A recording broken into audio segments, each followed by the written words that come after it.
And now for a taste of things to come.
What is going on, everybody, and welcome to another Simply Reliable Studios watch-along presentation as we are here tonight for AEW Dynasty, or as Hannibal calls it, Dynasty.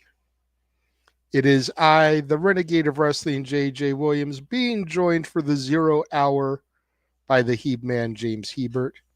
How are we doing today, James? Tired, but also high strung. So should be an interesting combo. We'll see how that goes today. I hear you right off the get. I'm kind of tired too. But it's a crazy night right now, you know, crazy day, lots of stuff going on. Yep. Lots of cool stuff. You know, before I came on the air, I just have to get this out of the air before we go down the AEW rabbit hole. Yes. Before it came on the air, I don't know if you recall Friday night after Shenanigans, I showed you the video of Izzy. Yes. Her What If promo.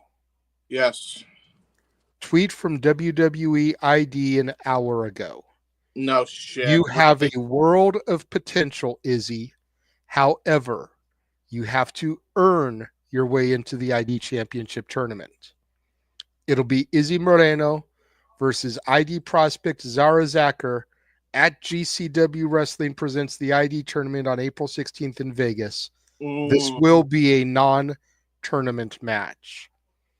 But you got to figure if she beats Zara, she's in. And I think they're just doing this as a way to kill time because she doesn't turn 18 until May 1st. Yep. I think they're doing it as a way to just kill time. Yeah. Exactly what I'm. Sorry, you buzzed there.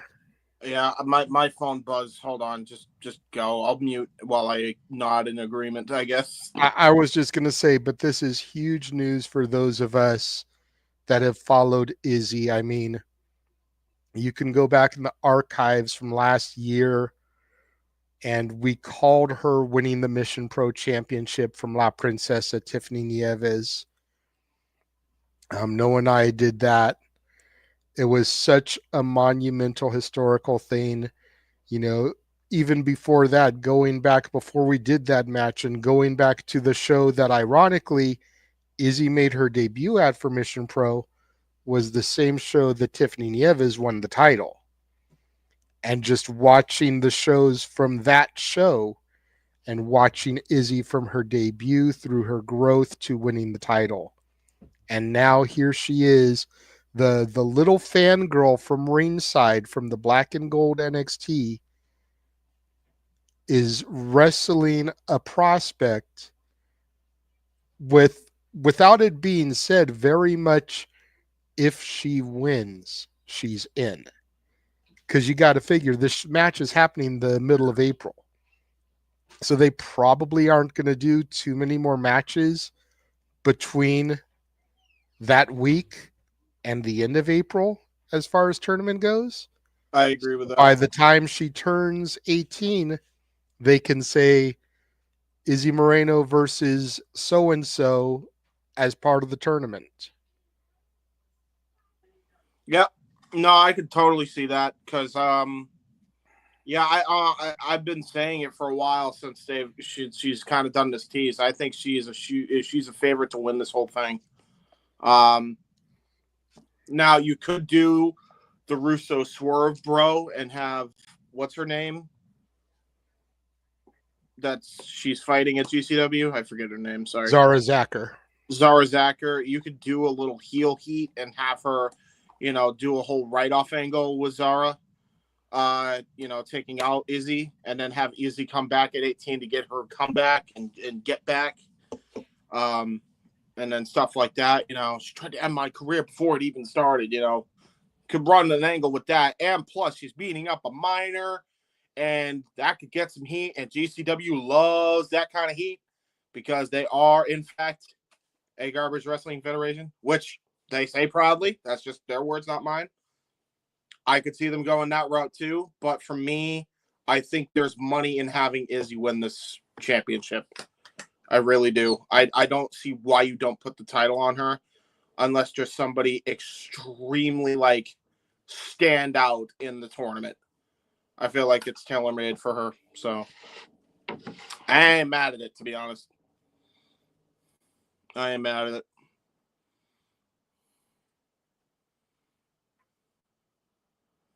Now all of a sudden I can't hear you, JJ. I think you're muted, bud. Okay. Hi, everyone. Yes, I did mute because I started to play a video. I didn't want the audio to get picked up. My bad. I was going to say I completely agree with you. Yeah. The only person, just looking at the names, the only standouts that I could really see winning this tournament prior to this announcement is Zeta Steel. Yeah. Because such a huge deal has been made about her. I mean, again, I've been talking up the match she had with Megan Bain last week. She's pretty much all week. Yep. And smiling Kylie Ray. Yeah, I could see Kylie Ray being it as well. I feel like... But with Izzy now being a factor here... Yeah. I don't want to what if too much because the little girl already did that. But what if Bailey is there on Wednesday night to watch Izzy? I think the match you do is Kylie Ray and Izzy.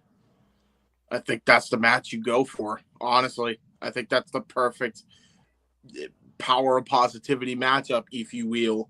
Right there, it kind of books itself. Make that the finals. Unless they're all in the same bracket. I don't even know with them. I don't have they even released. Yeah, I've never seen brackets. No, they have released them. No, but again, you figure you've got all the men, you've got all the women, and they're spreading it out. I only know of 6 matches that week that are part of the tournament, 3 and 3. That is not a tournament, so we still have a lot of first round matches to go, and. I just stole this. I haven't even watched this entire video, but this is a video of her reacting to the post. Oh. What?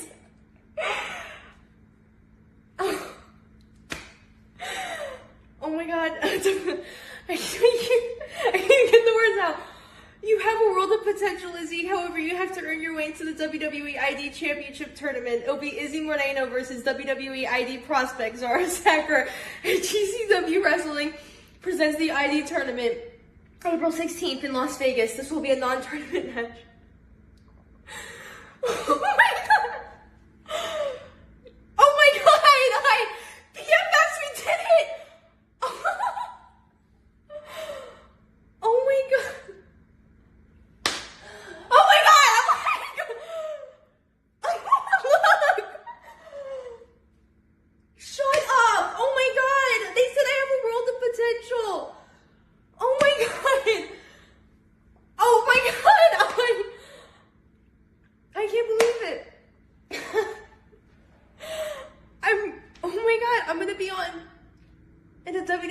match at WrestleMania week.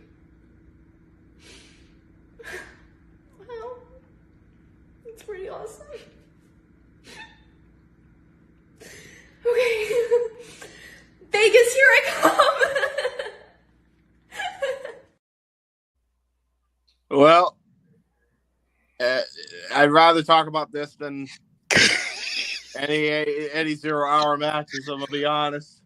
I feel like such a sap because like I wasn't even watching when she was a fan ringside for Bailey, and I have tears welling up in my eyes. I would if I wasn't so tired. I've only been invested in this young woman for the better part of a year since we knew about that match with Tiffany and we knew we were going to do it because she was challenging for a championship against a woman who at the time we didn't know, who fast forward I interviewed 2 days ago. I would imagine. You know, now I kind of wish that the interview was tomorrow, was Tuesday, so I could be like, how do you feel knowing that this young woman is getting that opportunity and you helped her journey? That's huge. That's awesome. I'm happy. That's very wholesome. I like the wholesomes. It's great in pro wrestling. Yeah, we don't get that stuff enough, man. And yeah. Well, I'm going to just go and check on my progress on a render, and then I'll be right back. But I can hear you from here, so. All right. Wipe the tears away, Jesus. Yeah, right?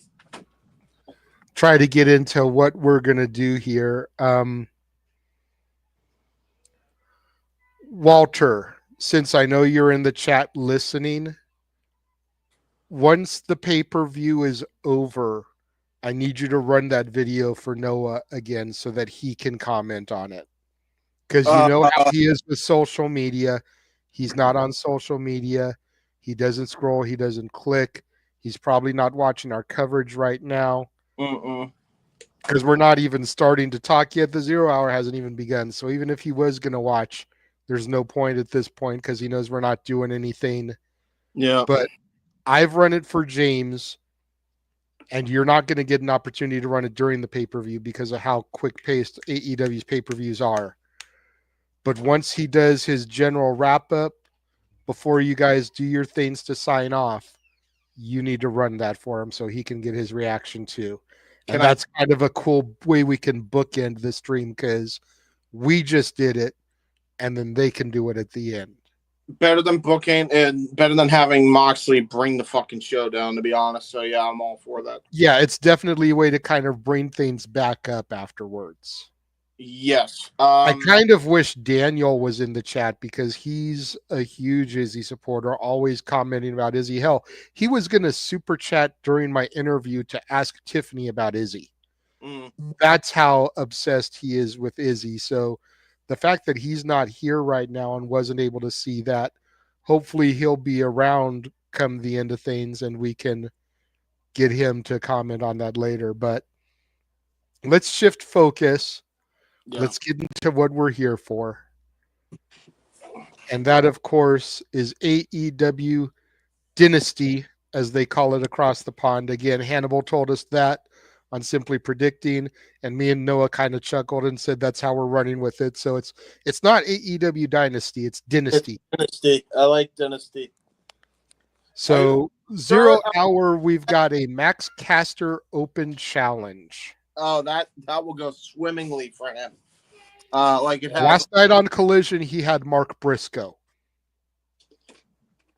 Did he lose there too, or did he win magically? Of course he's lost. He's lost every match. Shocker.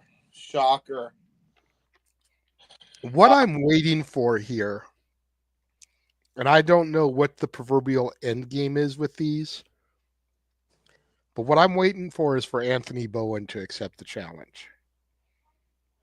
Anthony Bowen, to my knowledge, has not been on TV since the Acclaimed split. And I feel like Anthony Bowen has a lot to prove that he was the best member of the Acclaimed. He truly was the backbone of the Acclaimed. He was the guy that carried the team. Max was just the mouth. Yeah. So I'm waiting for that to be the end game. Whether they do that at Double or Nothing, whether they wait for All In. Yeah. I don't know if they can make this go till All In and keep it interesting. They might be able to limp another month to Double or Nothing. But I think that needs to be the end game, is Anthony Bowen as the mystery opponent. Sure. So that's the I checked out Simply Predicting. I didn't predict because I don't care, but I saw the matches because we did it on open mic night. What else is there for the 0 hour that we know Tony likes to book at the last minute? Well, we got AR Fox and Top Flight versus Nick Wayne and Rush to Action, aka Crew. And notice I used your name, even though it clearly says Crew. That is their name, but I used your name because it is a shit ton fucking better. Thank you. You're welcome. I appreciate it. Yes. I admit when shit is better. And Rush to Action, I mean, that just sounds like there is an urgency into getting in the ring. And then you figure their names are Leo Rush and Action Andretti. Yeah. There's two of them. Rush to Action. That's the idea. Yes. It's very basic. And Now, yes. Now, what I'm looking forward to most about this is a Top Flight match. So Layla Gray is going to be out there. Yay! Yum. So that is what I am looking forward to. The newly crowned Mrs. Catherine Curtis, as she married Luke Curtis the middle of March. Oh, good for her. She got married, and then Ricochet and Samantha got married like a few days later. Right. So congratulations to both couples. And I'm not sure who was the more beautiful bride, because goddamn, they both were smoke shows. Yep.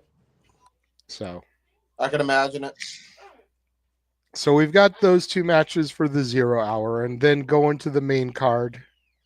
I already know the thank God.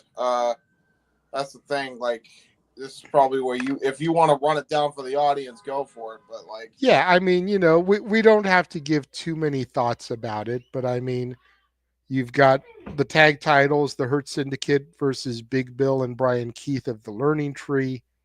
who are not You've losing. got the trios titles on the line as the Death Riders defend against Rated FTR. Who are not losing. We've got some Owen Hart tournament matches. Mercedes versus Julia. We know she's not losing. Ospreay versus Kevin Knight. We know Ospreay isn't losing. Fletcher versus Briscoe. 50-50, about the only one. We've got the international title. Omega versus Ricochet versus Bailey. We know Kenny ain't losing. It's just a matter of who takes the pin.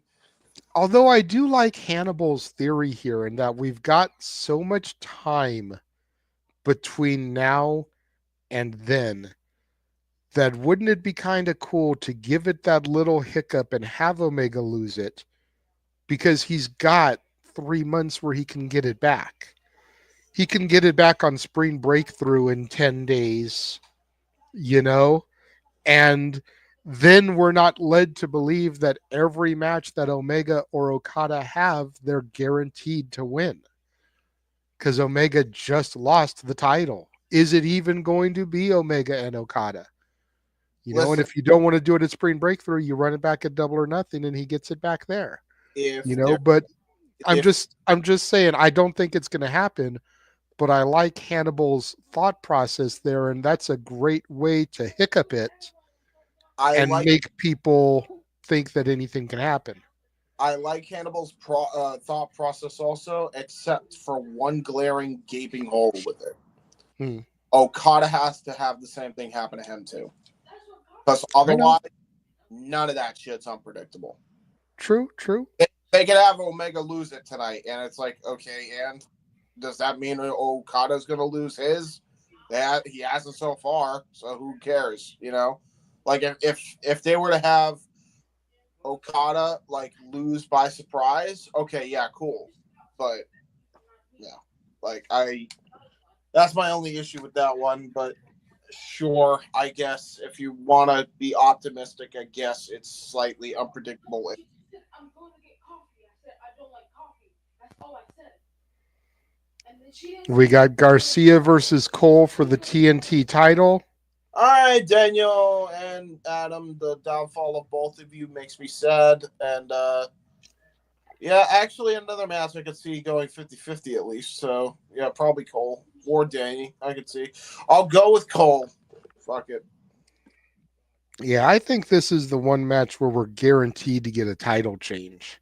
Yeah, because I think they've dropped the ball on fucking Annie. And speaking of title changes, possibly, or mask changes. No mask. Jericho and Bandito. Yeah, I'll give them credit. This match is unpredictable. I'm liking Bandito, so yay.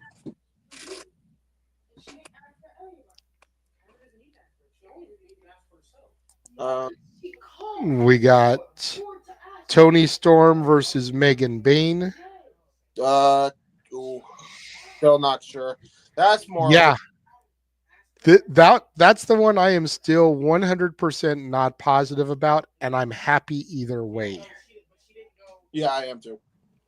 That's the thing, is that a lot of times when we do these where we're not 100%, then it's like, okay, well, are we going to be happy either way? No, I'd still rather it be this way. I'm not sure I'll be happy this way. Like, you know, let's just throw some suspension of disbelief here. Sure. You know, Mercedes and Julia Hart. Yep. You know, if it was unpredictable, I think I'd be mad if Mercedes won, and you know, because I wanted Julia to win. Me too. Or I think a better example would be Briscoe and Fletcher, because that one can really go either way. Yep. I still think Fletcher is guaranteed to get it over Briscoe, but it very easily could go either way. You know, it's like, are you going to be upset if Briscoe wins and Fletcher doesn't? Nope. Are you going to be upset if Fletcher wins and Briscoe doesn't? Nope. There we go. And then main event, Mox and Swerve for the title. Well, Mox ain't losing. I've given up. Like, that. Look, I know people are predicting Swerve might have it, but I have lowered my expectations so I can never, ever be disappointed ever again. There you go. If he wins, I'll be pleasantly surprised. If he's not, it's about what I expected. So, that's where I'm at. All right, cool. So, what time is it right now? I have 25 after, so about 5 minutes till the 0 hour kicks off. Do you mind if you can run the ad one more time just so I can see where my PC is and I can change rooms other than staying in the fucking kitchen? Yeah, I can do that. Thank you. And now for a taste of things to come.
Get it?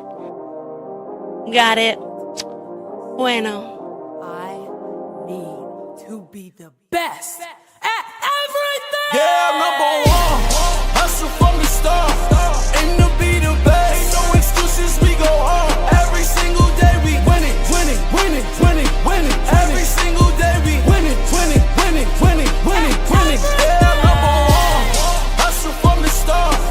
Aim to be the best. No excuses, we go hard. Every single day we winning, winning, winning, winning, winning. Every single day we winning, winning, winning, winning, winning, winning.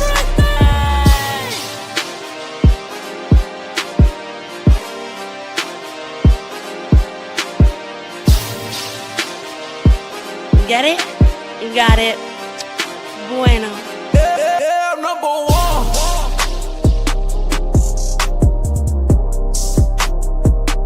Yeah, I'm number one.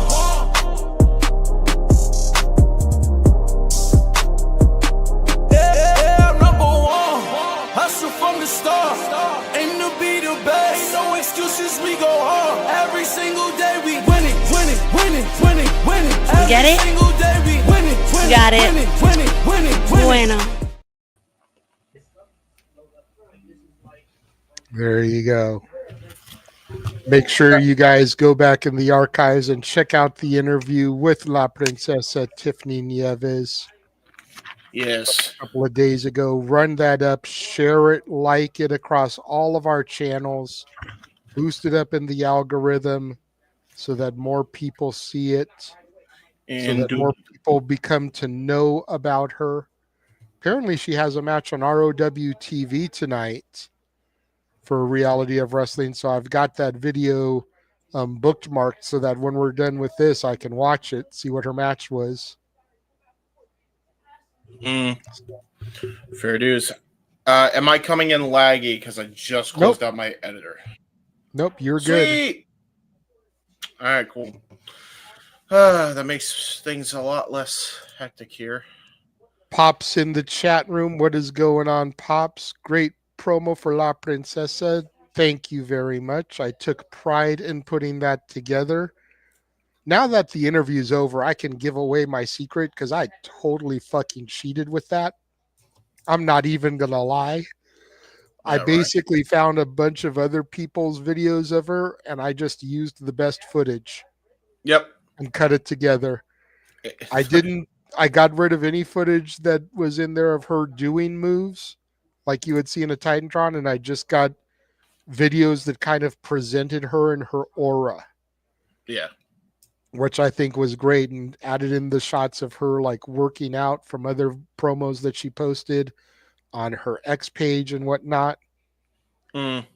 Because I wanted people to get an idea of who she was and what her character was more than her moveset. And the fact that Jeff told me prior to the interview, I think I know who she is, like that told me that I did the right thing. Like I get an idea of who she is by the video.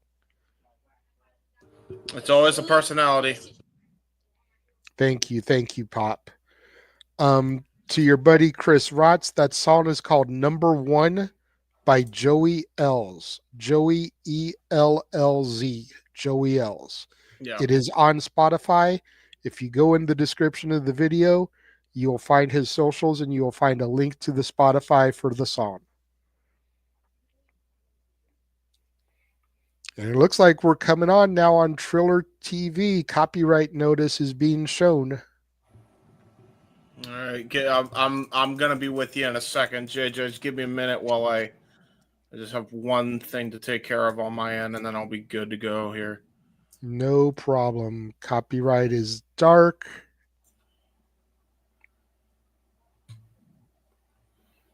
Boop, boop, boop, boo. Black screen. Oh, here we go. And Philadelphia, and it looks like a skate park. Of course it is. Why wouldn't it be? That means Darby's returning then. Fuck. Spray painting, graffiti. But That it would be definitely looks like a skate park there. That's funny. I like that. Why did we have to put Mox, the board and the nails in his back in the intro here? Why 'Cause did why we not? have to do that? I don't want to see that anymore. No, they got to make sure they remind you it happened, JJ. That's I know we're going to see it in highlight packages throughout the night as we lead toward the match, but I didn't need to see it in the cold open. they don't Ow, care. my back already hurts. They don't care. They want to puke out your lunch, JJ. It's okay. Renee Paquette, RJ Setti, and JEFF. JARRETT. Ha ha! Ain't he great? That's for damn Hosting the 0 hour. Hoo-wee. Okay, AEW. Now that I got that done. At this point, I wish Walter was on here to be able to pronounce the first word because I do not do Spanish. Dude, yeah, I was about to say, good luck because I'm just as fucking useless. Amamas la princesa. Mamacitas. I know Walter tried to claim her as a mamacita, but I had to put my foot down on that one on behalf of myself and Lily. I was like, you can't have them all, Walter. Share. This is share for the rest of us, god damn it. You can't just have horror. Waited for me. He says, we love the princess, is what she said. I'm sure. Listen, Walter, we need some for the rest of us, god damn it. You can't just have a harem all the time. Share.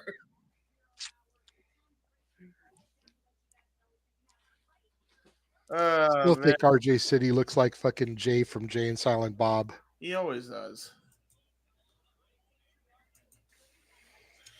Running down the 0 hour matches again. Nick Wayne and the Crew versus AR Fox and Top Flight. The best wrestler alive, Max Caster, issues an open challenge.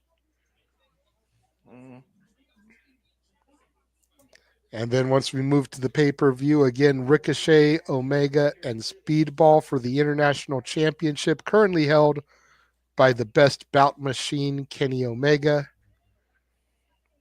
Women's Championship on the line as Timeless Tony Storm defends against the Megasis, Megan Bayne. The Trios titles will be defended as Pac, Claudio, and Yuta of the Death Riders defend against Rated FTR, Cash, Dax, and Cope. The Hurt Syndicate put the tag titles on the line against the Learning Tree's Big Bill and Brian Keith. They're learning all right. They're learning the job. The TNT Championship on the line is Daniel Garcia defends against Adam Cole, baby. Yes. Looking to bring the boom. Bandito's mask is on the line, as is Chris Jericho's Ring of Honor World Championship in a title versus mask match. Owen Hart Women's Tournament quarterfinal, Julia Hart, the Dark Princess, steps to the woman who tells us that it's all about the Moné, Mercedes Moné. In the men's Owen Hart Tournament quarterfinals, you have the newly signed All Elite Kevin Knight versus the aerial assassin Will Ospreay. And you've got Kyle Fletcher, the protostar, taking on Mark Briscoe. And then will tonight be the end of Moxley's reign of terror as he defends the championships against the man who won it 1 year ago at this event, Swerve Strickland. Good luck. And that is our Dynasty rundown. Why Hola, muchachos. Hola, our favorite hola. male username, 26.2 miles outside parts unknown, is in the house. So, can I ask a legit question? And definitely for 26.2 miles outside parts unknown, you can, but God damn it, Matthew. God damn it, Matthew. Meltzer already has 10 bottles of lotion ready for Ospreay versus Knight. That's how he should rate matches. How many bottles of lotion he used. Maybe that's how his star rating is going. Walter's called his wife out. I like how you're literally sitting behind me and we're chatting here instead of talking to one another. That's that's a crazy relationship I see. Anyway, What was I saying? Oh yeah. Can somebody answer me this question of? I forget my question now. Can you tell I'm tired? Fuck. Good thing you're only doing the pre-show, bruv. Oh, am I? I don't know. Are you? I mean, that's between y'all three. I know I can't do the main card because I can't see the main card. I'm gonna be honest. I prefer it because I am exhausted, bro. Honestly, yeah. I'm just like it would be very appreciated if I could get the main off. If I do join, like DJ stream, it's because I don't have to think as much. But I'm probably gonna go right to sleep knowing my CPS. I have been up all night, in case you guys couldn't tell, by the way. So there is that. Yeah, the original concept was just to do two-man teams, have me and you do the 0 hour and Noah and Walter do the main card. That way, with Triller only doing 2, no one had to fuck with the Discord. They can just watch it on the Triller. You know? Honestly, I'm perfectly okay with that because I am beat, and it's an early night for me at that point. So, yeah, I appreciate that. We got Jeff Jarrett on there. Damn. Oh yeah. Okay. I think the question. I love how Safed knows his job. He does his job well. Yes, he does. Go ahead. The question was. The question was, I think, about the Moxley thing. At this point, what the F is the point if you don't get the belt off Moxley to even do this Owen Hart title tournament? That was my initial question. And unfortunately, I have no answer for you with that. Yeah. Mm-hmm. Yeah. Hola, muchachos. You know, it's one of those things where you either let Mox run with this thing to Wrestle Dynasty or Wrestle Dream, whatever, in October. Yes. Which means that whoever wins the Owen still doesn't beat him. Right. You either run with this to Wrestle Dream in October and have Darby take it in his home state of Washington, or you pivot. And you give it to Swerve here, have Heyman win the tournament, have Heyman take it from Swerve, and then have Darby defeat Heyman at Wrestle Dream in Washington. For that, honestly, that's how it should be done, to be honest, because Swerve has more history with Darby than fucking Mox does, at least in but AEW. Here's the problem. Here's the problem, though. Number one, it would be Heyman versus Darby, because I'm sure Heyman would beat Swerve it all in. So you eliminate fine because he has this altogether. Which is fine though, because he does have history with Hangman too, which I'd much rather see revisited. With the exception of the hot potatoing between Mox and Punk, and Bryan getting his, thank you for being professional wrestling run from All In to Wrestle Dream. Tony has not believed in short wrestling runs for the world title. Everybody has been a long-term champion. So I don't trust Tony to hot potato the belt here and give people 3-month reigns. Because you'd basically be giving 2 3-month reigns, because Swerve would win it here, take it to July, and then Paige would take it in July and carry it into October. I don't trust Tony to do that. That's 2 less than 100-day reigns. I don't trust Tony. Sadly, I believe Tony is the guy who will just let Mox hold this thing all the way to Wrestle Dream, which would be a year to the event that he won it at,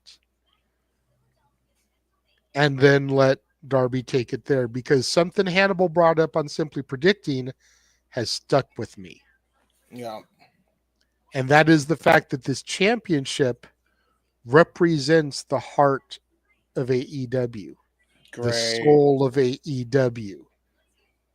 You know, it's very much like Pulp Fiction and the briefcase, you know, and what's in the briefcase in Pulp Fiction. And people always said it was the soul of Marcellus Wallace. This is the soul of AEW in that briefcase. Who has been dubbed the heart and soul of AEW from the jump? Darby Allin. Oh, I thought you were about to go Moxley. I'm like, yeah, No, okay. Darby Allin has been dubbed the yes. soul. I can agree with that. I was about And to say. unfortunately, he's not going to be back before Double or Nothing. So he doesn't earn the title opportunity at All In. Mm-hmm. So he can either win the opportunity at All In or at All Out or at Forbidden Door even. And then call his shot at Wrestle Dream. Yeah. As we have the lovely Madison Rayne on our screen. And again, how do you have Madison Rayne and Serena Deeb in your company and you can't book a better women's division? Make it make sense to me, James. You also have Saraya. You also have Mercedes. Well, no, Martinez. Saraya is pretty much walking out the company. I don't blame her, but you had Saraya. You have Mercedes Martinez. But you have a lot of different women. To counterpoint that just slightly, those two were at least on the active roster. Madison is not, and even though Serena is on the active roster, she doesn't wrestle that much on AEW television, more so Ring of Honor. So having two women that don't wrestle on the active AEW roster makes more sense than having active wrestlers book. Oh, wait. Maybe because he saw how that went last time by having active wrestlers book. Now he's like unable to trust anybody. You're ahead of me, Walter, but it doesn't really matter because you guys are coming in after us. I am just now hitting 117. Yes. So pause yours, Walter, when you hit 115, and I will let you know when I get to 115. And James, you can sync with us that way too. If you're ahead of me, because I'm 116.45.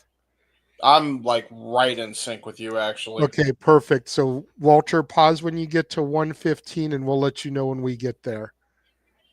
Because you're about a minute or so ahead of us. All right. 29, 28, 27. Yeah, we're in perfect sync there. Okay. 23.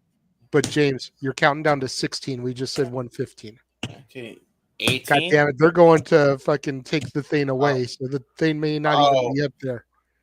Oh, is it for 115 as in the time is going to be 1:59?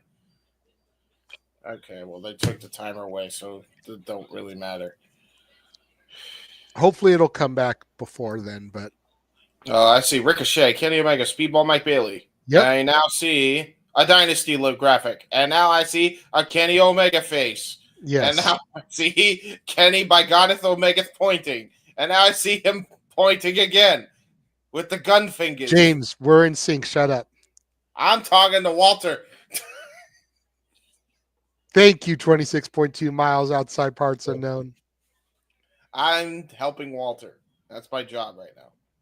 Walter, let me know. Even Walter saying, okay, James, enough. Damn. Did you get synced?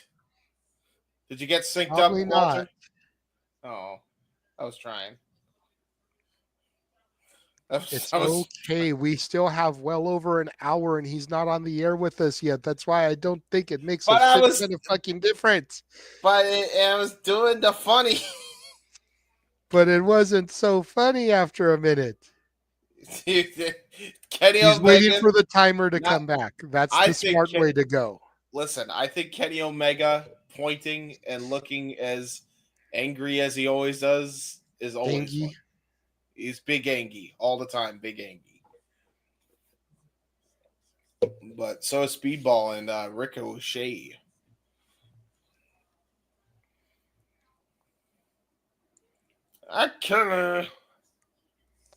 All right, we're back on. What time do you have? Yes, okay, pause at 114. I will let you know when we get to 114. And yes, it was more annoying than funny. Station. Hey. James, I said I will let you know. Huh? 5, 4, 3, 2, 1, 114, Walter. Hey. God damn it, James. Listen. Turn your tism off for 30 seconds. It's my sleep that's on, not the tism. I think. It's a little of both. It's a little of both. Listen. I have been up since 5:30 yesterday p.m. You get the best that you're gonna get from me. All right, I'm trying to help.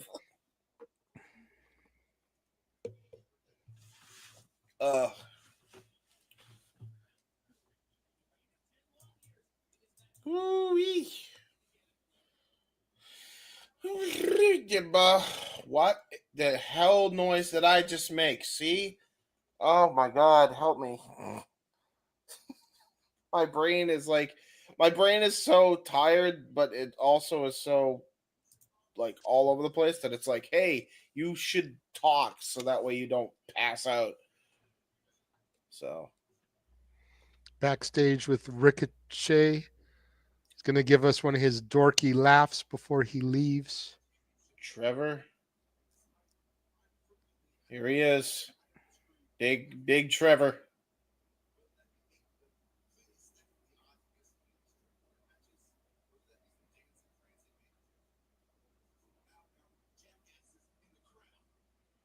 Oh, we're loudmouth jackasses now. Oh my God. I feel so offended, Ricochet. How dare you? Excuse me. Damn.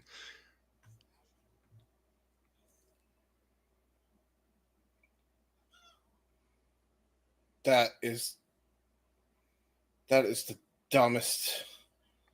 It's not even a catchphrase. I know. It's not even a catchphrase. I was going to call it a catchphrase. It's not even a catchphrase. Noise. I mean, I guess if you could spell it, is it a catchphrase? And aha, you can spell. So shit, yeah, I guess it's a catchphrase. Okay, yeah, that is the dumbest catchphrase I've ever heard in my life, officially. And there's been some pretty dumb ones. Anyway, Aha Boy will be taking on Kenny Omega and Speedball Baileyth. Yes. Which, of all the matches I wish I could see, I'm actually sad I'm going to miss that match for pure work rate wise. Thank you. That's a tongue twister.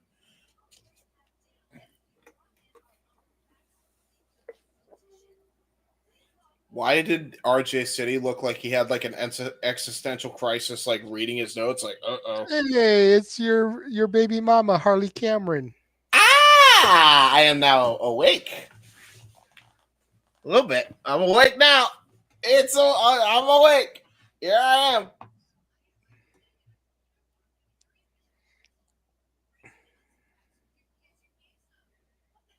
Wait, she has As of right now, I kind of agree with you, Matthew. It's between Harley and Megan Bayne.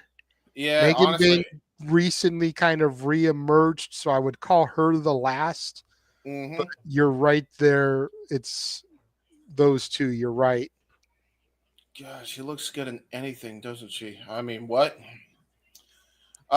Anyway, my main point. Harley, Megan, for pure. Oh my God, they look amazing, and oh my God, they wrestle really good, and oh my God, they're super talented. You know, I think for Megan Bayne, she's like the more total package out of the two because she can wrestle better than Harley. I love Harley, but the truth is truth. But I just like Harley Cameron. I will always love me some Harley Cameron. I am biased. I admit my bias.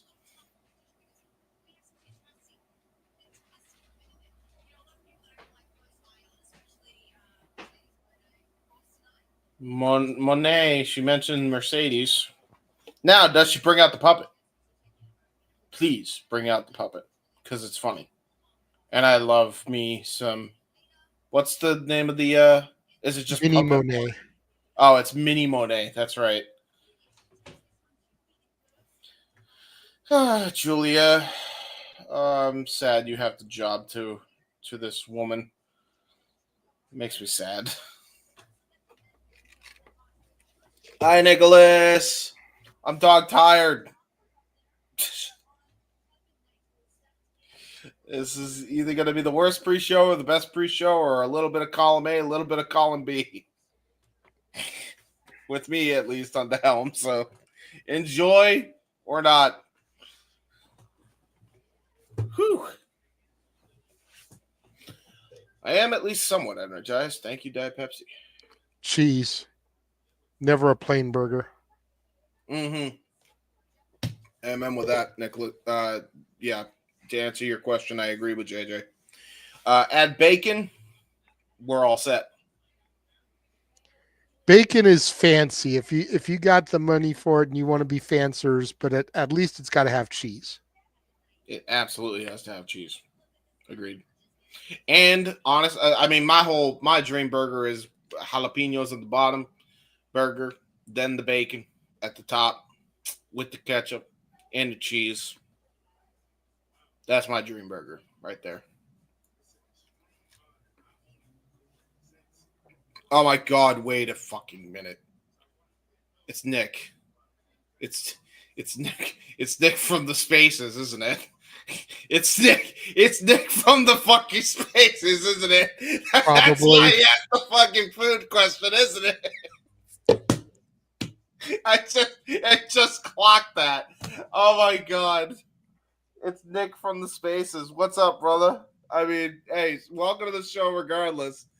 Ding, ding, ding. Yeah, I called that shit. I knew it. You know what? One of these days, we should just, do an open, a Saturday Shenanigans food episode. And we should have Nick just ask us a bunch of fucking food-related questions. Dude, that was pretty much the last hour yesterday. What are you talking about? No, I know, but we have a more in-depth conversation because I ain't gonna lie, Nick does ask some bomb-ass fucking questions.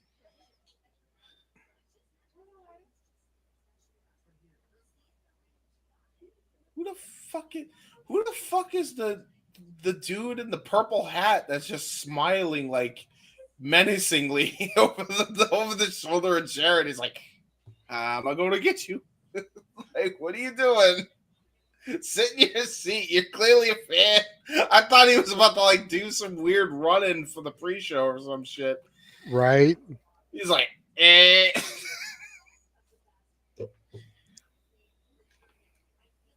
Where are they for the show, by the way? Philly. Yeah, what arena? I don't know. They're at an arena in Philadelphia. Does it matter? I'm not trying to be funny, James, but seriously, does it matter what arena they're at? It's really good, though. It's really funny. Does it matter? Yes, I like Why? locations because I'm autistic and I like to know where the fuck The I'm Leah at. Chorus Center. The Leah Chorus Center. Well, yeah. Now you I know. guess. Now I know, and now I realize, yeah, you're probably right the first time. To be fair, they're in Philly. They're not at the 2300. I don't care. All I care is that there's actually people in their seats.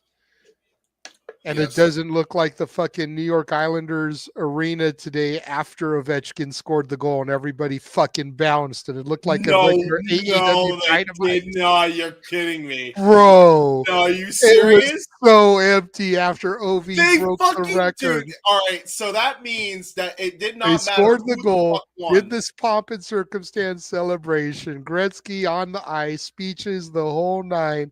They come back, they start the gameplay, and like within 5 minutes, it's like a fucking ghost town in the arena, dude. It's like the hard cam side of an AEW Wait. Dynamite. So they stopped the game for Gretzky. I didn't even know they did that for Ovechkin to give his speech for beating Gretzky's record, and then They did a whole just pomp the and game? circumstance, dude. Gary Bettman came out on the ice, made a whole to-do out of it, red carpet. They probably stopped gameplay for a good 20 to 30 minutes. Dude, that is crazy. They celebrated on the ice like they just won the Stanley Cup. Oh my God. Well, Dude, All in Texas is going to be at noon Pacific, 3 Eastern. Why? Why is it that early on a Saturday? Wait, It's not over in the UK where we have time differentials right like that. Why isn't it at its normal time? Wait, why are they doing it in the day? I'm not mad because that means we'll be done with it before shenanigans. I mean, yeah. But why are they doing it that early? You know what? That's a fair shout. I forgot about that. So they don't compete with Saturday night main event.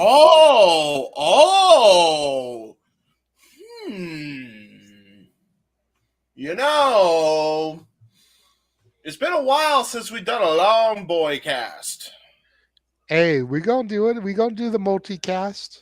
But I mean, like, one leads into the other, but it's the same broadcast type of broadcast. No. We're not going to do that. We don't want to accidentally get shot down like we did that one fucking time we did NXT and Ring of Honor. You forget. Hold on. You forget that it was because we did 3 shows back to back to back, not 2 shows back to back. Well, we're going to do 2 shows, separate streams, probably separate teams. We'll probably let you and Noah do All In and have me and Walter do Saturday night's main event. That way you guys get a break afterwards after doing fucking 5.5 hours of AEW because you figure main card is 4 hours, hour and a half, 0 hour. Yeah. So after you guys do 5 hours of that, then me and Walter can do the 2-hour Saturday night main event, and then we can come together for shenanigans. Yeah. We got the Stone Pit Bull, Tomohiro Ishii, joining the crew here. He has a microphone? Oh, Briscoe's here. Oh, here it is. Okay. So while he's speaking absolute utter gibberish, I love No. You shut the fuck up during the Mark Briscoe funny promo, man. This is the best shit. Oh. Mark Briscoe on the microphone today reminds me of Wolfpack Conan. He's like, yo, let me speak on this. Yeah, okay, hold on. There's a difference because you can there is not. Them. Both of them you can at least understand them. Both of them spoke gibberish. Neither one you could really understand what the fuck they were trying to say.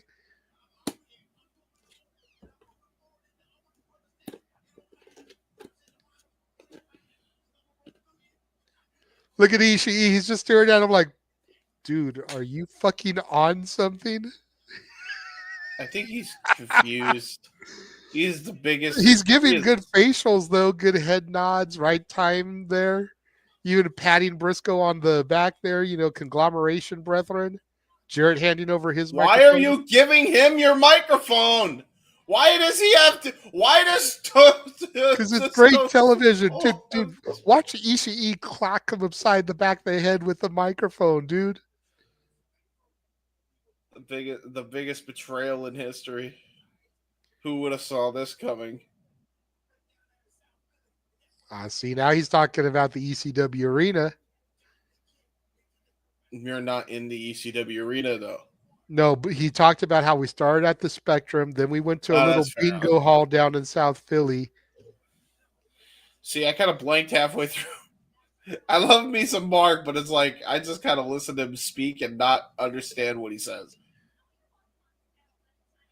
No. Wait, what? Ishii now has his own microphone. Wait, what the hell? What is going? What? God damn it! That was comedy because Ishii kept getting a microphone and he never got to talk. That was fucking genius shit. Okay. I loved that segment. But I wanted to hear Ishii say stuff. But think about what they've done to the Japanese speakers here in the company. One of them is over because he says bitch. Yes. And the other one uses a speak and spell Google Translator. So Ishii staying mute is just as fucking gold. I guess. Anyway, back to my initial point. Anytime I ever see Daddy Magic promote AEW merch, am I the only one that gets Don West vibes? God rest his soul. No, I get it too, bro. Okay, so yeah, I'm glad we're on the same page there.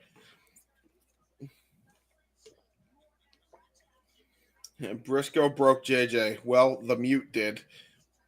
He's not a mute. This is no mutiny. The Apollo of Temple was the name of the original name of the venue. Interesting. I did see the Fyter Fest announcement. I'm not entirely surprised. As of right now, there's no June pay-per-view, so 4 hours of television in June makes sense to me. Yes. I wouldn't be surprised if Ishii is Caster's challenge. That's not a bad shout, but I don't know why they would expose him prior to the match. Now we're getting a little look at Swerve at the Philadelphia 76ers game.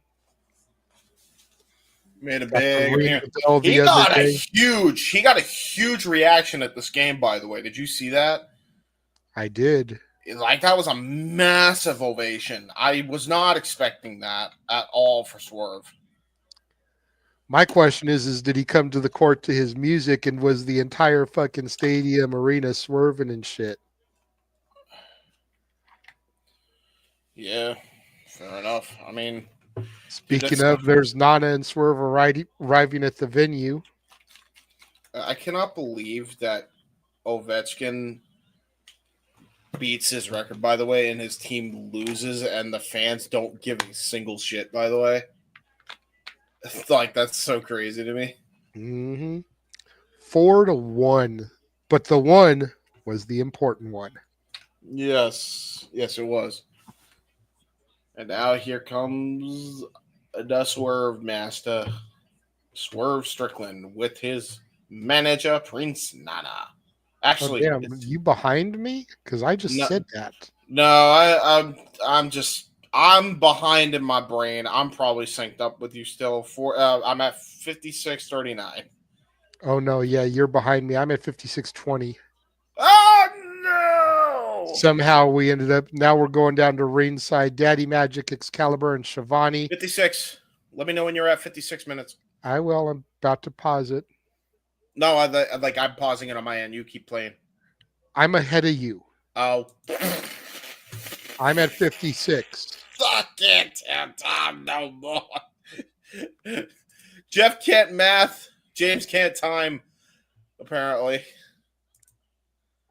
Okay. 179 pounds, Nick Wayne. That's where I'm at now. Okay, so you didn't tell me when you hit 56 so I could unpause it. Now I'm getting Nick Wayne. God damn you, James. I'm trying to just... I was at this point. I panicked. Pay I'm like, attention, fucker. If you're gonna make me do this shit, then pay attention. They're both posing on the turnbuckle. Okay. Nick Wayne just fucking came out on the top of the entrance ramp. Okay, so I'll just pause on my end then. Let me know when he hits a W on the turnbuckle. The tism is tisming. Tism has been tisming all day. All right. I bet him and Lily are probably dying laughing over there as they're fucking hearing and my he just struggle. hit the W on the turnbuckle. Yay! And they pan down. Yes, Nick Wayne is going to be in the Best of the Super Juniors starting next month. Good luck to Nick Wayne. Oh, that's actually really cool. Good for him. And he said, we are. They're over there fucking dying on us. Of course And they here are. I'm comes not surprised. Rush to Action. Yay! Yes, That's we our- know the name of the team is Crew, but that is the name James gave them. And if we're being honest, y'all got to admit, Rush to Action is a better name. Yep. Or, as I like to call them, the Legion of Foam. The Legion of Foam. Dude, look at the spikes that they're wearing, but that shit is like foam jacket. Like, come on, bro. Bro, Shit. even Vince Russo wouldn't book this shit, bro. Bro, I don't Bro, it understand looks like these. Beetlejuice when he was running around with the spikes on him, bro. Bro, these Bro. things look like the... I'm sorry. If this is fashion, we have lost the fucking plot, and we need to abolish the fashion shows forever. I think this is Leo Rush fashion because Action Andretti didn't wear this shit. until Leo he got Rush Leo never Rush. wore this shit. Leo Rush actually used to But dress Leo cool. Rush had the dark gimmick, so I could believe this being more his idea. Oh, And here my comes God. Layla Gray alongside AR Fox and Top Flight. Layla Gray with damn near with V pants and hot top. Yeah, just using her hips to hold them up, by the way. Yep, I'm yep. Wow. Good. Yeah. What were we talking about again? Sorry, I was distracted.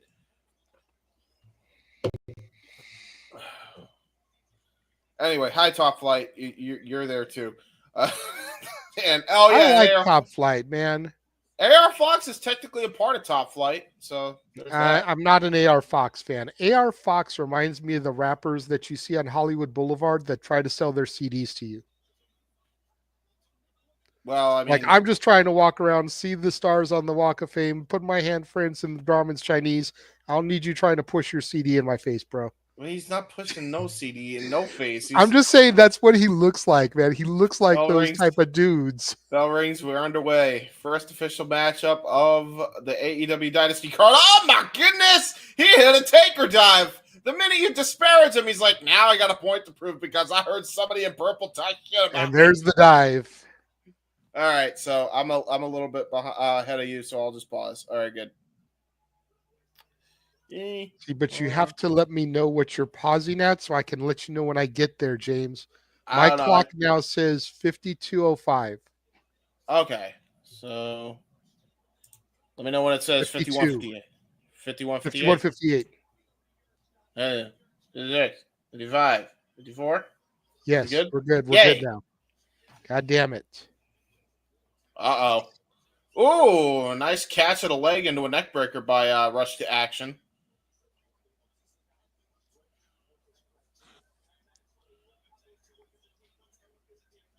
Nick Ooh. Wayne trips up Dante Martin, or no, excuse me, Darius. Dante in Yes. the ring with Leo Rush. Ooh. Dante tried to go for a full Nelson there.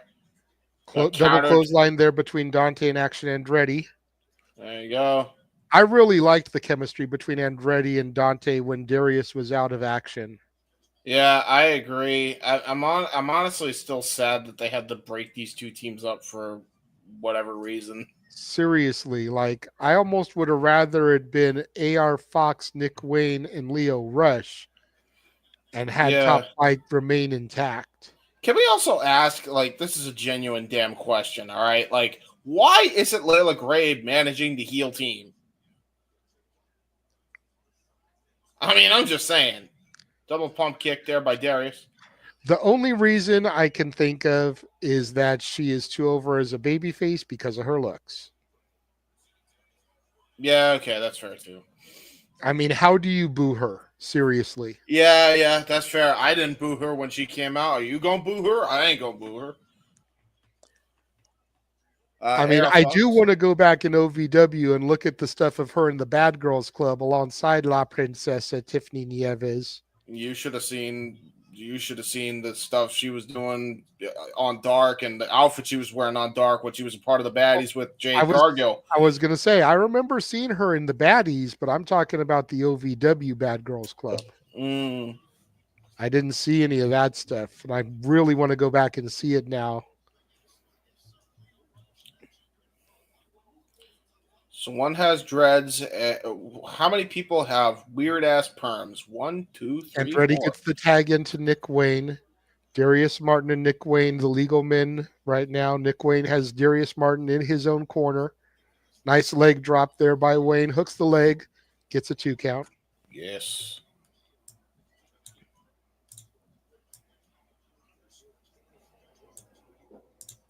Scan the QR code on your screen if you want to buy the pay-per-view on YouTube. Be kicking off in 49 minutes and 17 seconds. Leo Rush in now. Nice snap suplex to Darius Martin. Lateral press gets him a 2 count. Now front face lock here from Leo Rush.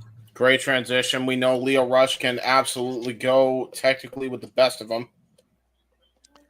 Mama Wayne looking on at ringside, as is Kip Sabian.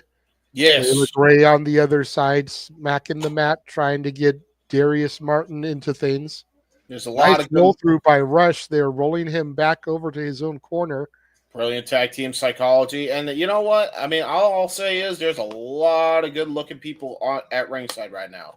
And yes, I'm including Kip, because I can admit that the man looks attractive. I mean, let's be honest. You know, I think at the end of the day, the reason they took Andretti away is to give them another team in the tag division. Yep. Because their tag division is definitely floundering, and having Rush to Action as a duo definitely helps boost it a little bit. It would help if the tag titles were on a team that Rush to Action would be believable in beating, but that's a whole other story. This is true.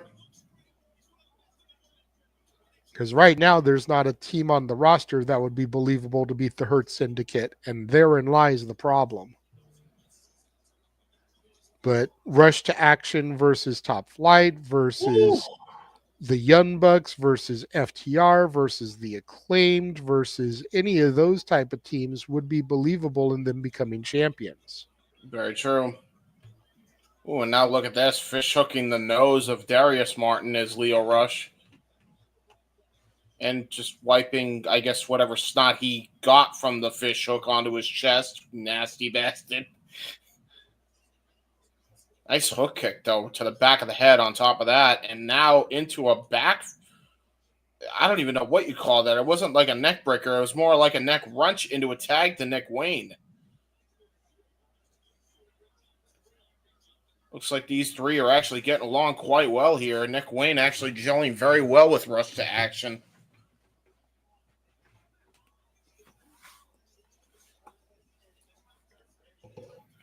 We got a front face locketh.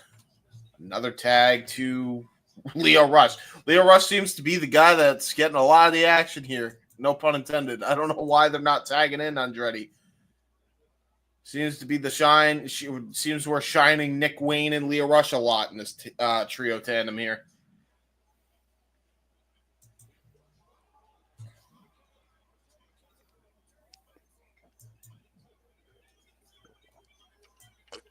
Uh-oh.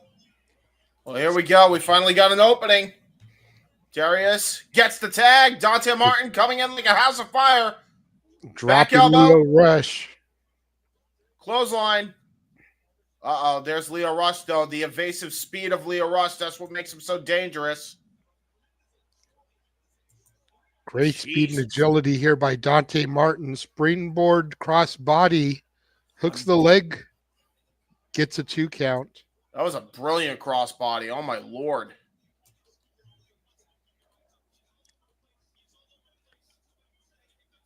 Quicker than a hiccup, says Daddy Magic. That was awesome. I love that. I love Daddy Magic, dude. He's actually really growing on me like a fungus. I'll be real. Dude, I liked him and Cool Hand Ange from Jump when I started watching. I have wanted them to get the tag titles so bad. 2.0 has been severely underutilized. I agree. I feel about 2.0 the way I feel about the good, now great hands in TNA. Roll up here, gets a 2 count, does Action Andretti. Now Here listen. comes Leo Rush in now. Oh, geez. Oh, tag team offense from Rush to Action. Nice palm strike combination. Now back into a double suplex here. Double jackhammer. Ooh, that's interesting. I like that. Now, Andretti gets a 2 count. Darius breaks it up. Go ahead, James. all I will say is I agree with you on the fact that 2.0 should be a tag team. I have also been a fan from Jump Street. What I wasn't a fan of in the beginning is Matt Menard on commentary. But since then, he's actually gotten better, and the dude's grown on me like a fungus. That's all I'm saying. Ooh, nice. There's that cartwheel escape evade that Darius likes to employ. Oh! Double clothesline by Action Andretti and Dante Martin. Oh, my lord. AR Fox eager to get the tag in for his team. So is Nick Wayne. Wayne's World. Andretti tags in Wayne. Dante gets the tag to AR Fox. Fox going to the top rope here. Nice somersault roll through into a cannonball onto Andretti.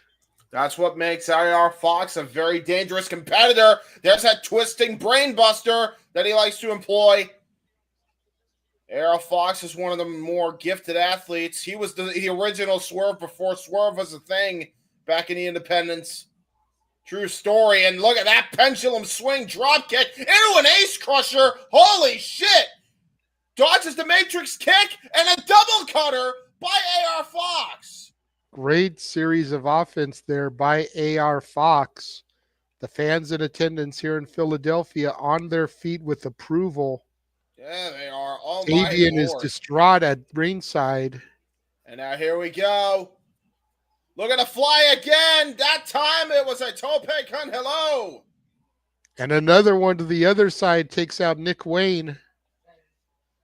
Much to Mama Wayne and Kip Sabian's chagrin.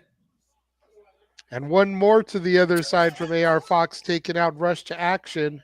It's AR Fox bowling night. Look at Fox it getting on the top rope. Swanton, but gets the knees up, does Wayne. One too many times, go for the well. Oh, but that time he was able to Matrix evade it again. But, oh my God, what a martial arts kick by Nick Wayne. Great dodge there. Into a Spanish fly by Darius Martin, excuse me. And here comes Action Andretti. Kicking combination into the discus punch. Discus elbow in return by Darius.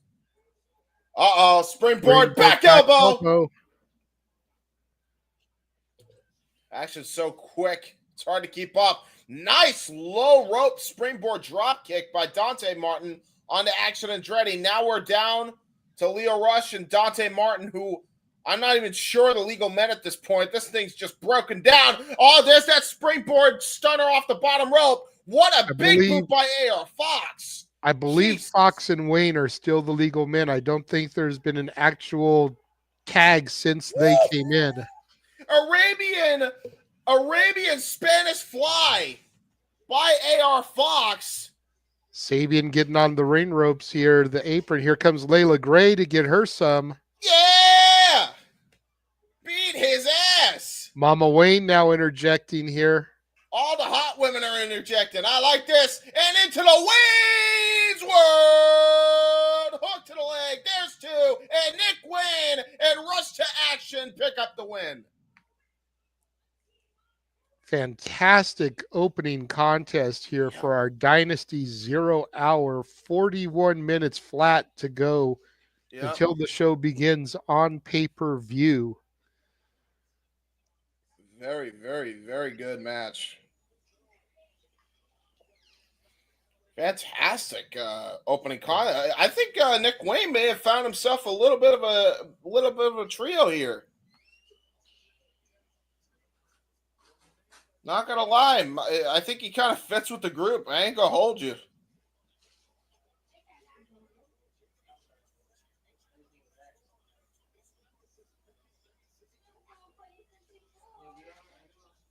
I mean, I can see it now. I just don't know what the hell you call. I guess you would have to call them the Crew if you add Nick Wayne into it, because I don't know how to fit his name into the Rush to Action motif.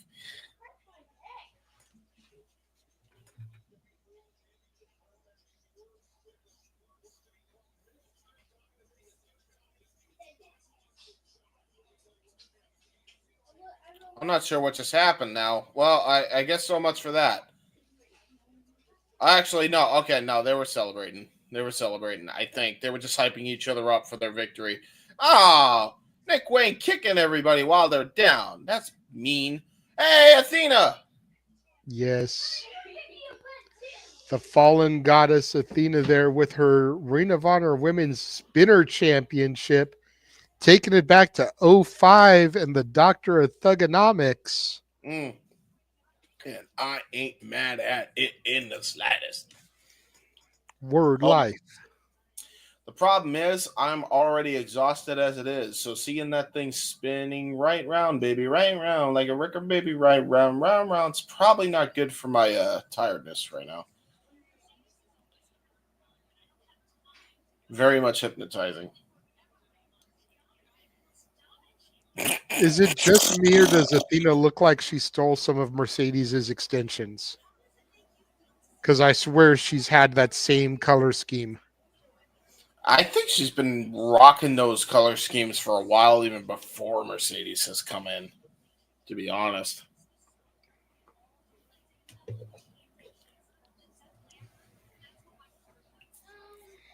She's already calling that she's going to try to collect all the championships. Looks like she is going to try and get those belts. Doesn't mean she'll be successful.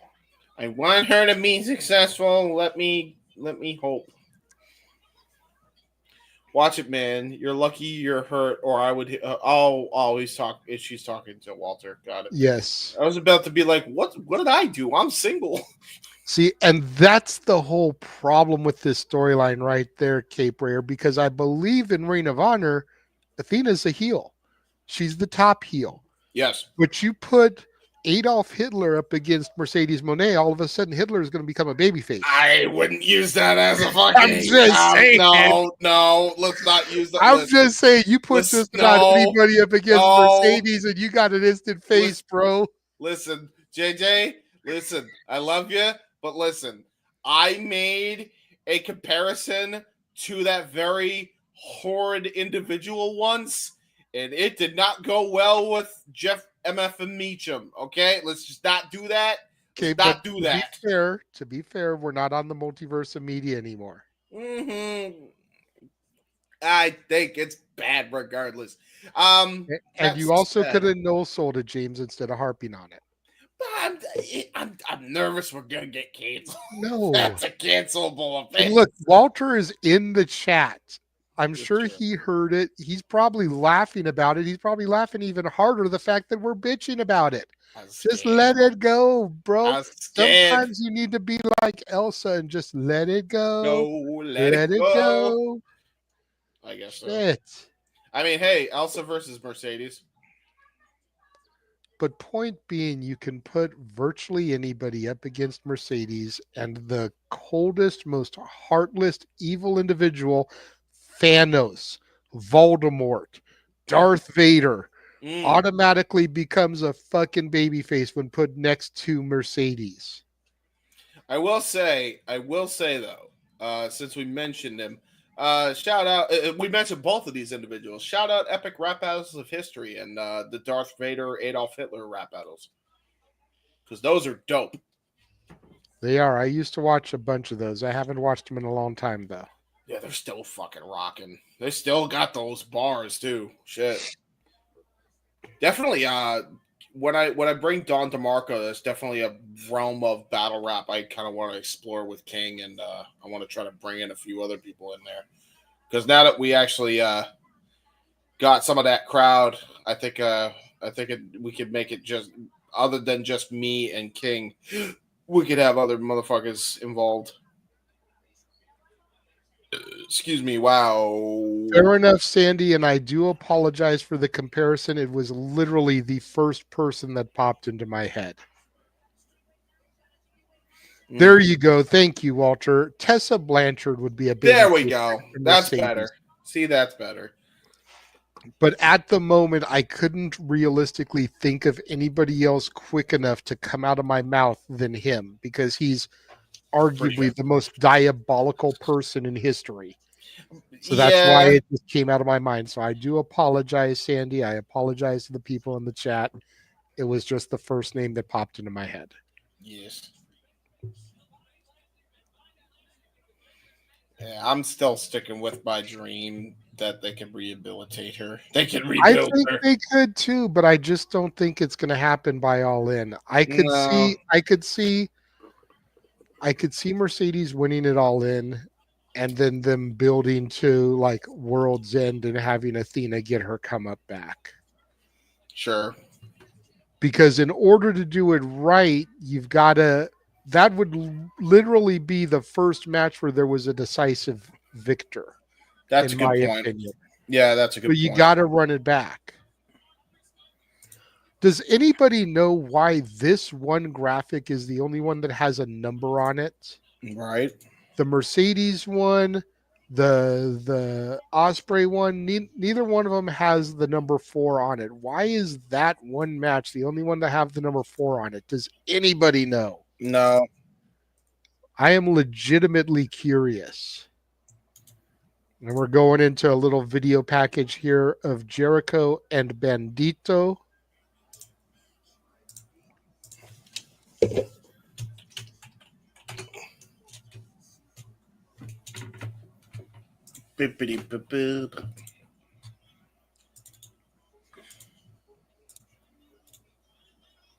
Ah, thank you, Nick.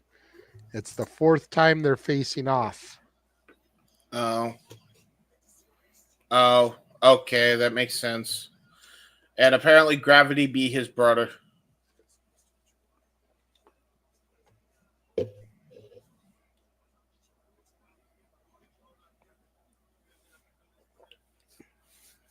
Oh, wow, they're getting all the luchadors to speak on this that are a part of the CMLL partnership. The roster, period, because Hologram is not part of the CMLL roster. Yeah, he's an original creation, and they had him speak. Well, I mean, he's an original creation, but I think the guy that plays Hologram is part of CMLL. So, do with that info what you will.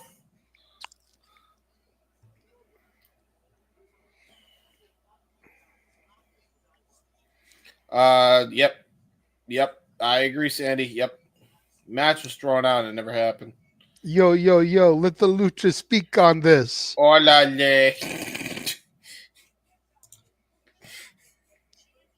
Orale. Wait, hold on. No, what was the thing that was said by 26.2 miles?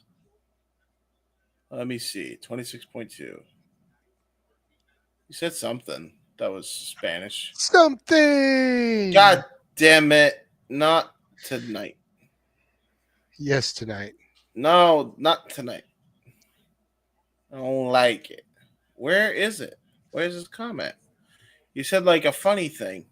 Don't know. The last Spanish thing I remember seeing was freaking Lily posting and then Walter translated for us. Oh, I see. Except Jericho's not on. They were just showing the video package. They're talking about the match. His match is actually part of the main card, not the 0 hour. Ah. Oh, boy. Oh, boy. Yeah, I'm kind of over the Jericho thing a little bit. I think the learning tree definitely ran its course after he lost the belt to Hook. I ain't gonna hold you. But, yeah. Technically, he calls himself the Nueve. He's actually a 10-time world champion if you count the FTW title. He's a 10-time world champion. He's the Des.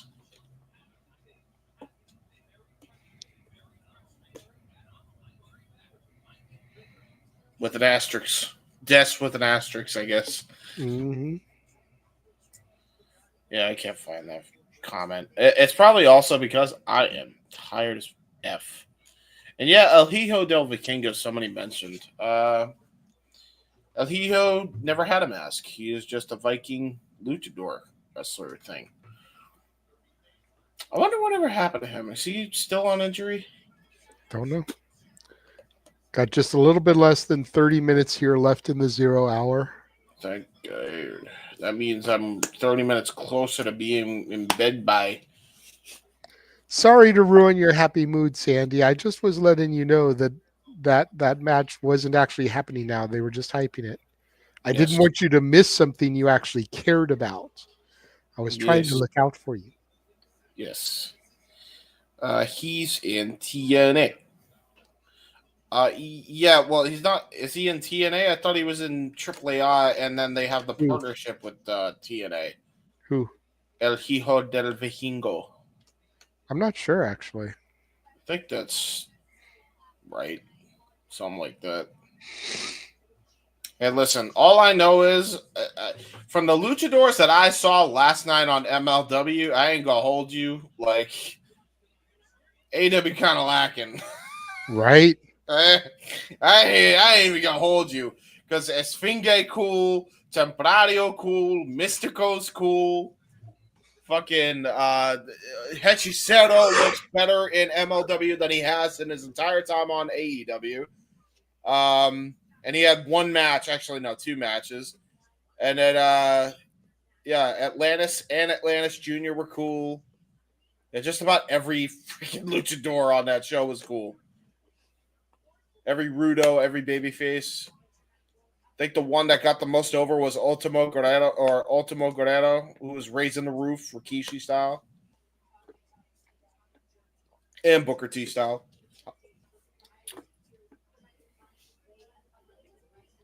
Oh, yeah, man.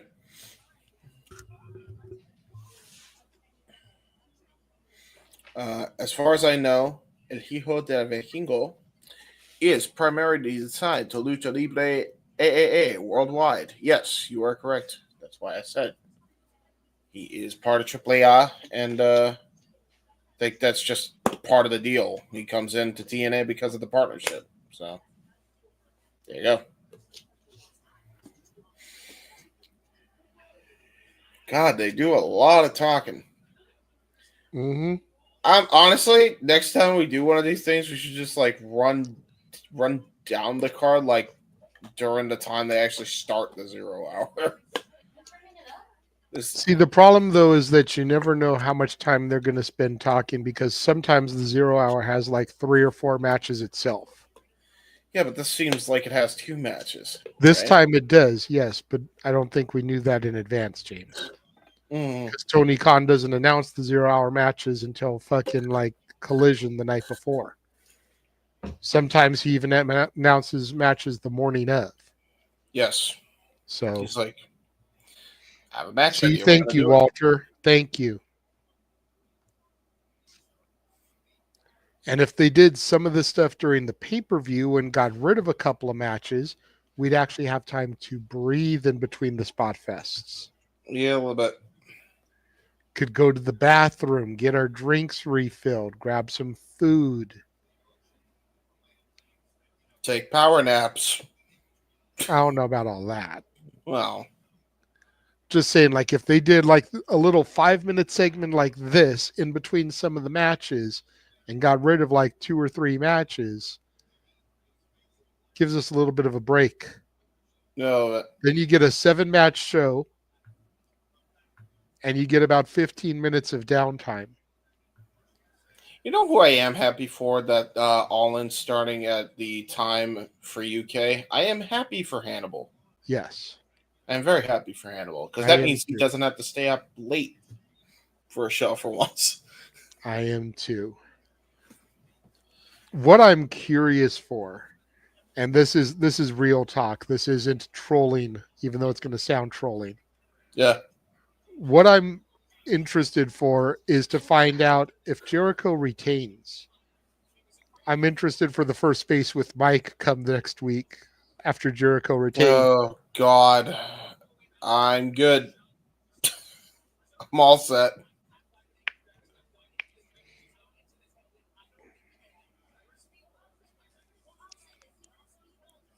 They're showing All In from last year as they're talking, by the way. I'm noticing. Well, highlights. Yeah, they're just showing the highlights from All In from that year.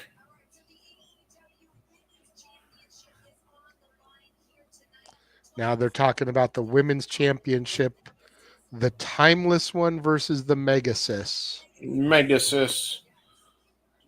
Does she come out with Megas from Megas XLR as like an entrance? I have no idea who that is. Somebody will understand That reference just went new. Listen, somebody will get that old school Toonami reference. Somebody. I don't know who, but somebody.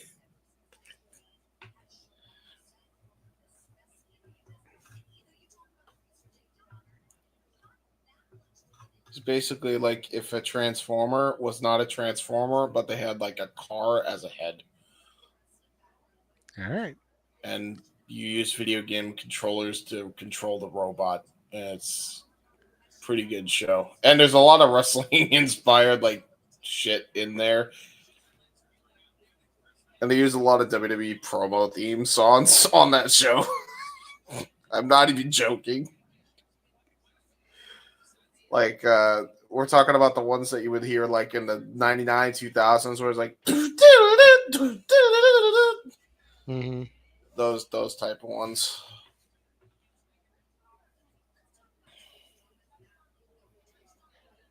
It also had Bruce Campbell as a villain who was a hybrid of Magnanimous, who is he's a floating head with tiny arms and legs, and he had the face of Vince. Yeah. Yeah, that's true. Yep. He's a head with tiny arms and legs. Very confused look on everybody's faces. God damn, stop talking. That's probably what everybody else is thinking about me right now, but god damn, stop talking, guys. Yeah, get the action. Get the actions. Not rush to action. We've already seen them. But I'm saying like action, like in the ring. Do a match. They're probably going to wait until they get down here a few more minutes. Yeah, probably.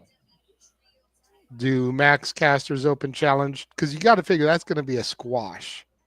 It's going to be less than 5 minutes. Yep. So I'll tell you what, we'll take a moment. We'll run our 2 trailers. We'll be back. Hey. And now for a taste of things to come.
Get it? Got it. Bueno. I need to be the best at everything. Yeah, number one. Hustle from the start. Aim to be the best. No excuses, we go on. Every single day we winning, winning, winning, winning, winning. Every single day we winning, winning, winning, winning, winning, winning. Yeah, number one. Hustle from the start. Aim to be the best. No excuses, we go on. Every single day we winning, winning, winning, winning, winning. Every single day we winning, winning, winning, winning, winning.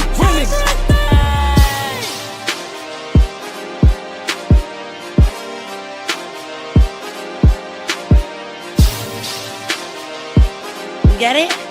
Got it. Bueno. Yeah, number one.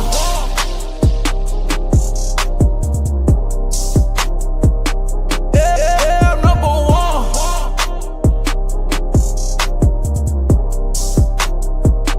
Yeah, number one. Hustle from the start. Aim to be the best. Ain't no excuses, we go hard. Every single day we winning, winning, winning, winning, winning. Every Get it? single day we winning, winning, Got it. winning, winning, winning, winning. Bueno. And again, make sure you go back into the archives, check out the interview that I did with La Princesa, Tiffany Nieves, this past Friday. It's on all the channels, damn it. And perfect timing as we are now ready for Platinum Max's Open Challenge. Oh, this should be so fun to see Platinum Max just lose again.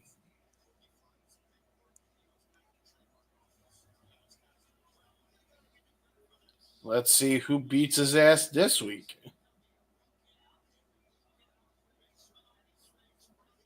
Wasn't he one of the guys that got that what was it? The MVP Hurt Syndicate card? Mm-hmm.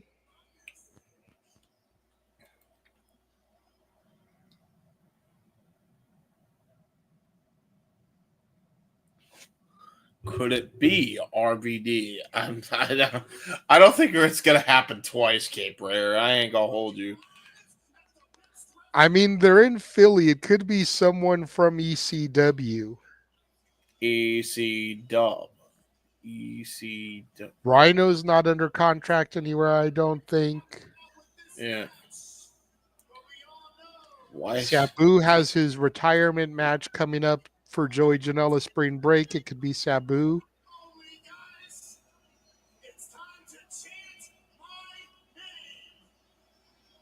No.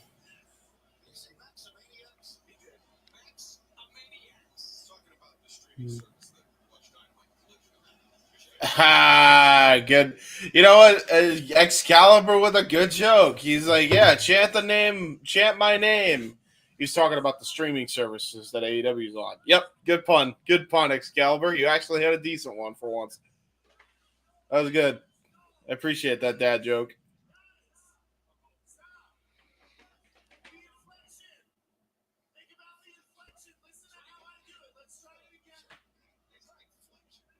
Shut up, man, says Tony. All right.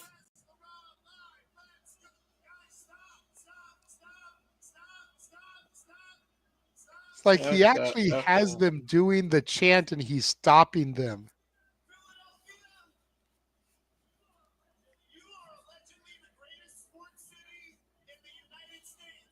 They don't care.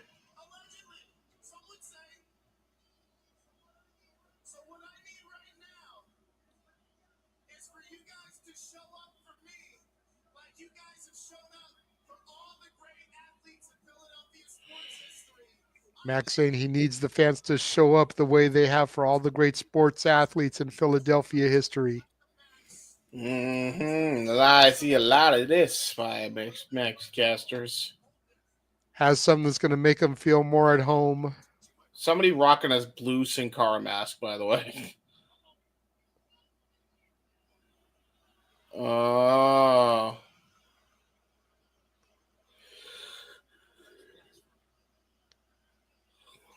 I mean, no, probably not this early.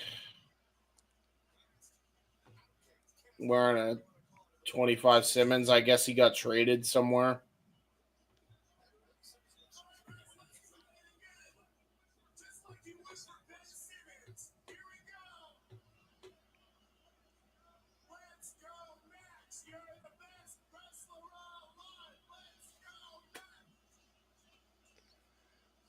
God, this is some cringe. Come on. Some cringe. Damn. Says they're not great like New York City where he's from.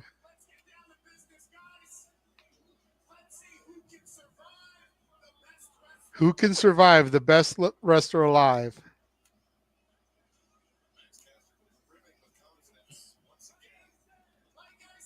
Lights are out. Uh-oh.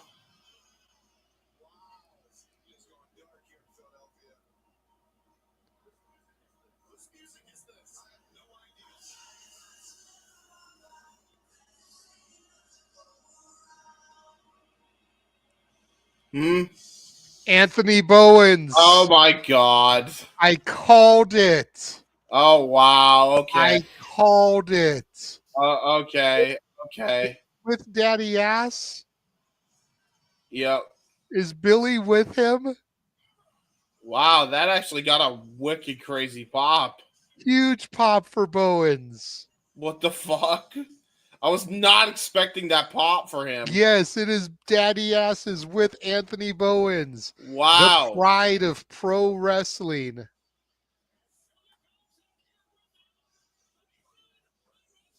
Gets pyro angle style, the whole 9. Let's go, Bowens.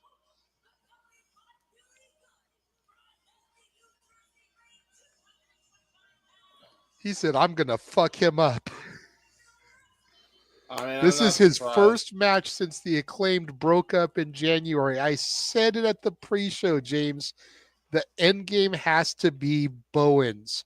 Whether they do it here or they hold off one more month till Double or Nothing, it has to be Bowens. And here he is. Yeah, it was a pretty good theme, pretty good graphics. Yeah, dude looks like a star. He always has looked like a stud. Yeah, that's true.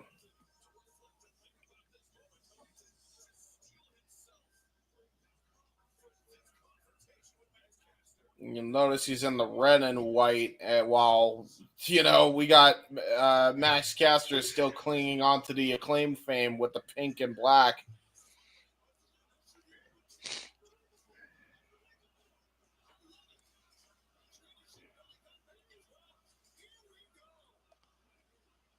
Fuck him up, Bowens. Fuck him up. Throws the diploma. Both men pushing each other center of the ring. Combustible elements ever since the dissolving of the Acclaimed this past January. That was sick. That was sick, Nick.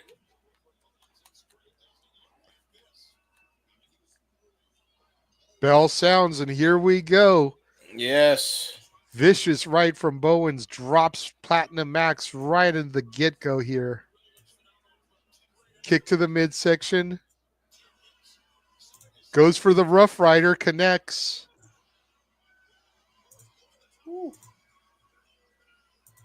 Throw him up. Wow, we're not wasting any time, huh? Nope. Damn. Oh, discus punch. Holy shit. Okay. Lapses gone. on Max, hooks the leg, gets the 3 count. Bowens has done it nice and easy. Scissors up. Wow. That Billy Gunn very proud of Anthony Bowens there. That was a squasheth.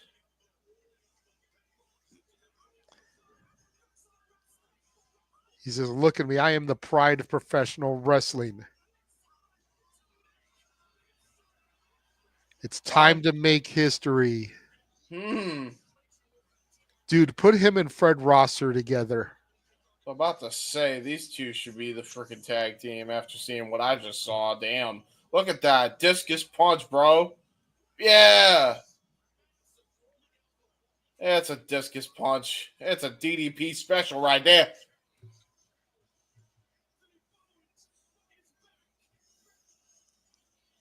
Billy Gunn as the manager. You gotta love to see it. And a big hug between the two. Yep. Daddy Ass. Both men embracing there in the ring. Daddy Ass and Anthony Bowens. Yes. Whew. And there we go. Good shit. That was really cool. That was our Dynasty 0 hour main event. Yes. I say we go ahead and we begin to bring in the announced team for the main card. That way we can shoot the shit with them for just a moment or two. I know originally they said let's do it at the top of the hour, but we have no more matches, and I'd rather talk to them than to listen to RJ City for 9 minutes and 22 seconds. So You ain't kidding. here are your commentary team extraordinaire for the main event card. The simple man with the spectacular voice, Noah Foster. The reliable one, Walter Cruz.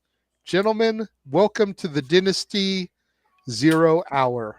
The Dynasty. Dude, I love this. Thank you, Hannibal. It's good to see you, gentlemen. Good to see everybody once again. We are back here in the Super Rebel Studios, once again covering professional wrestling. Damn it, as we will see tonight, if a dynasty is indeed once again brought back to life, courtesy of Swerve Strickland, and so many more. Sounds like you'll have pretty fun with the Zero there. What a return for Bowens, and damn, what a haymaker. He clocked Max in the freaking other networks. That was ridiculous. I would be happier about it if I wasn't so goddamn tired. So there is that. I'm just happy because I called that shit. I said it in the 0 hour. I was like, look, the end game has to be Bowens. The question is do they do it tonight or do they stream this alone for another month and do it a double or nothing? They can't wait till All In to do it. That's too fucking long of doing this stupidity. But they could do it one more month if they needed to. And sure enough, it was fucking Bowens. I called it. Freaking Nostradamus over here. You're right. You called it and you saw it. What did you think of it, JJ? I thought it was great. I thought it was fucking phenomenal. Not only did he call it was Bowens, he also called that it was going to be a squash match in like 3 minutes. He said that too. It was a famous, sir, and one of the stiffest rolling elbows I have seen in a long damn time. Not from somebody wrestling in Japan. Yeah, I was about to say that looked like a discus punch, DDP style, really. I'm even getting props from Rift in the no DQ chat for calling it because Walter put in there that I called it. And Rift's like, good job, JJ Williams. It's like, woohoo, I thank you. Gracias. Gracias. And also, thank you, Jeff Jarrett, as he celebrates 39 years for his business. And thank you to all of you that are watching across all the channels in the Super Liable Studios as we do this for all the biggest shows, previews, and specials across all things wrestling. Shout out W fam. Hope you enjoy the conversation, reactions. We are the conduit to your live play-by-play coverage. If you're unable to watch the show, we hope to keep you engaged and entertained through the show as they go down through the card. And of course, we'll do that here soon enough. And I'm looking very forward to tonight's preview. So again, please like, subscribe. Also, tap for wrestling. Subscribe. Comment. I was just going to throw that out there. We have 15 people watching right now. If you haven't subscribed to Rage of Wrestling or Batty for Wrestling, our newest partner, go subscribe to those two channels. Let's get the numbers up for Batty for Wrestling. Yes. Let me see. Is the thing in here? No, it's not. Okay. Yeah, we got to get those graphics. If I can find the graphic for this room, because I know it's in some of the other ones. But that's the thing. Batty, rooms.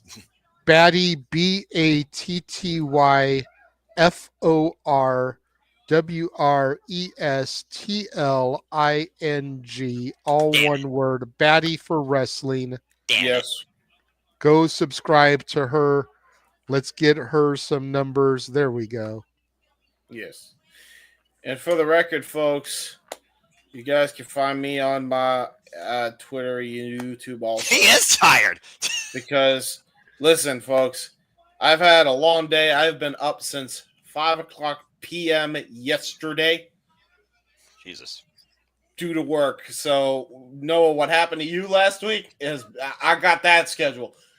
I'm now. He's got that, plus he's got the tism. So the tism is tisming, plus he's sleep deprived. Yes. The sleep deprived and the tism do not mix. Respect. And thus, I shall finally take, now that I know that it's going to be you two primarily on the call, fine I do, and my bow out here. Scissor. Yay. All right, bye, everyone. Stay weird and get some rest. Cut it out. Damn it, Walter, you freaking idiot!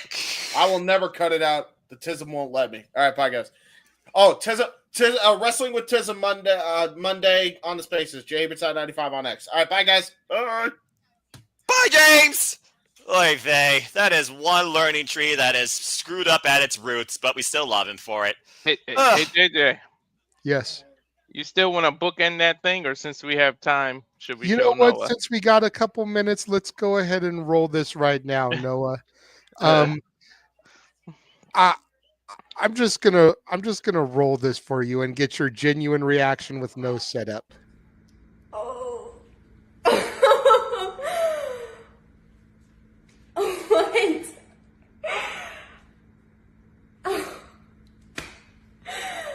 Oh my god. I can't get the words out.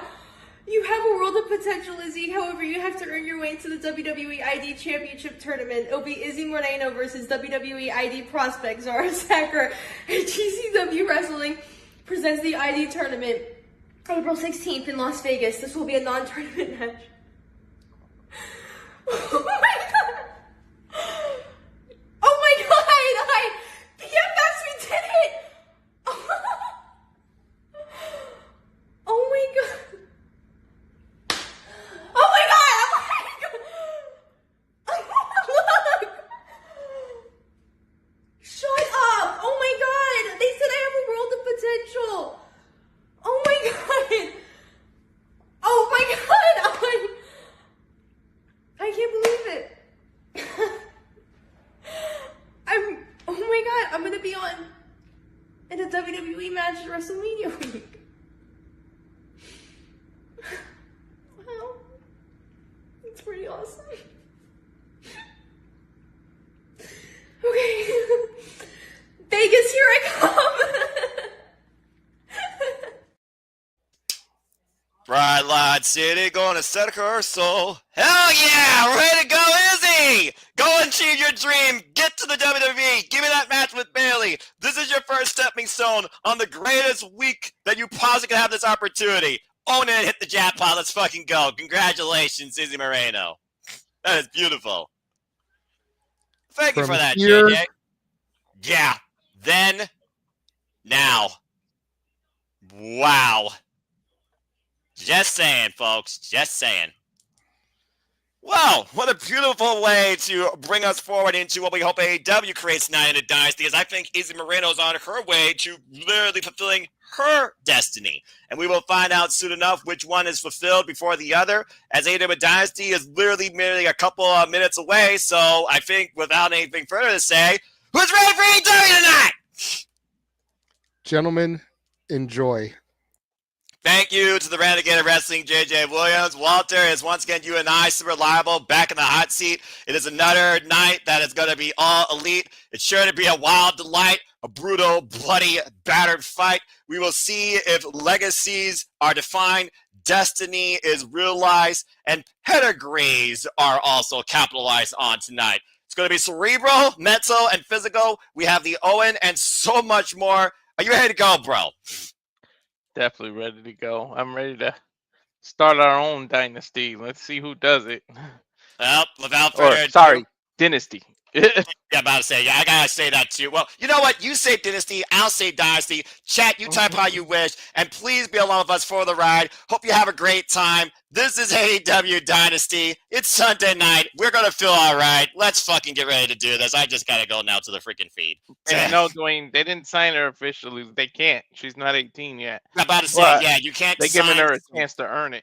Yeah, you can't sign somebody until you literally freaking at least got to 18, but it's still an incredible opportunity for young Izzy, and we definitely will be following it, maybe even covering it, depending if it hits the schedule. So go to the feed and see where we're at right now. Again, folks, we have 10 matches, and we're kicking things off with Owen action with Will Ospreay versus Kevin Knight. To all of you tuning in, we hope that we are the kind, open-minded conduits that bring you in tune towards all Elite Wrestling now if you're unable to buy the pay-per-view. But again, just have fun, just enjoy life and enjoy rest. I got the FBI warning on my screen. And again, folks, be kind to chat or you will be banned. It's as simple as that. And if you want to dictate the conversation, PayPal, my friends, PayPal the passions. Let's do this. And now, from the city of brotherly love, Super Bowl championship location, AEW presents to us tonight, Dynasty. Walter and Chad, By the way, Noah, it's Sunday! You know what that means? We're back in the virtual hot seat once again, and there's not going to be no live show tonight, but there's going to be a whole lot of reason to give you a grin. This is AEW Dynasty from Philadelphia, Pennsylvania, in the Lacrosse Center, capacity crowd on hand, 10 matches on bout tonight, several championship implications, and we officially start the Owen! Welcome to the show. Hello, everybody, and welcome back to Super Reliable Studios. Noah Foster, Walter Cruz. We are Super Reliable. We are here to keep you in tune tonight towards the action as AEW Dynasty has officially begun. We have multiple championship matches, and we're going to kick things off, elevating the shit! And it's time for Will Ospreay versus Kevin Knight for the first time ever. Walter, you ready to go, brother? And it's good to see you. I am. Good to see you too. As JJ says, good to be seen. But did you notice Triller had the Stardom AM and Dream bundle? The Sin City and the Neon City? I did. Again, I mean, we got so much ahead this April, and this is a hell of a way off tonight with the All Elite Bruv, who called that he is going to win the Owen. Finally looks to go all in and be the guide to lead AEW's future. Will Ospreay on a 12-match winning streak. By the way, shout out to the chat. Darren, Safet, Dwayne Atkinson, Kate Rare, Matthew, Lambs, everybody out there. Nicholas Ferret, Nestor, Matthew, Kate Rayer, Chris Jacobs. It is good to see all of you. And for those that are here for the first time or continuing, thank you all so much. We hope that you all enjoy. Sandy, it's also good to see you as well. I want to give a shout out again to not only Walter Cruz, but Ash, our Canadian friend. Please show them love. Subscribe to their channels. They're in the genesis of their YouTube content creation. 1 minute trying to go to WrestleMania. And a great friend from Canada. She's back on a new venture here in YouTube with all elite content in New Japan. Thank you, Ash, by the way, for allowing us to use your channel to further the expansion of the Super Reliable Studios and hopefully bring people in tune towards what you're all about and encourage them to subscribe to you. And Nathan Bates, good to see you. Well, Walter, this should be interesting because despite the fact Kevin Knight and Will Ospreay have incredible history in New Japan Pro Wrestling, as we see the Owen men's tournament bracket, they have never faced each other in the ring before. The first time they were in the ring was together as a tag team. And tonight, folks, we'll see out of this match who will face either Brody King or Konosuke Takeshita in the semifinals, as this, of course, is the left side of the bracket. We have the bracket, by the way, in the chat. If we want to bring it up later, we can do that. Anyway, please put your seats in the upright position and go to first class as we welcome in the Jet, Kevin Knight. I can't believe that they're starting. This is hot and heavy to start with that. Yeah, how about top this shit? Will Ospreay and Kevin Knight are about to blow the roof off this place. It's a matter of who's going to soar higher. Kevin Knight, a former IWGP Junior Heavyweight Tag Team Champion alongside Kushida, and is a bright prospect out of not only the LA Dojo, but previously trained by Buddy Wayne, Nick Wayne's father. A shout out to Nick Wayne, by the way, who will be taking part in this year's Best of Super Juniors. An incredible opportunity for that young upstart. Aubrey Edwards, the official for opening contest. Cleaver, good to see you, and please stay tuned, folks, for No DQ Review, now moderated for the time being by the Cleaver, Colin Andrew, giving you prime cuts and a selection of sorts with a great panel alongside him and Aaron Riff. Check out the No DQ Review weekly on NoDQ.com. Say yeah. I'll be there. I'll be there Tuesday. Good deal, man. I hope you have a good time, and I hope everyone has a good time tonight. Now, Walter, you and I have covered New Japan Pro Wrestling for a little bit, so you know a little bit about Kevin Knight. Of course, last time we saw him together in commentary action was back at Kingdom when he and Kushida lost the IWGP Junior Tag Team Championships in that ladder match. Yep. Yeah. But he's still impressive in that. I mean, what an opportunity. What did he sign 3 weeks ago? He gets this opportunity. I mean, it's because Jay White got hurt, but damn it, things happen. And when opportunity knocks, you got to open the door, right? You also got to make the best of an opportunity, especially when it presents. It's sometimes not about the decision that seems obvious. It's about the work ever presented by those in defeat, as every match is a learning experience. We got good old JR here on the call as well. Of course, My Voice Professional Wrestling alongside Excalibur and Toya Giovanni and Taz. Shout out again to James and JJ for their great work during the 0 hour. Always appreciate those fine men for their work. They say practice makes perfect. So the best way to get better is to experience. So you got to keep having matches. That's just how this industry is. Well, again, he's only 5 years in his career against the All Elite Bruv, who's been in this game now for a little bit over 10 years and is practically a Grand Slam champion in New Japan Pro Wrestling. Of course, with Ospreay, he elevated AEW, signing on the dotted line last year, having his first match of Revolution, ironically enough, against Konosuke Takeshita, who he very well might face here in the Owen. Yep, depends on who wins. Oh, nice takeover. Oh, anything you can do, I can do better, says Kevin Knight. A little bit of showboating against the All Elite Bruv by this brash young upstart. Kevin Knight gives me a lot of vibes like Javon Evans. Whoa! And Leon Slater. Is he from LA? Because he's always wearing the Lakers purple and gold, I noticed. Shout out to Black Mamba, forever immortal. That is correct. Like I said, also a student out of the LA dojo. Sliding in now. A little bit of a show pause there. Here's a cover. It gets a 1 count.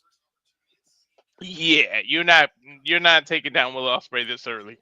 But it is a good idea to try and wear down Ospreay. If you can't wear him down physically, you wear him down mentally. You and I talk about all the time how much wrestling is both a physical game as it is a mental game. And we know how far Ospreay can go. Good Lord, what a boot! Oh my God. That was almost a misstep the way he grabbed the ropes, and I'm glad he was okay. Well, he may not be okay for long because Will Ospreay might be looking to go over the top with the plunger, wiping out Kevin Knight against the entranceway. Right, look at the back of his head. They're right at the entrance. You see Will Ospreay paying homage to one of the greats of all time. Of course, we are honoring Owen Hart once again with the Owen Hart Foundation tournament, led, of course, by Mafra Hart and all of her efforts with the Hart Foundation itself. Phenomenal forearm as Ospreay flies in. Here's the cover. Lateral press and gets a 2 count. Aubrey right there in prime position. So that was all Kevin able to kick out. Can't blame the ref on that. And, of course, we know the implications of this tournament. Walter, the winner of the Owen will go on to AEW All In Saturday, July 12th to challenge for the AEW World Championship. They will either get Swerve or John Moxley, depending on what happens in our main event tonight. And shout out to Shadow Batash. Good to see you, Ash, in the chat. Cheers, pal. Hope you're enjoying Dynasty with your family. And stay tuned, folks, for her channel to give you updated coverage on maybe a review of Dynasty, as well as maybe some stuff regarding New Japan Pro Wrestling. Again, become a subscriber today. Bye for wrestling. Phenomenal stretch here, and you see Ospreay driving his knuckles into the side. You figure about the damage that does to the rib cage and affects the breathing, Walter. It definitely does. Yeah. Trust me, my brother would know as he injured his ribs on a bike accident because he used to do BMX stuff, and every time you try to breathe, that pain is ridiculous. Both men trying to gain an early advantage here, and Kevin Knight right now trying to drive the momentum forward, up and over. Great separation. Again, the quickness. Don't blink! Accelerates through Ospreay with that shoulder tackle. How do you think Ospreay? He's basically facing a mirror of himself. Like, look at the way they both move. There is a lot of similarities there. Oh! Nice jumping splash there, turning in mid-air for a 2 count. I don't think I've ever seen that before, aside from him. I swear, it's in the shoes. Chris Charlton always said it's in the shoes. And when I tell you Kevin Knight soars, not flies, I mean it. Hell yeah. And it soars higher than a Boeing 747. Take a look at this. Take a look at it. Yeah, look at the way he turns his body in midair, Walter. I think the back of his gear says to fly. Maybe it says born to fly, but I saw the to fly part. I don't know. Meanwhile, handspring, corkscrew kick turns Kevin Knight all sorts of ways around. And Ospreay with the cover and kick at it, too. He might be in no man's land because he got jet to fly is what the back of his gear says. And Ospreay right now filling out Kevin Knight for the first time ever. Of course, we saw how well these two worked together this past Wednesday on Dynamite. And Will Ospreay, former 2-time AEW International Champion, IWGP United States Champion, World Heavyweight Champion, Rev Pro Champion, Warrior Wrestling Champion, Neverweight Champion. The accolades of the All Elite Bruv go all the way back to 2013. Whoa. Believe it or not, Ospreay could be at a disadvantage because how do you prep for a person that you barely even know? He's barely been on the mat. That's one of those things also where, again, this is a battle of inches. You know that as well as I do. All it takes is 3 seconds, and there goes everyone's bracket. Mm-hmm. And Ospreay, though, German suplex to Kevin Knight and holds on to it. Maintains weight control. I think he tried to roll, but then changed his mind last second. Either that or fatigue could be setting in. We know the cardiovascular nature of Will Ospreay, but he's also been through the ring. A drop kick! Just Ospreay down to a knee, though. I catched him right underneath the jaw. Mm-hmm. And Kevin Knight once again looking at him. Ospreay and fly connects! Woo! Damn. And that would definitely slow things down for a moment. We're at an even Steven pace now. It's basically the beginning of the match now. Yeah, and look at the way that Will Ospreay turns in midair with Kevin Knight. And all the body weight of Ospreay falling on Knight as both men fall to Matt Aubrey, checking on both men here. Again, you got to think about the fact this is Kevin Knight's pay-per-view level debut in AEW. That's a hell of a start for this young upstart who literally kicked things off with the man he replaced here in the Owen his first version of AEW when he became All Elite, Switchblade Jay White. Get well soon. What a way to debut. What a better opponent than Will Ospreay, right? Right? Talk about being thrown into the deep end, right? Well, you either sink or swim in this business. Knife Fish shop again. Will Ospreay maintaining wrist control. Of course, we know still to come, we have Kyle Fletcher versus Mark Briscoe 4. And as I said earlier, we got Canucci to catch up with Brody King. And also, another Knife Fish shop. Vicious nature here. As, of course, we're also watching this match still to come also beyond tonight. Hangman Page versus a wild card. And those matches, folks, will be announced, I imagine, later on, either in the week or the weeks to come, as this tournament will culminate at Double or Nothing next month. Tell you who's really paying attention to this match, even though he's got a match later, it's got to be Moxley, because, I mean, you follow the entire tournament to find out who your next opponent is. Although you shouldn't look past your current opponent, but still. But I feel like Jon Moxley has literally had a death stare over the entire AEW roster, considering how he and the Death Riders have ran rampant. But to your point, you don't want to look beyond probably the biggest threat to date in what could be the most dangerous man in AEW. Oh my God! Versus the most driven man in AEW.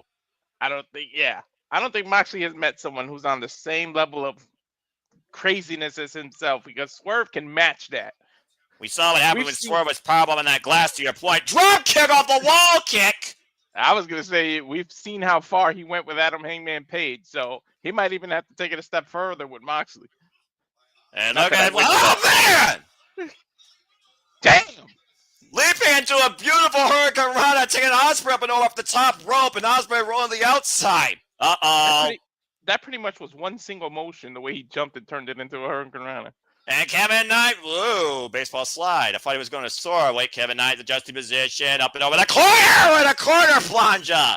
Don't turn your back, Ospreay, because he can fly.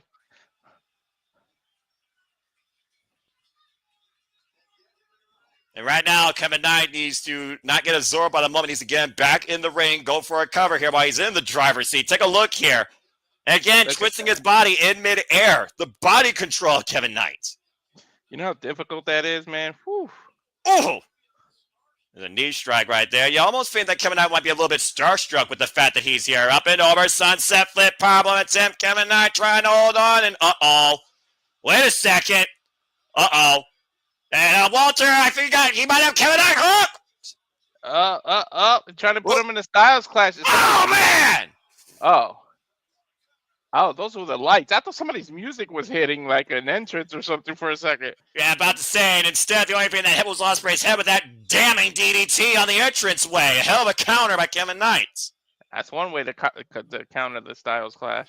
Well, the fact that he wasn't able to hook the arms definitely helped. Take a look at the replay here. You see him flailing away, and Ospreay was able to hook one arm, unable to hook the other. Kevin Knight found a way to escape, so his upper body was able to catch Ospreay! Hook the head for our DDT, and we know the extensive shoulder and neck damage of Will Ospreay, especially this year. Kevin Knight was smart enough to hold his own arm. He straight-jacketed his own arms, basically. And Aubrey Edwards starting her 10 count again. You can advance through this tournament via countouts. Be a massive upset. Aubrey up to 7. Now to 8. Ospreay up to his feet, but Kevin Knight looks the sword!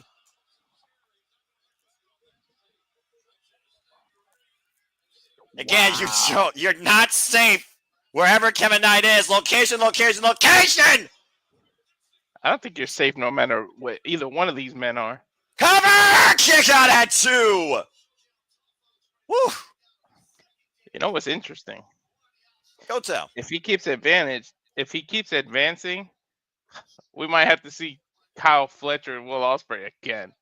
Well, I mean, there's a lot of possible circumstances here where we might see repeat encounters. Fletcher and Ospreay, Konosuke and Ospreay. Mm-hmm. Again, it takes a lot, though, to kick out of a delayed DDT after a previous DDT on the outside. Kudos to Will Ospreay, still very much in this. Looking for that springboard lariat. Up It there, takes a lot more to keep Ospreay now. Yeah, especially here. And Ospreay again, once again, looking to hook Kevin Knight. Center of the ring. Can Kevin Knight escape this? Whoa, man! We're on to come out of reversal cover off the single line! Kick out at 2! What was... He countered a power bomb into a Hurricane Rana. I think he was looking for the Styles Clash again. That's exactly it. He couldn't hook his arm, so he went for a power bomb and he flipped it. Phenomenal counter offense by Kevin Knight here. Literally outpacing Will Ospreay. Oh, it's a hook kick. There's only one word to describe that. Athletic. Off the grill. Oh, a drop kick counter to the Ox Cutter. For a man that has never faced Will Ospreay, I think I know Claudio's been scouting the other. Well, that's the advantage. There's a lot more footage on Ospreay in AEW than there is Knight. Kevin Knight to the top rope. Twisting! Splash! He got it. Cover 2! No!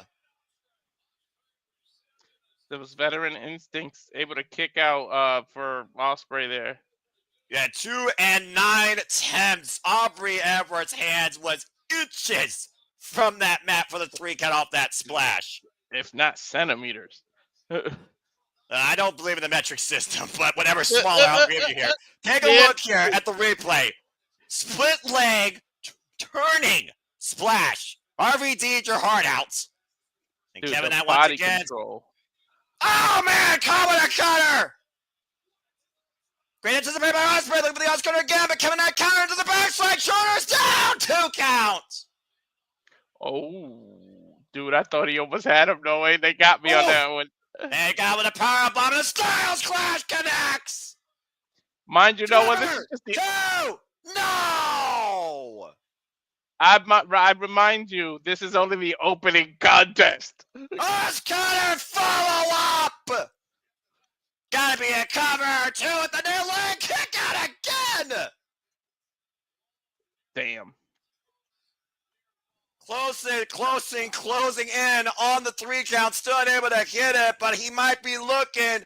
Hit and play connects. It's over now. Shoot the half, hit the far leg. Will Ospreay advances and grounds the jet. Kevin Knight.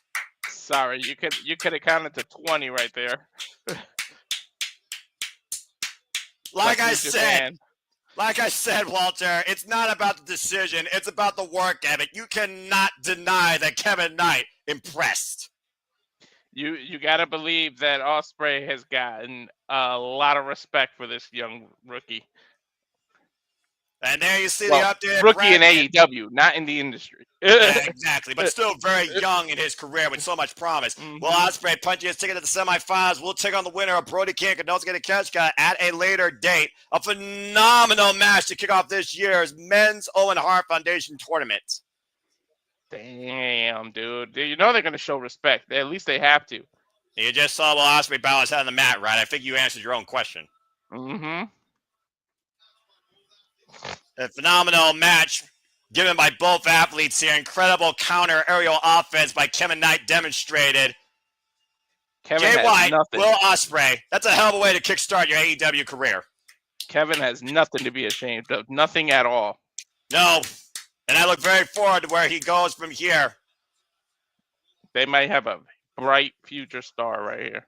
But Will Ospreay might have all in his sights, looking up at that sign.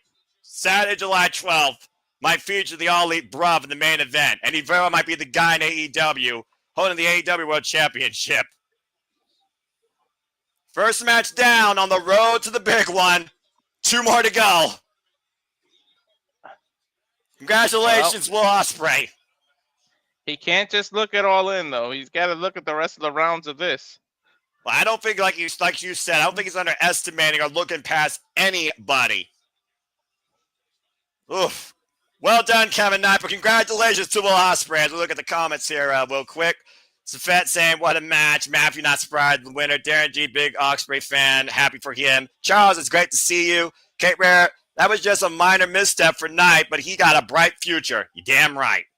And Ash saying, this is a very solid showcase for Kevin Knight. Looking forward to his run at AEW. Well, that being said, while we saw the greatest of highs, time to see somebody hurt people. It's time for the Hurt Syndicate versus Big Bill and Bryan Keith for the AEW Tag Team Championships. As action rolls on here at Dynasty. Well, that's one match that could actually follow these two. It's the Hurt Syndicate because they're out to hurt people. Yeah, we're going to slow things down instead of taking it to new heights, and we're just going to beat the crap out of each other because we hurt people. I'll take it. Woof! I'm already sweating for my blazer.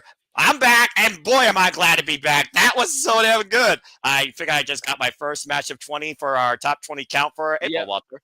Yeah, exactly.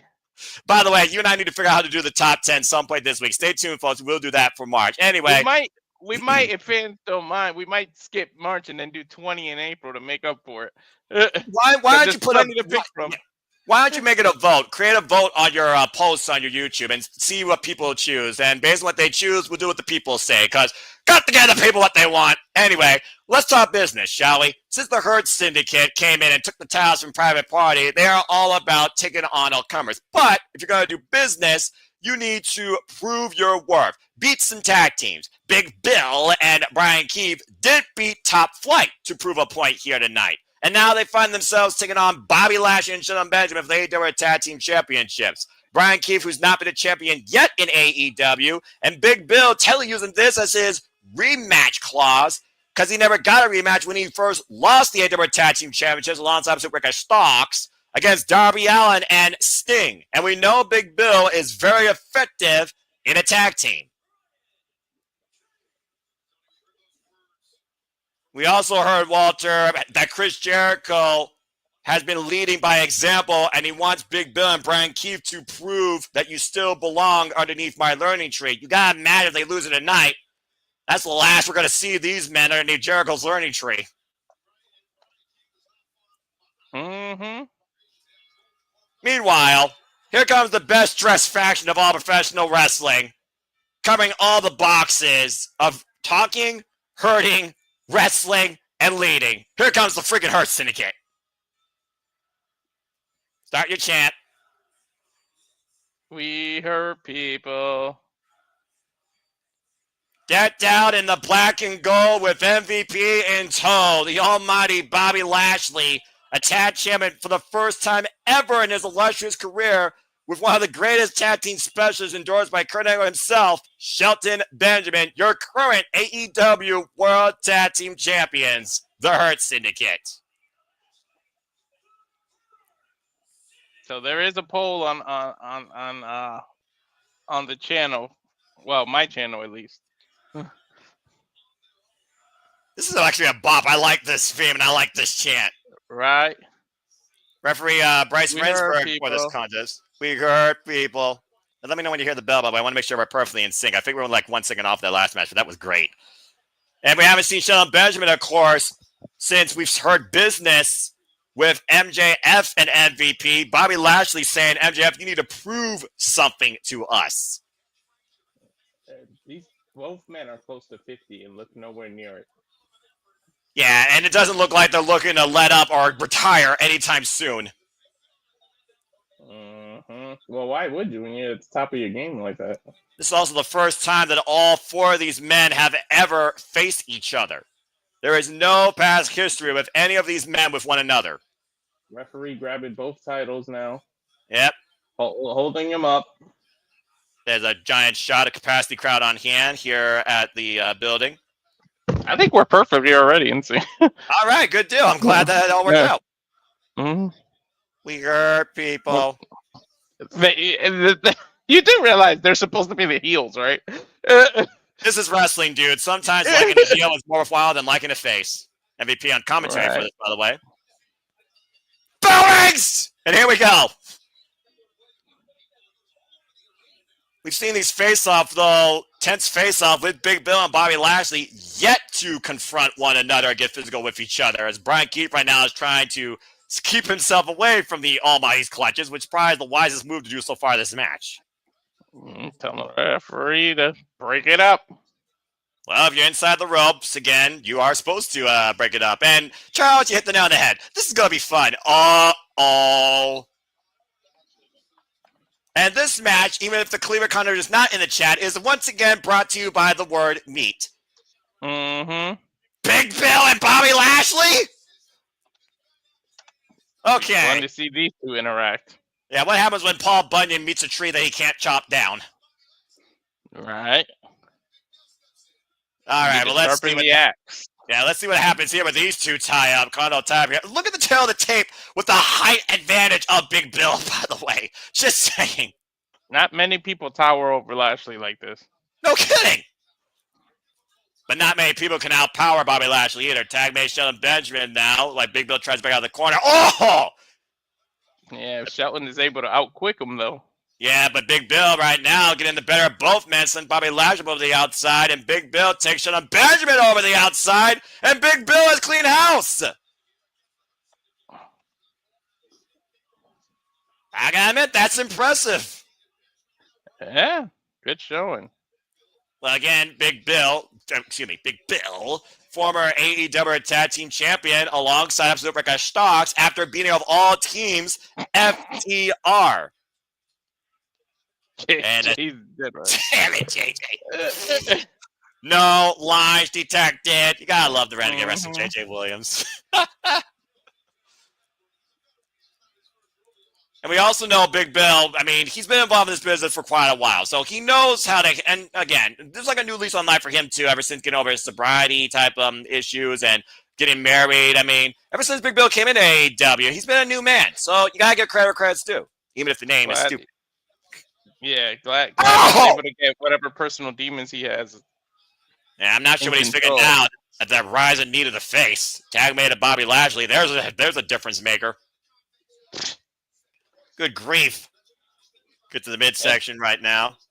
Anyone's knee to the face would change the game. Well, Shelton Benjamin, though, has some of the stiffest knees in the business. Explosive offense by the, as MVP has christened him, the standard of excellence. Once known as the gold standard, former WWE Intercontinental Champion. Gold on the trunks and gold around the waist. Well, what is the Hurt Syndicate all about? Money, championships, and hurting people. Mm-hmm. And yet Bobby Lashley believes that they don't need a fourth person, and MVP believes that MJF is what the Hurt Syndicate needs to further their business.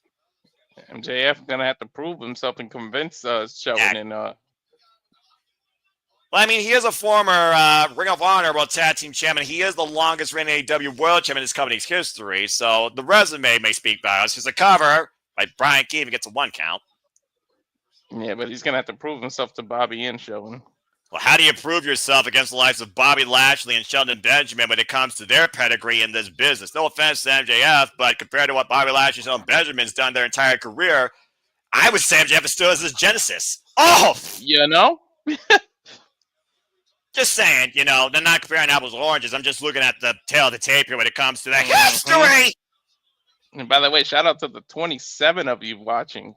And thank you all so much. Again, I hope that we are keeping you entertained, engaged, and also just having fun with wrestling here tonight at the Super Alpha Studios. We do this for all the biggest shows, pay-per-view specials across all things wrestling, AEW, WWE, NXT, Ring of Honor, TNA, independent promotions like HOG, RLW, just to name a few, and NJPW. Bobby Lashley catching the boot of Bryan Keith, clubbing, splash.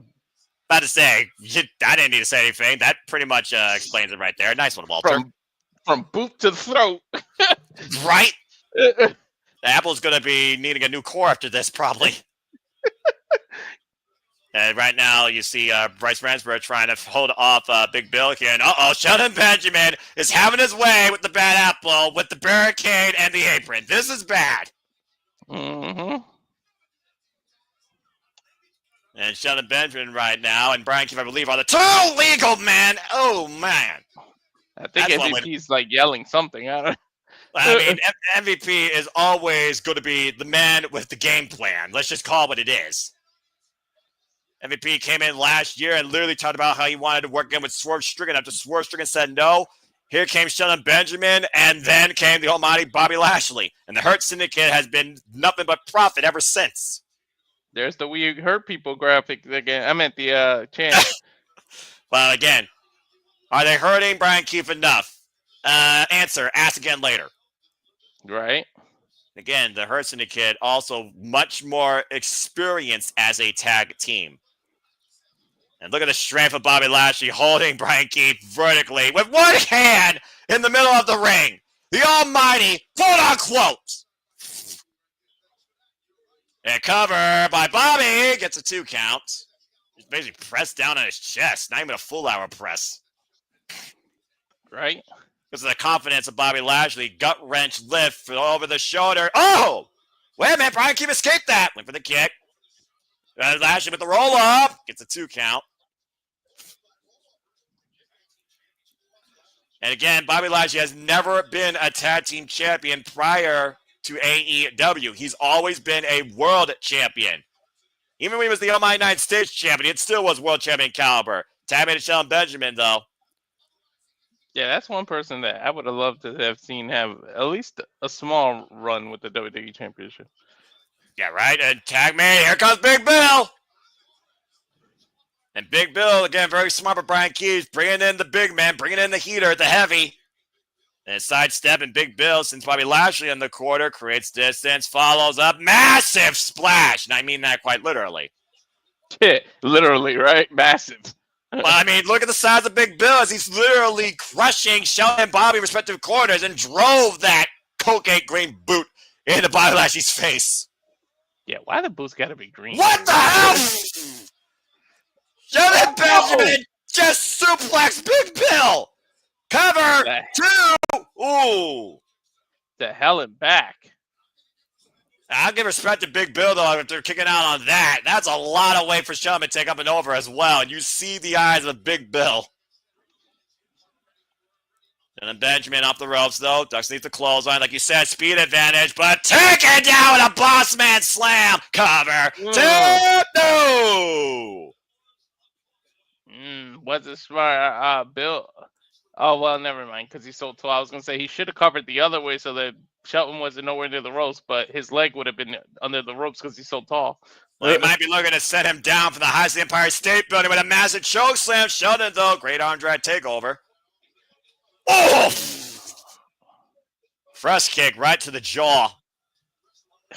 That would have been, man! That would have been a flight if he hit that choke slam. Tag made. And Brian Keefe now legal. These boots, my God. Yeah, they've been a tale of the tape for a Big Bill in a different way for I don't know how long. Just saying. And Bobby Lashley. Oh! He stopped that double team. Yeah, no kidding. Uh-oh. Bobby Lashley saying that's it. What the hell is he looking for? There is no way. Is he going to try to do the Dominator? Oh, no way. No way. I think that's exactly what he's trying to do. But Big Bill hoisting up Bobby Lashley with the shoulders. And Snake Eyes. Messy Snake Eyes across the top turnbuckle.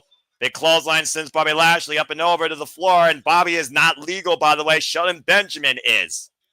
I don't think I've ever seen Bobby handle like that. That's since Brock Lesnar, in my knowledge. And Big Bill. Yeah. Whoa! And a sidestep here. A lot of leniency being offered by the ref. And again, that massive boot being the difference maker. Oh, wait a minute, MJF! What the hell? That was MJF in the freaking audience, wasn't it? And he just hit Big Bill with a 100K Dynamite Diamond Ring while Bobby Lashley had no idea. Just speared Big Bill. I think he knew. I think he did. Well, now he knows. And look at this. Watch the replay here, Walter. That big boot to Bobby Lashley, and look who came up from behind. MJF, bang! Out of nowhere, too. I don't think Bobby knew. I don't think Bobby approves either. And also Shelton Benjamin might be a little surprised to see MJF here. I don't know if he saw MJF hit Big Bill, but right now the Hurt Syndicate needs to focus on the task at hand here. Yeah, MJF might be inadvertently distracting them. That's not what they need. MJF's doing his own Steve Urkel impression here. Did I do that? Mm-hmm. At this point, you need to focus on what the matter at hand here is, the AEW World Tag Team Championships. And Bryan Keith, you are in a world of hurt as MJF makes his leave. They did the smart thing. They isolated him because they got rid of Bill. And I think spear. Oh my God, he spared him to hell. Yeah, I mean, about to say, just cover the man. It's over. They hurt people. Hurt Syndicate wins.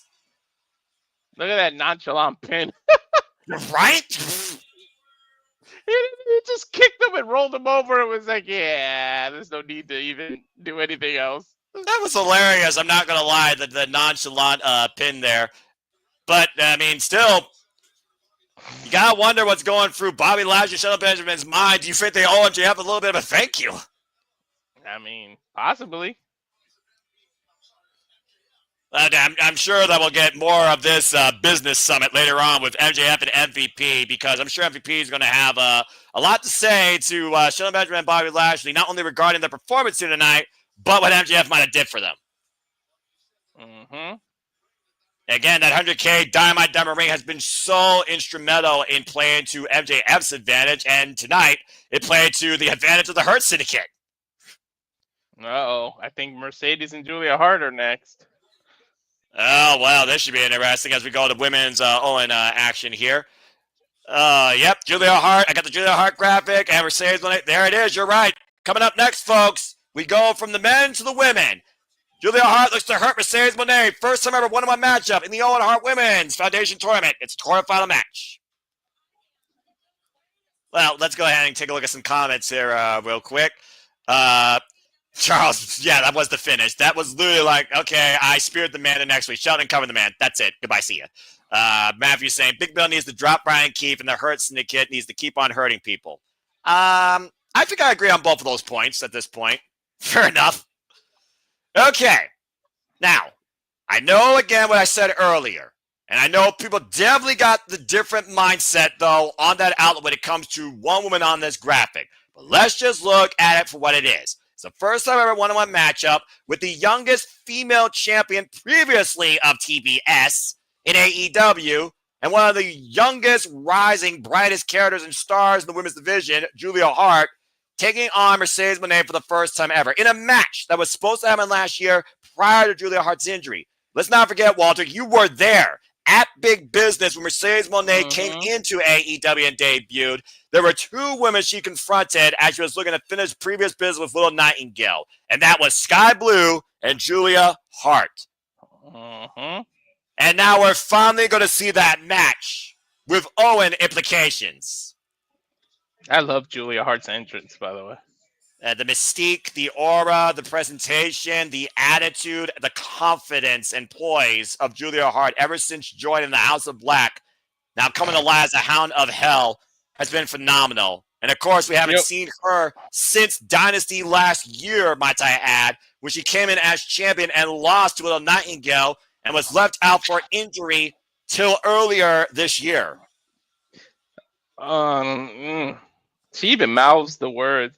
I don't know. I feel like the Owen Hart tournament should include nobody who has a title. Like, I get this match and I get everything, but I feel like anyone who already has a champion shouldn't be in it because it should be elevating someone to the next level.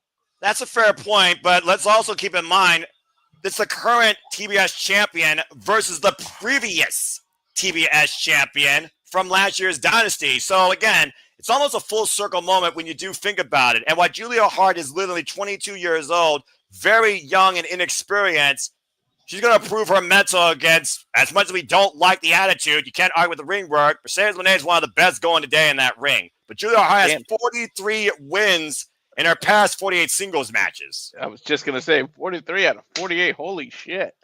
Not bad for somebody 5 years in the business. And there's the women's graphic if you want to take a look at that, folks. We, of course, have Julia Hart versus Mercedes Moné tonight, and the winner of this match will take on the winner of Harley Cameron versus Athena, while on the other side, we got Jamie Hayter, I'm a hater, taking on Billy Starks, as well as Chris Statlander taking on Thunder Rosa. Those matches to come later in the Owen. And we saw what happened last night on Collision. Mercedes Moné witnessed not only what Julia Hart is capable of when she trapped that modified octopus and Harley Cameron and tapped her out, but she also saw what Athena's capable of. Here comes the CEO. And the current undisputed Rev Pro British Women's Heavyweight Champion, TBS Champion, and Edward Strong Women's Champion. 3 company, 4 belts, Moné. Belt collector. And let's If keep you in wanna mind. add, Go ahead. If you want to add the overlay of the tournament bracket so we can show it every now and then, you can, because it's in the other channel thing. I think this is fine because we could talk more about the Owen later. It's kind of going to cover some of the names. I think what you got here is a great presentation. And again, we also got to keep in mind this. Here's a crazy stat for you folks. Mercedes Moné has yet to be pinned or submitted in AEW. She's undefeated. Yeah, Charles, that would include Athena. I just feel like no one who already has a title should be in the tournament because it should be elevating someone to the next step. Like I get why they did it, and it's nice to see like champs already in there, but I just feel like it should the tournament should be like up and comers. It shouldn't even be super established people. Like that's what you should use the tournament for. Well, I mean, That's we just just my said that. opinion. Yeah. Yeah. I like that idea, but again, Julia Hart, one of the youngest athletes. Jamie Hayter, she never got her title back. Chris Statlander. Statlander has all the tools to be an AEW Women's World Champion, and she is one of the most effective workers in the AEW Women's Division since its inception. What is Mercedes? Is this like a Harlem Heat outfit? Like I don't think I've ever seen her in this outfit. Not that I'm aware of. Connor will tie up here. And again, it's going to be tough for Julia Hart, I feel, to overcome not just the pressures that come with the Owen, but the experience level of Mercedes Moné wrestling all over the world. But this also isn't the same woman that we saw last year at Dynasty either. She was coming into Dynasty less than 100%. Julia Hart's coming here at 100%. Ooh. Exactly. This isn't the same woman from Dynasty last year. Nice take over to Harris, sends the CEO up and over into the corner. Nice. Got her right in the corner, setting up for something big. Oof! That gymnastics background is definitely going to come into play for this previous cheerleader. I think Mercedes saw that coming, though. It wouldn't surprise me. You're crashing into that corner turnbuckle, and there you see Harley Cameron and Minnie Moné watching on from backstage.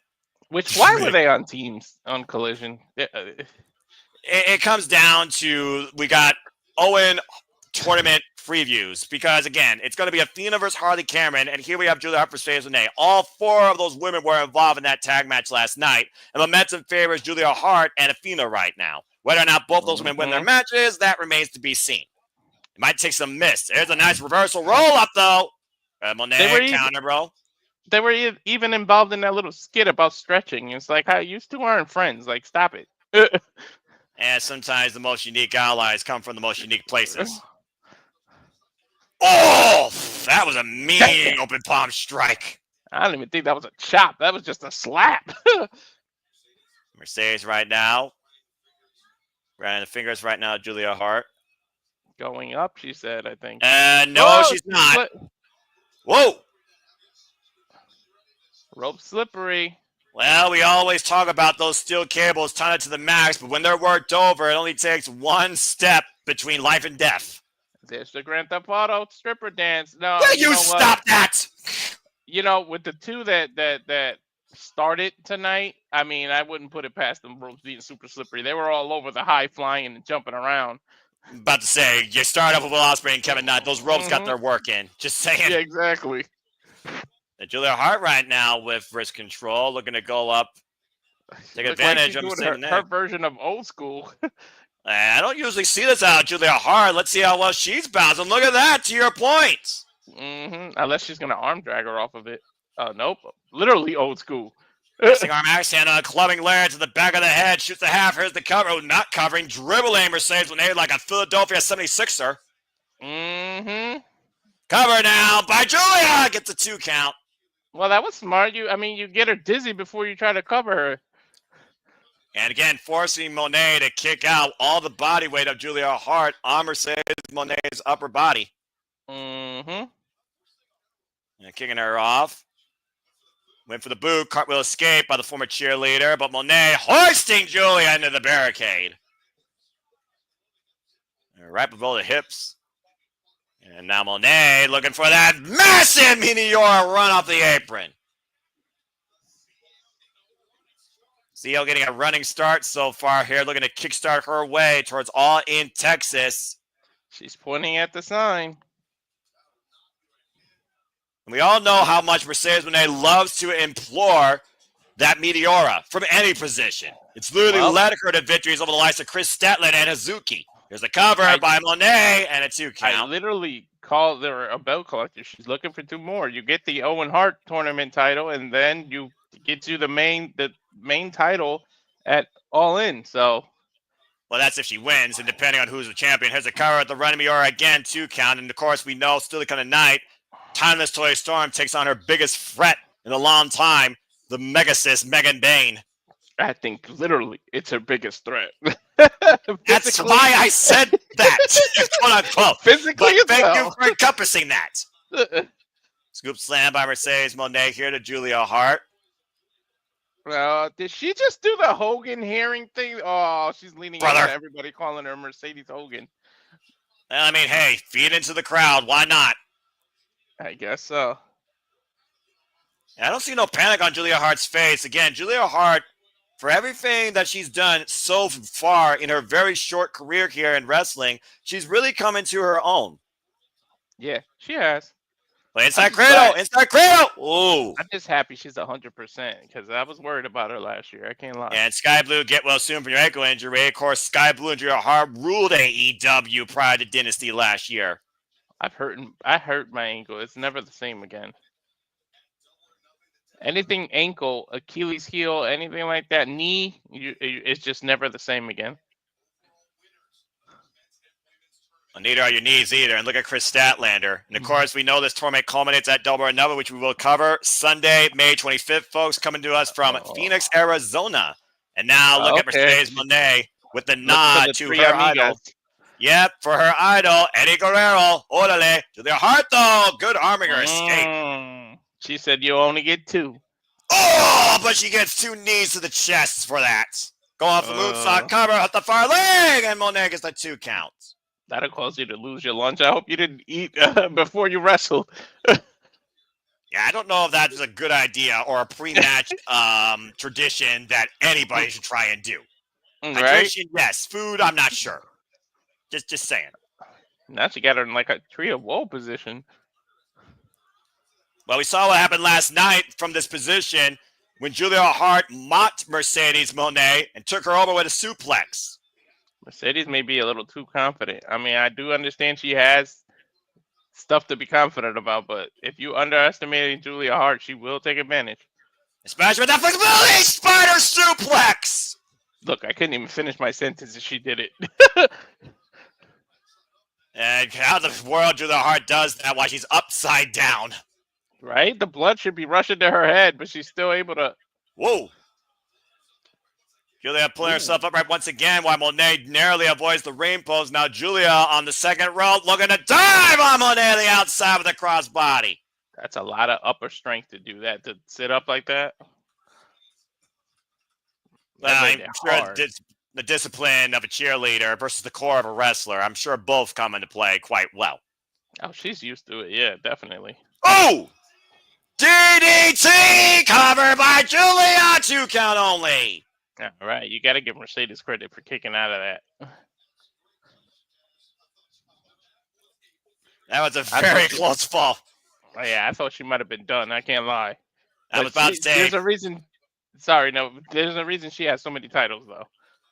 Well, again, we can talk what we want about outside bell to bell, but you can't argue that Moné puts the work in. Massive lung blower to Julia Hart. That was a beautiful move. Now we get the Reese there. Now we're at a stalemate now. Yeah, to your point, Mercedes Moné unable to capitalize here. Julia Hart, by the way, previously was the TBS champion heading into Dynasty last year for 155 days with 8 successful title defenses. That was a nice move as we take a look at the replay here.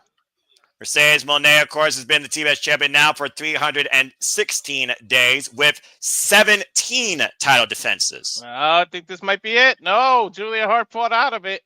Yeah, good escape there, but Julia Hart again counter, cruiser roll up on the jackknife, and kick out by Moné. Moné still holding onto the waist, now high stack, and kick out by Julia. Looking to hoist her up. It's not a backslide, she's looking to hook up for that Moné maker. Mm-hmm. Julia fine bad though, Moné getting a little bit frustrated. Oh! That's, you know what? That might be part of the strategy. You frustrate someone like that. And Julia Hart. Yeah, but Julia Hart might have lured Mercedes Moné in. Got a tarantula on her. Got till 5 to hold on to this. Literally tying up Mercedes Moné in the ropes, hyperextending the legs and the arms behind Moné. Now going back inside. Looking for that modified ground octopus, the same way she tapped out Harley Cameron last night. There we go. She got it, but she's kind of close to the ropes. Mercedes is. Yeah, about to say kudos to Mercedes Moné standing upright. Trying to get to the rope break. Ooh, instead of getting to the rope, she just threw Hart's head into the turnbuckle. And went for the roll up after that and got a 2 count. Good cover there by Moné. Yeah, for a match that we thought was literally going to happen within 2 months of Moné's debut, it's definitely holding up to the growth and development of both these women here in AEW. Oh, Hart needed to recover. Oh, both these women put it all out here in the first match of the Women's Owen Hart Foundation Tournament. Oh, man. And Julia Hart looking to make the climb. High risk, high reward. Let's see. The moonsault that won the team. Oh, man. Boots up right in Julia Hart's face and a backstabber follow-up. That's why they call it high risk, Noah. Yeah, but that moonsault literally nearly led to Julia Hart winning the TBS Championship against Chris Statlander in their first one-on-one encounter for the title. Another backstabber. Moné saying that's it. I think she's calling for the Moné maker. Julia Hart might not even know where she is right now. She might be looking to make a statement. I think she's doing that.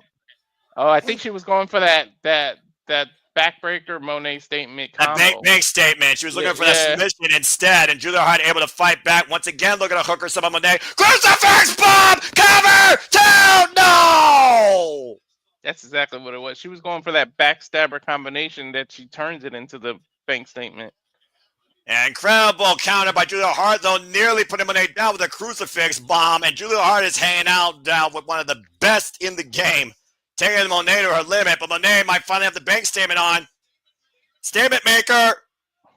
Will Julia Hart tap? I forgot she changed the name of it. She's got to crawl. She's got to grab the wrist. Got to try and force the break or roll through. She's turning over. She's reversing it, and then statement of her own. Heartless! Heartless! Mercedes Moné, world of trouble! She might tap. Look at that left drive, Walter! Moné, where's the pressure? Oh, man. Ooh, these two women, right back into the statement maker. And again, the damage done to the back.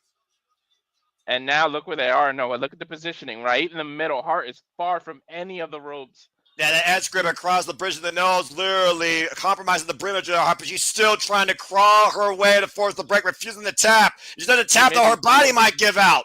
She may be forced to tap because she's so far. But the fans try with a round reversal. 2 count again, but Moné wrenching back as hard as she can.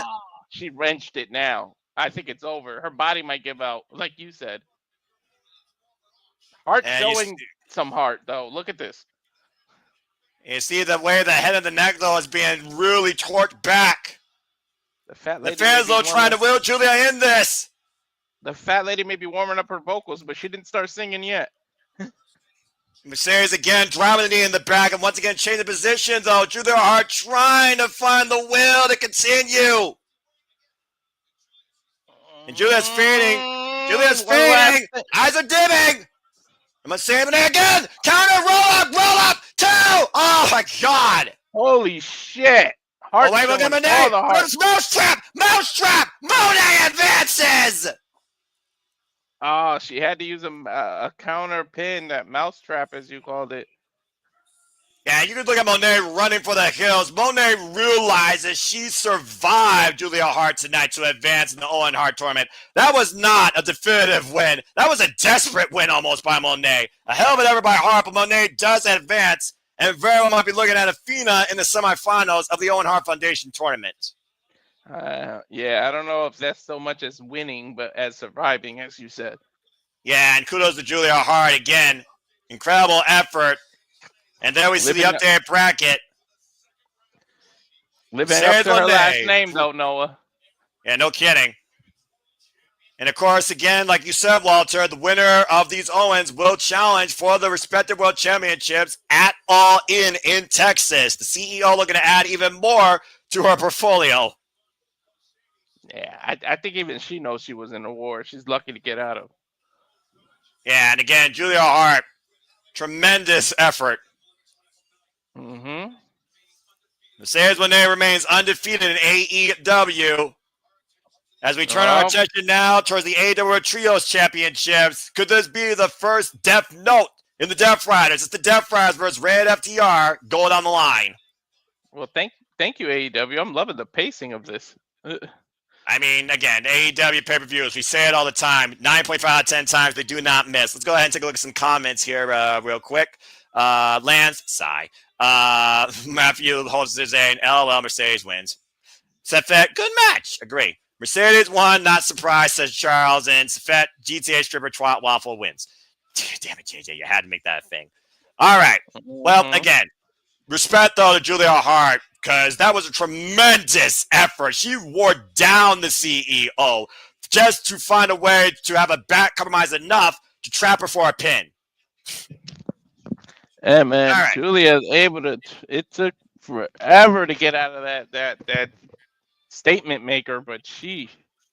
And again, the torque done to the back with those previous backstabbers too, and each time she was crawling away to the ropes, Moné was driving her back into her spine, readjusting position, and somehow Hart didn't quit. She almost trapped her in a roll-up, because the first about submission, you sometimes get caught in your own way. But somehow Moné was able to readjust the body and trap Julia Hart with a modified crucifix for the win. I thought Pac was hurt, by the way. How did he come back? I thought his ankle or something was trash. As far as I know, these Death Riders, dude, have been literally working on all cylinders. Why, rated FTR, they may be on shaky ground. We've already seen Cash Wheeler lose to Pac. We saw Colt beat Claudio, and we saw Dax Harwood lose to Yuta. And what Dax was originally thinking was going to be their pursuit to become 3-time AEW World Tag Team Champions. Cash Wheeler vouched that maybe there's still something left in Rated FTR while we go after the Trios Championships. This might be Rated FTR's last stand. And shout out to Dwayne Atkinson. Moné just made Julia Hart stock just rise in AEW, I think. That, I think, is accurate, Dwayne. Well said. Accurate. We saw Dax apologize to Paul Turner for the outburst and pay the man $10,000, but Cash Wheeler still hasn't bought into it after being shoved down by his brother, saying that we're going to work together tonight, but afterwards we're going to talk. Are they going to talk over tequila and championships or defeat and possibly separation? We'll see. Well, I don't think talking would be much involved if it does happen. And of course, Cope, previous challenger to Jon Moxley's AEW World Championship, who came back to the aid of his friends. And this trio does have a victory over the Death Riders back on January 1st at Fight for the Fallen. But it wasn't the Death Rider Trio's champions. It was Claudio, Moxley, and Yuta. Yeah, but however, Moxley has 2 victories over Cope. So that might play in his head that this is Moxley's group, you know? Well, difference of opinions, different of dynamics here. Mm-hmm. I mean, Cope's veteran enough that, you know, wins and losses probably don't mean a lot. He can just water off a duck's back, and he doesn't think about the past. He thinks about the future. But, I mean, he's coming off 2 big losses. So what's his mindset? Plus, what happened between the tension between FTR? Yeah, can they look past what happened last night and focus on the task at hand tonight? Because Red FTR so far, when they are on the same page, even though they've only been involved in 3 previous trios matches, Red FTR have not lost as a trio. Yeah, I don't see them winning tonight. And look who's the official for this match, Paul Turner. And now we're going to get our Philadelphia choir singing Metalingus. I don't care how long you've been wrestling. That gets you every time. Whether you're hearing it or you're part of it. It's incredible. Mm-hmm. Sorry, I took so long for the banner. I wanted to edit it because I like to put the team members in there in case. Because you never know who doesn't know. Respect. It is chills, 100% Lambs. Pitch perfect. That was brilliant. Look at Justin Roberts' cheeky smile. Wow. Uh-oh. Well, that just changed the tone. Right? Ain't no joking. From smiles and being happy to this. To a dark uppercut symphony. Death Riders, Claudio Castagnoli, Pac and Wheeler Yuta riding to Philadelphia tonight, bearing the gold and looking to add Red FTR once and for all. They have been Trios champions now for 225 days, going into their 9th defense tonight. To the man who just rolls out of the car already in gear. I hate that we think like that, and that might be actually accurate. We've already seen these men beat the likes of AR Fox, Top Flight, the Conglomeration, and Kyle Riley, Mark Briscoe, and Termination E, Action, Andretti, Top Flight, the Dark Order, Commander, and Private Party, and the Undisputed Kingdom. As a trio, they have been one of the most dominant trios in AEW history. Mm-hmm. A team brought together by a common cause, not brothers, but professionals. Man, all in an aid to Jon Moxley's vision of AEW. Look at the looks on the Death Riders' faces. Look at the differences between the looks on their faces alone. They are focused, and they are here to just...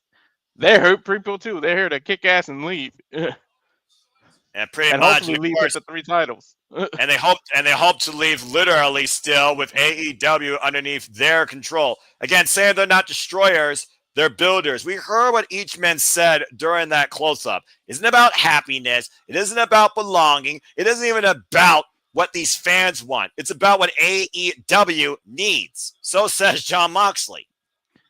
You know it. Forged in combat.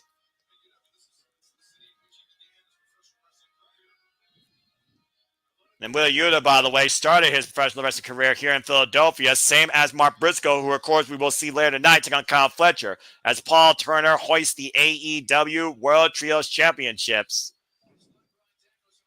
And you got to consider the Lashley Ops are going to be watching this match very closely, too. Bell rings are underway. Bell rung. Let's see. You also got to consider, based on what happens here, how does this affect either side, considering our main event tonight with Swerve Strickland and Jon Moxley? You almost wonder if Red FTR has Swerve Strickland's back in this cause to maybe get the title back from the Death Riders. Yeah, whoever wins this might have a preliminary effect on the main event because they give them momentum. Whoever has whoever's back. And, of course, we know Marina Shafir will literally ride and die with Jon Moxley on this crusade, even with only one arm, as we saw on Wednesday night. Wow, Dax actually gave Pac a clean break. Well, Dax knows that he's been emotionally throttled, and he's also explained that particularly to Cash Wheeler. And we saw what happened last night when Cope and Dax tried to come to Cash Wheeler's aid in that match with Pac. And it cost them, because Pac used a bell hammer against Dax's head, and Cash got rolled up. Mm-hmm. Dax just wants to win. That's all it is, man. He's emotional because he wants to win. He's not used to not having a title. I mean, how many times have FTR won the titles? Think about it. Every company they've been to. Yeah, exactly. They are 7-star FTR. They are 7-time worldwide tag team champions. Looking for the Brutalizer, and Dax makes way to the ropes. Mm-hmm. Hassan Terrell saying I vote for FTR's team. And good to see you, Hassan. And tag made now, as of course we saw, like I said, Cope was able to beat Claudio Castagnoli, the only men of this trio to beat a Death Rider prior to this Trios Championship match. Mm-hmm.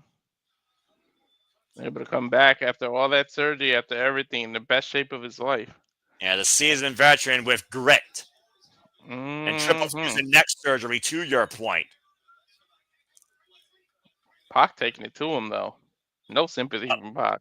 But Pac can't underestimate Cope, considering Cope has also beaten literally each individual Death Rider. Mm-hmm. And Yuta, though, we're coming out to a chorus of boos as soon as he's tagged in, working the arm. Well, you take away the spear if you work on the arm. There's less impact with that, to your point. Literally taking out the shoulder joint. Cope grabbing the beard of Yuta. That's what made me laugh. He just grabbed the beard, literally. Hey, whatever works within the confines of the rules. I'm just saying. Hey, Cope, don't forget you got a long beard too, man. Tad made a Cash Wheeler. Good agility here. Whoa! Nice. That's a hell of a way to come into the match. And gets a 1 count, though, off that slingshot shoulder block. Knife edge chop takes down Yuta.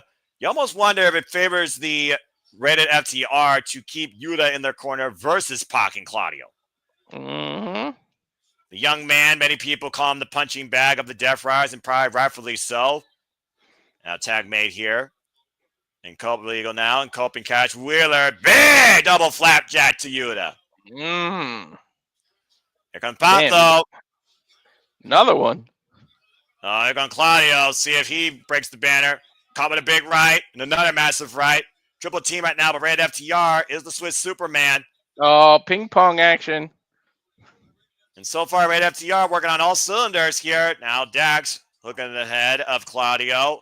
Calling for Cope to come in. Looking for a little bit of triple team here.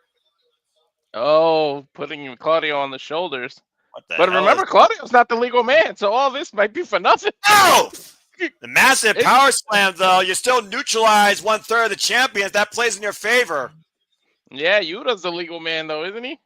He is, but here's I think Claudio actually did make that tag because of all that blitz offense. And the cover was made for a 1 count. Cash Wheeler now legal. It's Cash Wheeler and Claudio. Cash Wheeler looking for that tope asesina. Driving Claudio into the barricade. There we go. And Cash Wheeler fired up here tonight at Dynasty. Yeah, they got momentum right now. And right now, pace favors the challengers, but here comes Pac trying to distract the official. And here comes Yuta from behind, sending him off into an uppercut to Claudio.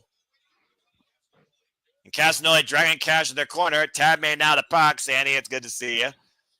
Double team play here right now by Claudio and Pac. Death Riders right now, once again, taking control of this match. Loves to use the number game to their advantage and the ring and the environment. The caveman was last night, Barbano from MLW. He's literally a caveman. I know exactly what you're talking about. I think he's worked out of the Noge Dojo with Bad Luck Fale, actually. Yeah. That was a great card. Watch that on demand, our call of that. That was a great card. You got to take a look at that little... I'll have to check that out, definitely.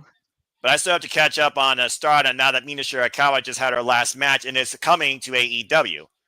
Mm-hmm. Claudio Castagnoli right now putting the boost to Cash. We are still to come also in our Stardom schedule, not only coming WrestleMania weekend, we got that Dream Kingdom pay at the end of the month where Saya Kamatani or Tem Nakano will retire, period. Mm-hmm. And Mayu Iwatani will defend the IWGP Women's Championship against Siri. And we also have, of course, Starlight Kid defending the Wonderstone Championship against Asumi. Asumi one of those things is I'm looking forward to it, but then again, I'm not because we know she has to retire at the end of it.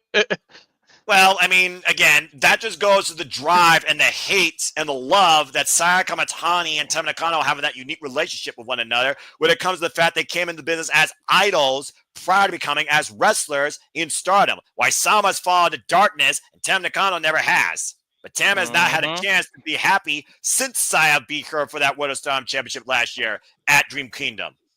Oh my God! Wheeler able to reverse or catch Yuta into a power slam. Yeah, but coming in illegally, I might add. Sometimes you take advantage where you can, but Cope just literally fending Pac off. Massive forearm. Yeah, the referee, I was going to say referee lost control, but I don't think he ever had control in the first place. You don't have control when the Death Riders are involved. Let's just put it out there. Exactly. I knew you were going to do that. Was a perfect layup alley-oop there. And Tam made a Dax. I think Dax actually intercepted the tag. I think it was going for Cope, and I think, again, Dax was going to prove a point here towards his friends. Mm-hmm. The Prime might cost them here, but right now Dax is getting the better of the Death Riders, taking all three on himself. Crossbody to Pac after fending off Claudio in the corner, just throwing fists everywhere. Manhattan drop, even though we're not in Manhattan. Dax is in fire. And Harmon, big short-range clothesline to Yuta here. This is Dax's way of apologizing. He doesn't say, I'm sorry. He just goes in the ring and kicks ass. Or maybe this is his way of anger management, and it's going to take more than that to take down Claudio. Claudio saying, bring it. Claudio is grounded in his stance. Swing and a miss by Dax. Pop up. Upper. Wait a minute. No, reverse. Backside cover. 2. No. Ooh. Double A takedown. Now stepping through. Might be looking for the sharpshooter. Nod to his hero, Bret Hart. But here comes Yuta. Oh, wait a minute. Cope. Crossface. Gridlock. Thing, but it doesn't matter. Wheeler's not the legal man. But you still neutralize the Death Rider. Now Claudio trapping the sharpshooter on Cash Wheeler and Dax trapping the sharpshooter on Pop. What the hell is happening here? Face to face. But now the legal men are literally working with each other. Right? Dax and Claudio slapping each other while they're in the sharpshooter. This is Those hilarious. are the two legal men literally sharpshooting their partners. And now it's a firefight. Good Lord. They're pretty much just bitch slapping each other. Look at this. Trying to cover up, pop up, uppercut to Dax. Wait a minute, by Cope. An uppercut. Oh, God, took down Cope as well. And Claudio lets out Cash. And Claudio is once again taking control of this match. I say it every time I see Claudio. No one has a better European uppercut than him. Uh-oh. And now Claudio might be looking to take Dax for a swing, and Yuta might look to intercept it at any moment. I think that's 6, 7. Yeah, accurate. 8. Lining him up. 9. Wait for it. 10. Still going. 11, Yuta planning. 12. Oh! And the sudden stop with a drop kick. Cover with the near leg to a tag kick on it too by Dax. That'll give you whiplash. And barely nearly holding on to the championships. Mm.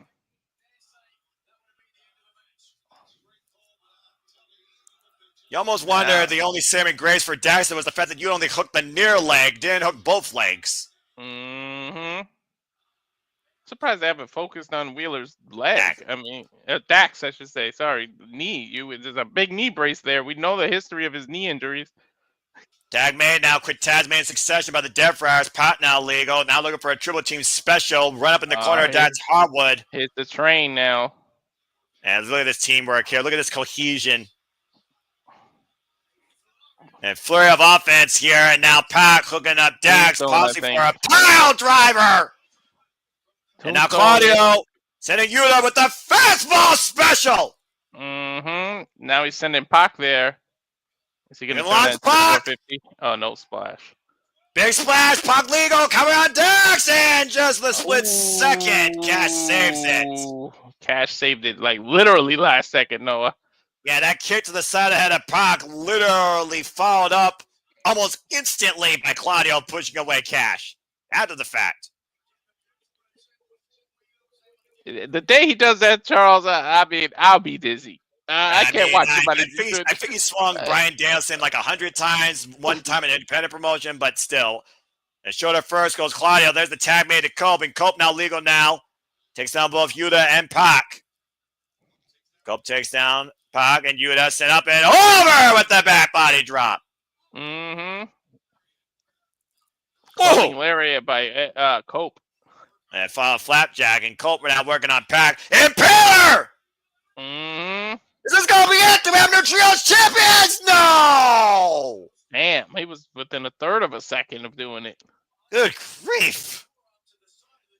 A big form to the side of the jaw, still not enough to rock Pac enough. And now Pac isolated with rated FTR, tag made to Cash, tag made to Dax, and might be looking for a little bit of power and glory with addition. That's Hardwood, Cash Wheeler, Cope in respective corners, superplex, and the splash. Oh my God, this team's diving headbutt. Rated FTR on the verge of being the Death Rider, and Claudio with the save.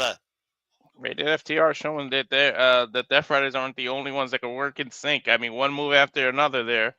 Yeah, just literally domino effect at this point. Missile drop kick by Yuta after Claudio got wiped out by Cope, and Cope wiped out Pac. We are down to Yuta and Dax. But Dax hoisting up Yuta. Rebound. Power bomb. Oh, wait a minute, Pato. Crucifix. Crucifix. Oh, almost stole it. Yeah. And now Pat looking for the brutalizer. Are the hands clenched? I think the hands are clenched. I think he's got Dax trapped. Oh, that wrenches on your neck, your shoulder. And you see Claudio literally fending off Cope by Cash Wheeler's trying to get in to save his partner, and Yuta trapping Cash Wheeler in a sleeper hold. Mm-hmm. But the thing about Dax, though, his shoulders, they're so tight. They're so muscular. It's hard for Pot to apply enough pressure to really put the stranglehold on this hold. And Cash Wheeler, oh, man! Oh. Desperate dive by Cash Wheeler with Yuta on his back, breaks the hold and continues this match. Well, desperate times calls for desperate measures.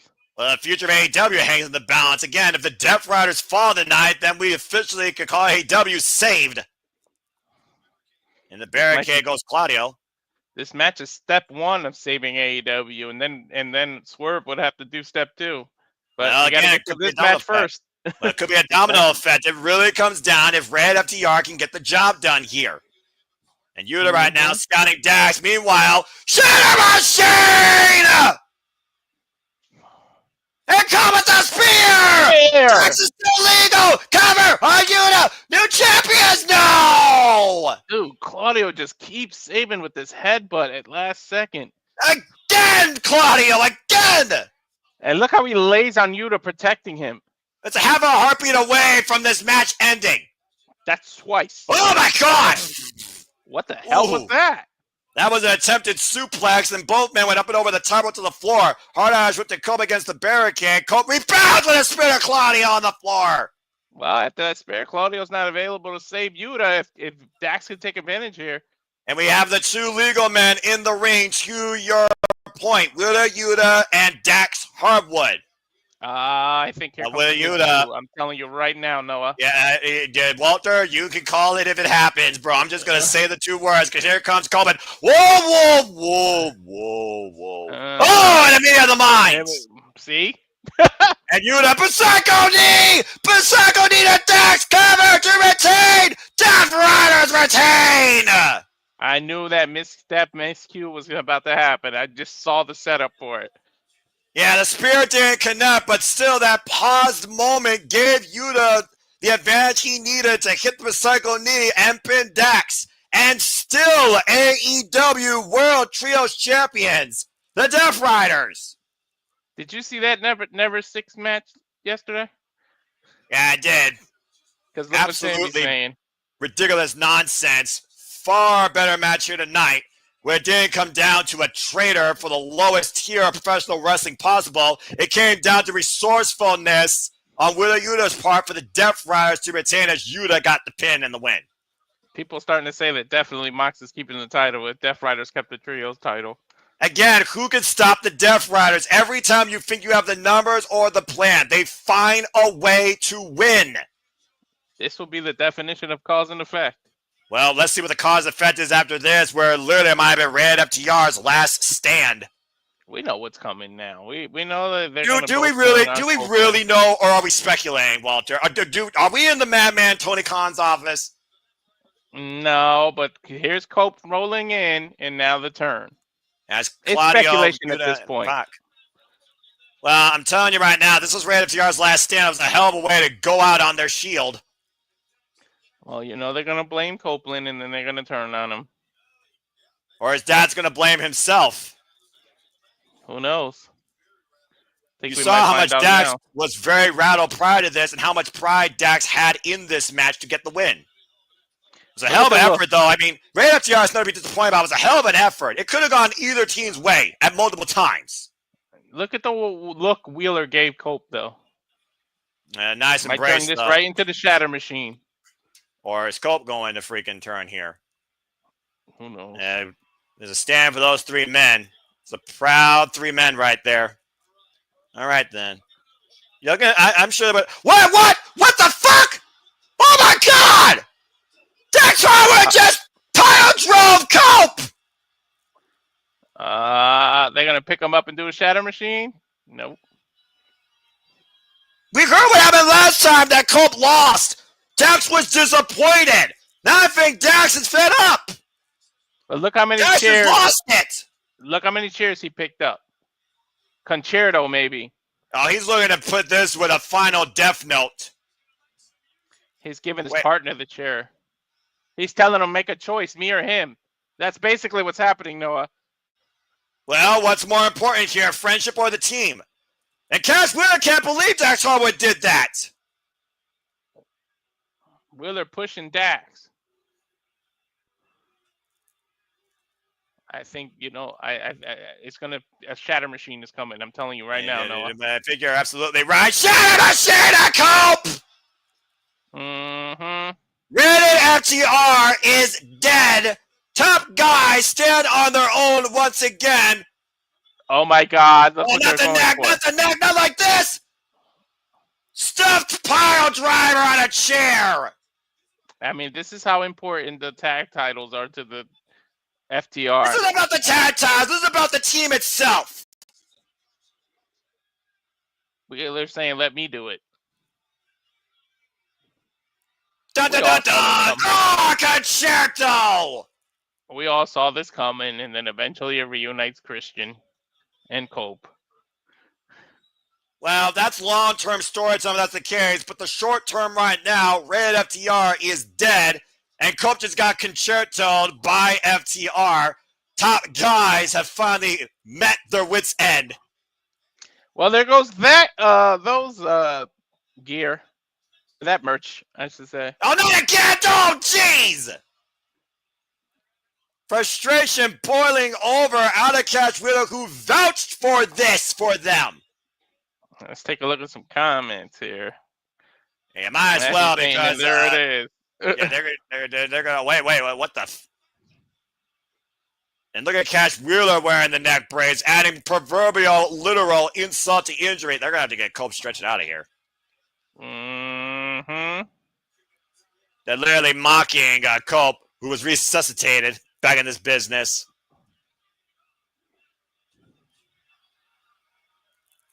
I mean, FTR, they've shown the cracks in what they're really about ever since losing the Undisputed Kingdom, Kyle O'Reilly and Roderick Strong in that tag bout. That was the first nod that made me really look at FTR and think about, I wonder where their mindset's at. Well, I got my answer tonight. Well, there's it's over now. All that merch for nothing. Premeditated assault. Mm-hmm. In the highest degree. With zero remorse. Yep. Damn. Now they're just going to focus on one another and going at the tag team gold, I assume. Well, I mean, if the Syndicate hurts people, I guess FTR tries to end people. Cope once again might find himself back home in a wheelchair. Let's be 1,000% honest. If anyone can hurt people the way Hurt Syndicate does, it's FTR. We've seen them hurt people. There's a reason why Tully Blanchard literally used them as ideologies of horsemen. And take a little replay here, closing moments to your point. That's clearly had enough here and literally snapped, driving Cope down with a pile driver. I agree with Lamb, so this is great stuff. I agree. Predictability isn't a bad thing. How many times do I freaking say that? I might as well have that on the shirt. All right. It looked for a second that Cash Wheeler was literally going to say we're going to talk after the show, but I guess their actions did the talking for them. Driving Cope's neck down 4 different times across the steel chair. What's the old cliche? Actions speak louder than words. Well, I say in this case, actions speak the loudest versus words. And I think it's safe to say that this battle with the Death Riders is dead for FTR.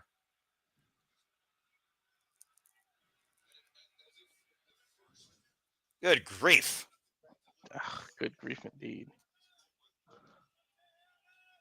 Yeah, you wonder again when we're going to see Colt back here to exact revenge, because there's one thing we know about the Radar Superstar. He will find an opportunity to always come back and get what's his. And it doesn't necessarily have to be a championship. Nope. Well, that's one way to hell of an ending. Top guys out. Okay, comments. Let's see what everyone is saying here. Matt saying, and there it is. Charles saying, call it FTR, now heel. Lamb saying, beautiful turn. Charles saying, all in, Coping Christian versus FTR. It's a hell of a way to definitely talk about generational tag teams. Sandy, I have no idea where Christian Cage is, but I do know this. Lights, camera, action. This is not Gladiator, but it's time for our AEW Women's World Championship match. Timeless Toni Storm's going to need a whole lot more testosterone. She's going to take down this force. It's Timeless Toni Storm versus Megan Bayne. So, Noah, I closed the poll. It's 67% in favor of just doing a top 20 in April instead of making up March. 67 to 33.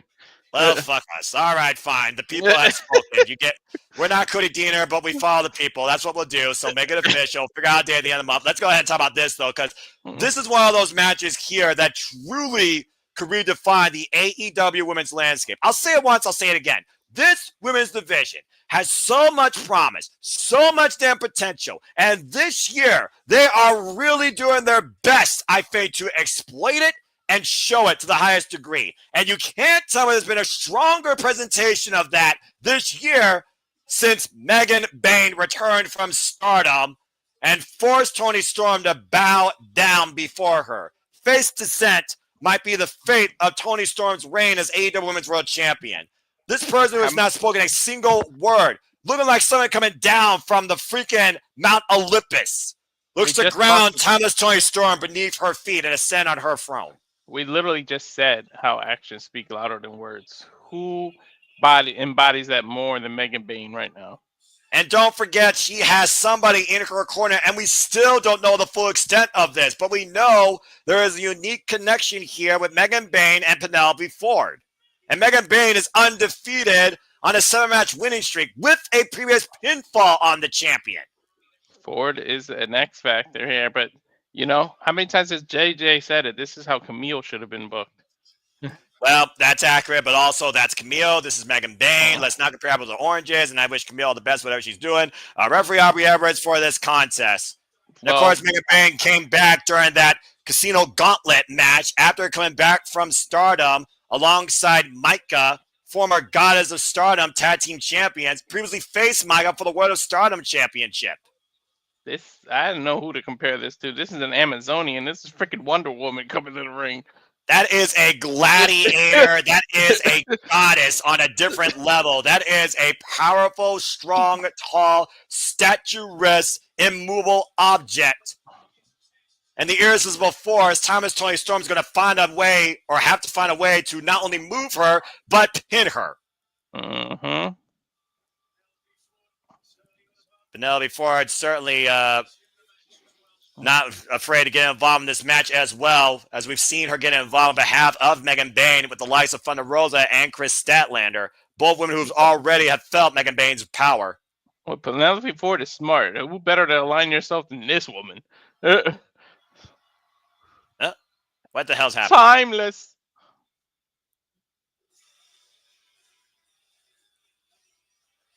Oh my God, we're getting the Rocky style. Rocky package. style. Yes. Yeah. You saw Rocky. You saw Rocky though, right? Mm-hmm. He lost. I know. He lost, but still, come on. Tony's doing it. She's doing in Philadelphia. She's doing the Rocky style promo. Come on. Tell me she climbs the steps. Show the steps.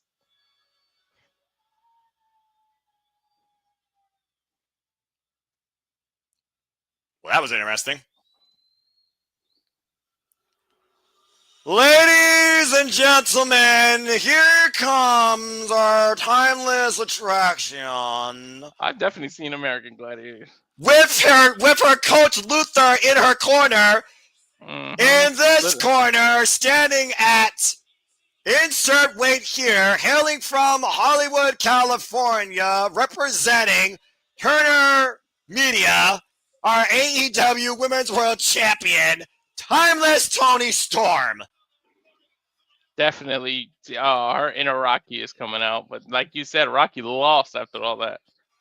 Oh my gosh. This is ridiculous, and I don't know why I'm into it. Did you just go timeless on me? I did. And look at Luther warming her up. It's going to take a lot more than fisticuffs to beat Megan Bayne tonight. Anyway, this is for the AEW women's. Oh, fucking hell. I can't. That was my guess, Ash. I said Tony retains the title, but she still gets her ass handed to her. Well, it's not. I don't know if we're going to get a knockout, but we're going to see a knockdown brawl tonight. We're going to see a war, dude. How do you go to Mount Olympus and take a god on? Julius Caesar is not presiding over this, and we don't have a freaking 10-bell salute or freaking 5 rounds. This is one fall to a finish. Pinfall submission will define the championship. I didn't even hear the bell. They just started going at it. The bell did ring, I assure you. And Megan Bayne right now is demonstrating what brought her to the dance. This absolute power and dominance. You can put any innuendo you want and any Rocky metaphor you want with this. At the end of the day, Megan Bayne is the stronger adversary, and Toni Storm's going to have to outpower her, not outsmart her. Dude, Megan is chiseled out of stone. Or granite, or marble, whatever you think a statue's made out of. Look, I played Hades. I can tell you everything about every Greek god imaginable. And Megan Bayne checks all the boxes of the likes of Ares, Aphrodite, and freaking Athena. Up and over. And right now, Toni Storm trying to take down Megan Bayne. Megan Bayne catching Toni Storm off the attempted run-in. Guess a fall-away slant. Nope. Out of the air, though, up in the shoulder, looking to run her in the corner. And Toni Storm right now needs to use speed to her advantage and her wits. And the Mega Sis getting the better of the champion for the moment as Toni Storm takes her down with a crossbody. Well, we know who Noah's rooting for because he just went timeless. I'm a Rocky fan. Okay, I'm not gonna do Sylvester Stallone, but whoa, nice. Oh man, that was almost a fisherman suplex, but it was a throw. Can you imagine if Toni Storm has Sylvester Stallone do some sort of commentary or narration for her? Right, hey Tony. Hey Tony, you need to take her down by the thigh. All right, that's all you're getting. Anyway, this feature presentation, I love this fucking women's division, this women's championship. I do too. I'm not gonna lie. Oh my god. I actually like this women's championship more than most women's championships in the wrestling business on the Western front. Everybody involved in the Owens paying attention because this is who they got to face at All In. Well, think about this. If Megan Bayne wins, she literally will sit on the throne of AEW waiting for her next victim. She will be looking down upon this entire division from the highest pedestal possible. Nice fall-away slam there by Megan Bayne. Mount Olympus is way up there, you know. Yeah, how about that for a feature attraction? Mm-hmm. With Penelope Ford in her corner. Off! If she wins, whoever faces her, Darby Allin won't be the only one that has to climb a mountain. Wait, what the hell? Megan Bayne? My God! Yep, she took out the coach. The Megasis soars wiping out Luther. And Thomas Storm Luther has a launching pad for Well, thanks for the assist there, Luther. She used Luther's rear end as a step up, folks. I kid you not. Yeah, that's timeless Toni Storm. And timeless Toni Storm going up to the corner. This is right now one of my favorite matches I've called so far. What's her mind? What's on her mind here, Noah? That's a cross body taste on the Mega Sis. Come out the near leg and kick out at 2. What the fuck? Stop it, JJ! No! And or PayPal him. Not just go like a freaking old-timey announcer, and there's Penelope Ford picking the ankle. Albert Edwards was unable to see it. God! Damn! Pump kick. Emphasis on the pump. My God! Eat your heart out, Jade Cargill and Ty Mello. Jeez. That's a pump kick, all in capital letters, Noah. Yeah, no kidding. That has much force as the Trojan horse. Mm-hmm. Driving her into the corner. Shoulder blocks now by the Mega Sis. Of course, House of Glory Women's Champion, might I add. Megan Bayne, by the way, folks, not much is known about her. She hasn't spoken a word. She was formerly involved in amateur wrestling and volleyball. She's an all-round collegiate athlete. Oof. I hope. And she wasn't wrestling. And she wasn't wrestling women back in the day, Walter. She was wrestling men. Yep. I hope Tony worked on her abs, by the way, because she's getting driven. Trained by Al Snow out of Ohio Valley Wrestling School, Damian Adams and Rip Rogers. Whoa! Oof. Double arm suplex. takeover. Stands 5'11", near 190 pounds. Again, Tony the boys right now. Tony is in PAIN. Accurate. Tony Storm in dire straits. Dire straits we have not seen the like of for our timeless champion in a long time. Capacity crowd on hand, watching on here. And of course, folks, you be part of the conversation using hashtag AEW Dynasty on the Twix or the X, whatever you call it. Eric's going to give it to you. Doing the flower boot against the back of the head of Tony Storm. Again, both these women ascended to stardom in stardom. Penelope Ford taking advantage behind the referee's back. Adding injury to insult. Of course, we saw Tony Storm literally tongue bite Penelope Ford this past Wednesday on Dynamite. You heard me right. I never thought I would call that. Then again, I'm going off. a lot of stuff I never thought I would call until I met Timeless Tony Storm in my commentary. A lot of confidence, though, between Ford and Megan Bayne. Short-range layers by Megan Bayne, who's already taken down the likes of Thunder Rosa and Chris Statlander. I need to see the Megasis versus Jamie Hayter. I'm just saying. Don't tease me, Noah. Dude, this is women's professional wrestling, and this is the best cut of meat you could get in a women's division. Look at that. Look at this Ford showing off, too. I gotta say, Penelope Ford has been in prime condition since coming back from the injury as well, especially forming this alliance with Megan Bayne. There she is. And there. She licked. Never mind. I thought she kissed her. She licked her. No, that's super bad girl Penelope Ford right there, as I know her. And chop. Tony trying to come back. I think she was actually biting Tony Storm on the ear that time, too. I don't know. Forearms. Tony is literally running into a brick wall, though. That's the issue. It's David versus Goliath, and she don't have a slingshot! I mean, look at that. She were in a belly position, and she just threw her ass over her. And again! Oh, my God. Tony's high angle around like trash. Like high angle, Walter, on the head and shoulders. And again! Oh, my God. Like City. Eat your heart out, Brock Lesnar. Right? Aubrey's got to check on Tony Storm. Make sure to continue. Here's a cover. Lateral press. Form across the face. Gets a 2 count. First cover of the match. Ironically enough, you are also correct. I did say that if Tony Storm wins this, she will survive the Megasis. Survive ain't even the word. This ain't the Coliseum. This ain't Madison Square Garden. This is AEW for the AEW Women's World Championship. And timeless Tony Storm has taken a force brought down from heavens, looking to send her to hell. Yeah, Bayne looks like she was made by God, literally. Yeah, but is she a gift or a curse for timeless Tony Storm? But that'll be Ford again getting involved here. Literally stunned by Tony Storm across the top rope. Yeah, come on. Turn around, Wait, Luther! Oh, Luther, what the hell is he doing?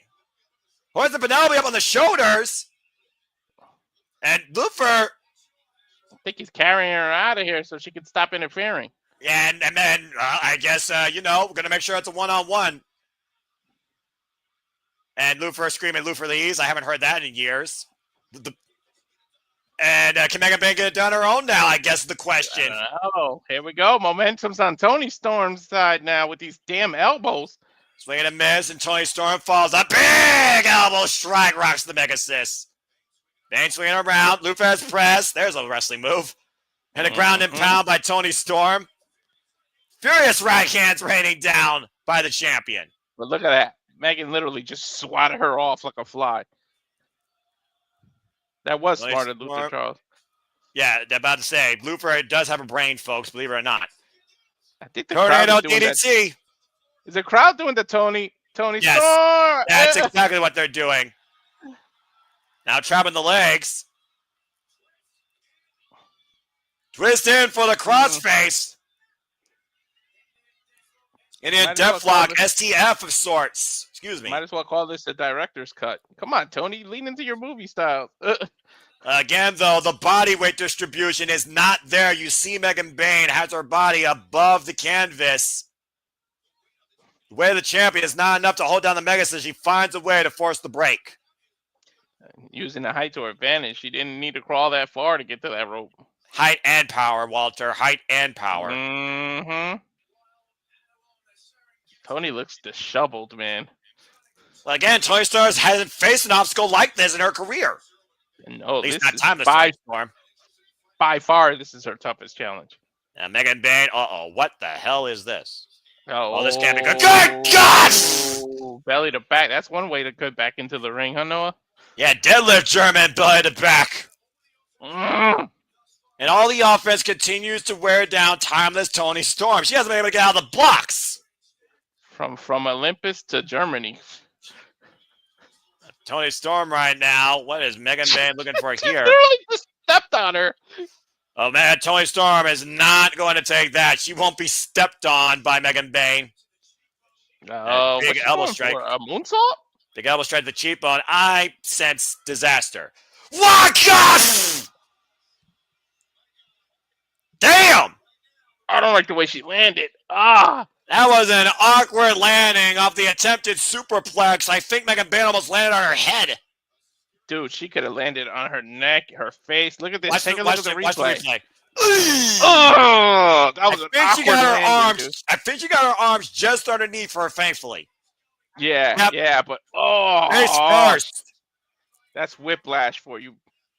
And right now we are at a standstill, folks, in this feature attraction. Timeless Tony Storm and Megan Bayne both down and out. I don't know, a 5 count. Who does this help more, this little rest, Tony or Megan? Do you want Megan to catch her breath here, Tony? You better stay on her. The champion and challenger right now literally looking to lock horns here in the middle of the ring. Mm-hmm. Megan Bayne back up to her feet first, though. Oh, big forearm. What an elbow. And Tony Storm answers in kind with one of her own. But again, you see that Megan Bayne is standing where she stands. Tony Storm unable to stay where she stands, using the ropes to keep her up on her feet. Tony needs a new strategy. You can't match power with Megan. It's a damn good women's match, though. I'm loving this shit. And Tony Storm just literally lining up the champion like a boxing bag in the corner. Mm-hmm. Backing her up. Oh, but runs into a boot. Just when you think she has momentum. Oh, she pulled the Samoa Joe. Nope. Megasis soar, but missed. And the suplex by Thomas Tony Storm and Megan Bayne. Uh-oh. Oh. And the hip. Wait. No, Megan Bayne caught her. Dragged her into the middle of the ring, too, Noah. Suspended German suplex. Damn. The power of the Megasis. Every time Tony gets momentum. And it doesn't look like Megan Bayne's worn down at all at this point. Oh! The twisting Falcon Arrow! She done the deal! No! Oh! Holy shit! Aubrey's hand was on the mat when Tony kicked out. That was one of the most damnedest Falcon Arrows I've seen by any woman. Dude, I don't know if it was Tony kicking out as much as she was just rolling her shoulder off of the mat. Right now we go Tony Storm with the crucifix, Megan Bayne down for a 2 count, unable to hold the shoulders in place. Went for the pump kick again. Tony Storm sidestep. Standing switch exchange here. Megan Bayne for the German suplex, back elbow strike. Tony Storm change position. Oh, and suplex Megan Bayne. Ooh, nice. Tony showing her I'm not the only. You're not the only one that could do these German suplexes. Lights, camera, action, Dolph! Oh! But Megan Bayne back up to her feet. Oh, and a headbutt takes her back down again. I think she's gonna go for another one. And the challenger right now is down. She's staggered. She's in the corner looking for a follow-up. Oh, man. Oh, my God. Did you see her neck? And Tony Storm right now is looking to unleash all the assault she can. And a third hip attack in the corner. That's what you call assault. Bayne's mouth wide open, gasping for air at this point. Challenger rocked. And again, Tony Storm.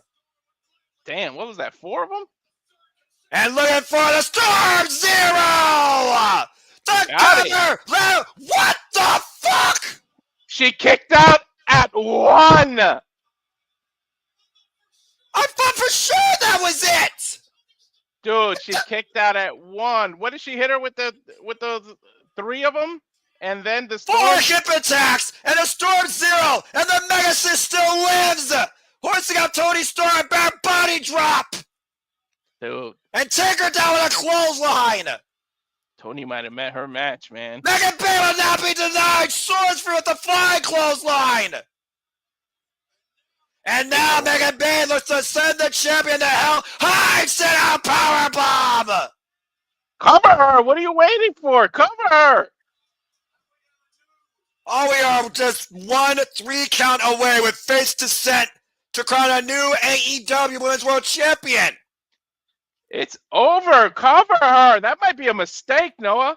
I think you might be onto something here, unless she makes her once again bow down. And Toni Storm countered. Inside Cradle. Inside Cradle. Toni Storm survives. I told you that would have been a mistake. Toni Storm survives the Mega Assist with an inside cradle to hold on to her AEW Women's World Championship. I don't believe it. You said, I don't think Toni believes it. Look at the look on her face. You said it. She didn't win. She survived.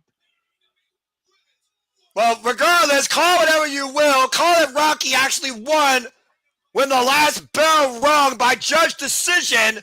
Timeless Toni Storm is still AEW Women's World Champion, but all hail the Mega Assist. Fear Megan Bayne.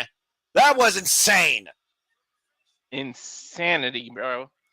And again, the finishing stretch, counter to Face Descent, inside cradle, deep hook of the near leg, and Toni Storm literally barely retains. Toni climbed Mount Olympus and planted her flag. But did she escape the wrath of the Mega Assist for now? Dude, I said this wasn't going to be a one-off. I'm telling you, she's going to earn her way back into it. I told you this was not going to be a definitive win. It was going to be a bout of survival, and it was another instant classic. Is there a wild card in the female Owen tournament? No, there isn't. If there was, that would have been Megan Bayne would have joined after that and found her way right back to Toni. Well, all I gotta say is bravo. And as far as I'm concerned, those two need to go double or nothing because Toni Storm survived Megan Bayne. She was dead to rights. That was incredible. Wow. Well, that's definitely on my list. Okay, now that we move on from there, before we talk about next match, let's go ahead and look at some of the comments real quick. I think she's on both our lists there, Noah. You might be right, Walter. Anyway, all right, let's see what people had to say. Good God, that was nuts. Shelton saying Megan's cockiness got the best of her and Toni capitalized and used that to her advantage. All it takes is 3 seconds. It's a battle of inches. Fought Bayne had that in the bag. I mean, again, Megan Bayne still preserved and incredibly strong. There's no way that's going to deflate her. Prediction streak continues. And so far, it seems like that, Walt. But again, not a bad thing. I have a feeling we're going to have another preferred prediction pay-per-view. Dwayne apparently is looking at his score. And I did call it. I literally called it. I said I predicted it was going to be a match survival. I know AEW. Anyway. I knew that was going to be her undoing when she didn't go for the cover. Yeah, but the fact that Megan Bayne kicked out of 4 hip attacks and a Storm Zero follow-up, Toni Storm realized, Noah. Yeah. Toni Storm realized the force she was dealing with. Jesus. All right, well, let's go ahead and move on to our next match. Great comments here, people. Let's go ahead and move back into the Owen as we have men's action now as the Proto-Star Kyle Fletcher, adorned in the all-pink, takes on Mark Briscoe for the 4th time. Well, it's fitting. It's the Owen Hart tournament. You wear pink. Yeah, but this Proto-Star, again, looking to be what Owen Hart, everyone thought he should have been, a world champion. And, of course, the Proto-Star coming off that hellacious steel cage match, but still unwavered, and we very well might get another encounter between him and Will Ospreay if many people's brackets come to that fruition. I don't know if Mark is gonna or Briscoe is gonna feel froggy today or Kyle's advancing, but one thing's it's for gonna sure. be a match. Yeah, one thing's for sure. Someone's about to reach for the sky. You got that boy! Oh, I fucking love AEW. Pay-per-views are never wrong. Did you see the interview earlier with Ishii? How he just didn't even say anything, and it was just JJ broke.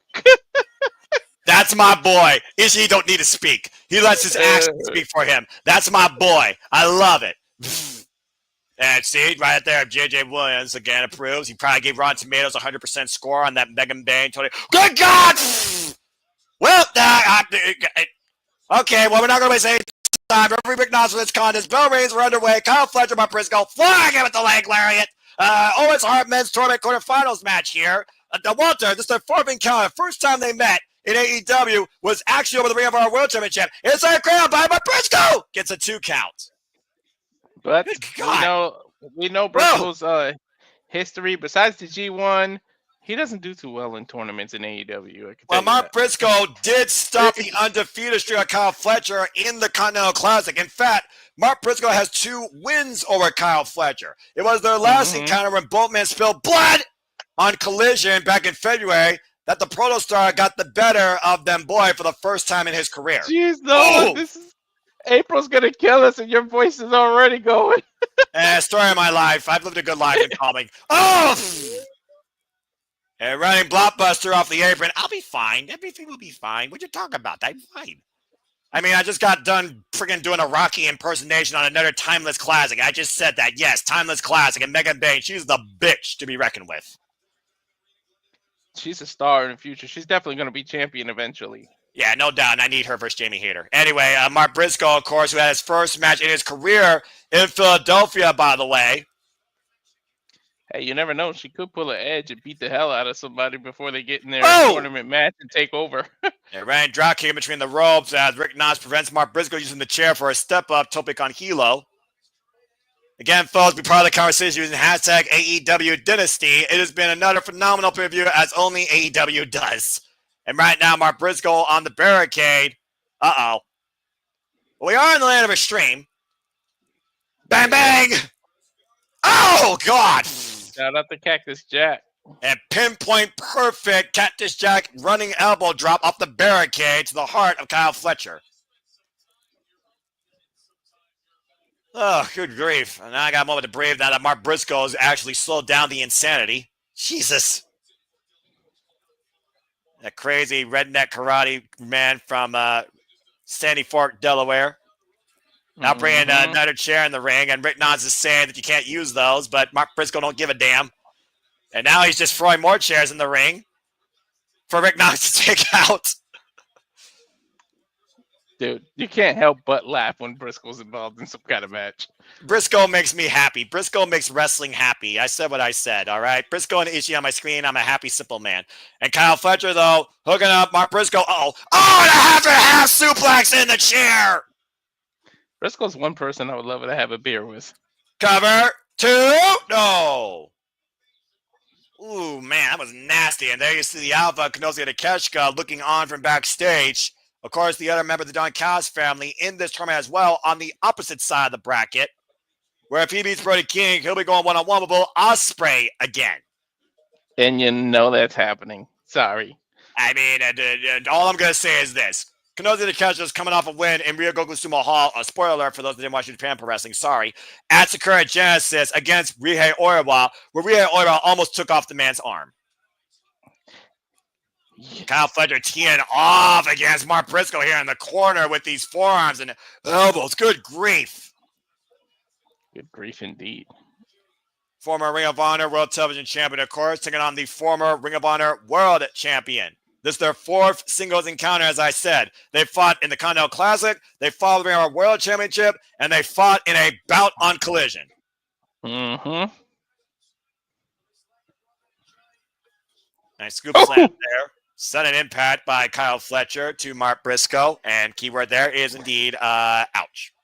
Dude, he put some snap into that snap suplex.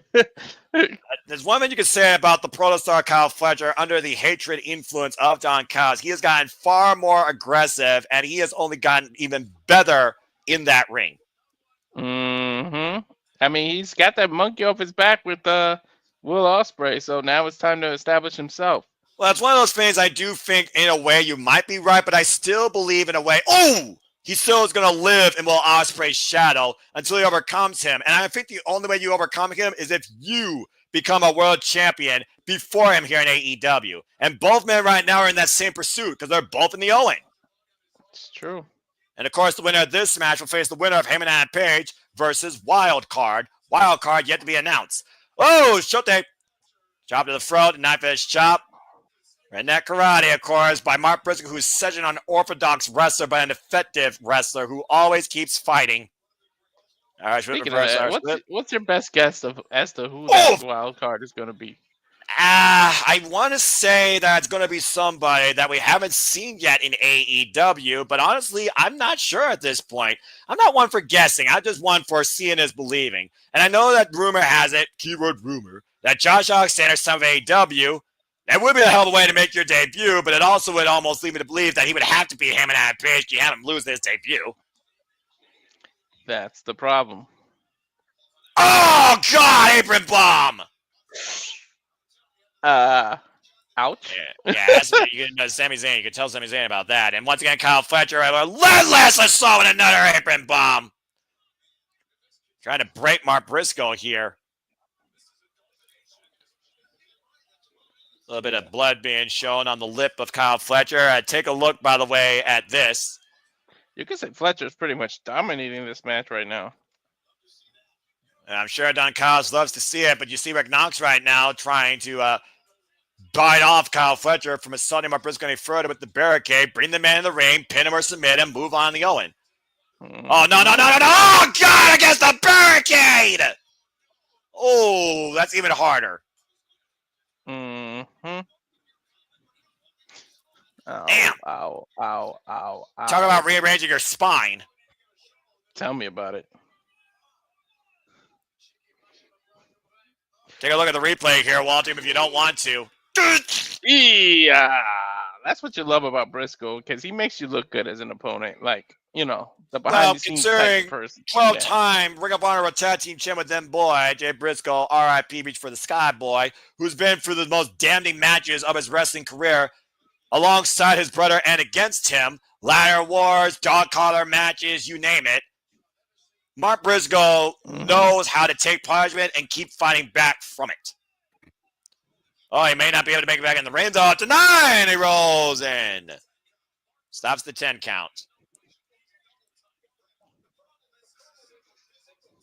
And right now, Mark Briscoe just trying to will himself back to his feet, and Kyle Fletcher once again thinking about his next plan of attack. He looks to pulls in, flying with that leg kick. The speed of Kyle Fletcher. Sudden acceleration of the Proto Star, 25 years of age. Might be looking for that brain buster, though, off the top turnbuckle. Mark Briscoe fighting back, though. And Mark Briscoe taking a bite out of his competition, even if he has, like, 2 teeth missing in the front. I was going to say, he barely has teeth to take a bite. Well, yeah, you know. The missile drop kick. It's amazing to me that he hasn't gotten new dental work done yet, considering he's signed with AEW. That boy would never change. He's making money. I mean, yeah, right? And he's making money for his family. And there we see Brody King watching on as well, as Brody King will be going one-on-one with Konosuke Takeshita. After beating Lance Archer this past Wednesday in what I would call a warm-up, sending a message to the Don Callis family and the Owen Hart tournament participants. Oof! Of course, his fellow Hound of Hell, Julia Hart, lost her opening match, though, in a tremendous, commendable bout against Mercedes Moné. We'll see if Brody King follows the same. And knife edge chop, knee in the midsection, bending over Mark Briscoe here. Oh, gosh. Talk about knocking the wind out of your opponent. And once again, high-speed acceleration. Mark Briscoe, though, going off the ropes. Both men looking for the collision. What? Gosh! Ah, damn it. Who the fuck got the better of that? Don't ask me, man. Well, both men are down for now. We are at a standstill, folks. Briscoe and Kyle Fletcher literally took each other's heads off. Tell me about it. Take a look at the replay here. Boom! Woo! Inside Collision? out, upside down, and all around. I thought this was Dynasty, not Collision. I mean, it's been a collision of epic proportions tonight at Dynasty, as only AEW does on pay-per-view, for being honest here, dude. Mm-hmm. And Mark Briscoe and Kyle Fletcher literally fighting back up to their feet. These two might fight forever. Again, fourth singles encounter. These two have brought out the worst and the best of each other. Right now, just exchanging forearm bombs here. And once again, squaring up Kyle Fletcher. Oh, and meets him with a boot. An Irish whip reversal, Irish whip off the ropes, swinging a miss with the clothesline. Mark Briscoe takes down Kyle Fletcher here. Great contact of his own, and once again looking to follow up. Ooh, Jesus! Almost took him up and over the top rope. Now hooking up the leg. Fisherman. Buster! Cover 2, no! Now wide-eyed redneck karate man. I just love it when every time you say redneck karate. I don't know. He's the only man that does it in the business. And right now, hoisting up Kyle Fletcher. Might be looking for that DVD. And grabbing those rolls, looking for another half and half. Back elbow strike, though. Creates separation. Oh, it's a hook kick. Now Kyle Fletcher going to mark Briscoe. Up and over. Went for the powerbomb. Briscoe got Fletcher up on the shoulders. Look for the DVD. Fletcher counters again. Both these men know each other so damn well. And launches Mark Briscoe into the bottom turnbuckle. Mm-hmm. Like a lawn dart. And Mark Briscoe rolling out to the apron. And Kyle Fletcher unable to capitalize here. These two have literally emptied the entire gas tank on each other. Literally. It's one of those things, Walter. We don't look at wrestling by points, but if you were scoring this on points, who's ahead here, Fletcher or Briscoe? Mm-hmm. That's not really a number. That's not really a name. That's just a neutral. Both men are tied, but I'll take it. Fletcher right now. I don't know who got momentum right now. I can't call it. That's fair enough. I mean, Fletcher was dominating at one point, but then after that collision clothesline, it kind of. You're saying, look at this. And, oh, my God! Dude, he got hung up on that rope. And that might have been the saving grace as his head might have hit the apron off that brainbuster. Now Fletcher looking to follow up again. Might be over at this point. Sheer, drop, brainbuster, cover, lateral press, and no! Seriously? Don Kaz marching towards the ring on that one. Yes, Walter. Mark Briscoe kicked out. Yeah, that kind of shocked the hell out of me. I can tell you're freaking suspension of disbelief. And to your point, that top rope catching Mark Briscoe's legs, saving his head from certain disaster. But the fall sheer drop brainbuster in the middle of the ring, quick cover execution, full body press, and Briscoe kicked out. Fletcher. That's amazing that he kicked out of that. Well, again, we talked about the resilience of Mark Briscoe.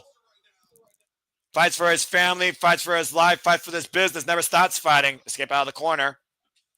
Oh! That was a nasty open strike to the back. Indeed. He was looking for that top rope brainbuster, and Mark Briscoe knew how to counter it. And Fletcher again crashed in the ropes, though, preventing the cutthroat driver. Again, both these men now headbutt to the back of the head. Briscoe don't give a damn. You know these two don't give a damn. Wait. What the hell is Mark Briscoe looking for here? Like a razor's edge off the rope. Oh! That's exactly what that was. Now they're coming off the near leg too! No!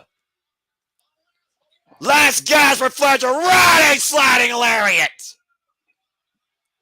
And right now, Mark Briscoe might look to ascend in the Owen as the only way he knows how. Reach for the sky. Fraggle! Hook in the near leg, and no! Feeling froggy. Again, he only hooked the near leg. Fletcher got the left shoulder up. Might have been a mistake there by Mark Briscoe in the execution of the cover there, Walter. Yep, that's the mistake right there. What is he He going? might be looking for the Jay Driller. Reversal. Drop off legs. Sends to the cover. Got a 2 count. Fletcher again. Rolled up. Schoolboy by Briscoe. 2 count. Kick out by Fletcher. Gets to the midsection as Briscoe might be looking for that Jay Driller. Can he hoist Fletcher? Fletcher counted though. Now hooking up Briscoe. Looking for the brainbuster again. Both these men again know each other so well. Got the arm trap up on the shoulders. Cutthroat driver! Oof. Well, you said that 4th time they met each other, so of course they know each other. So. And they literally exhausted each other at this point. Cutthroat driver connects, but Mark Briscoe can't go for the cover. Both men are worn out.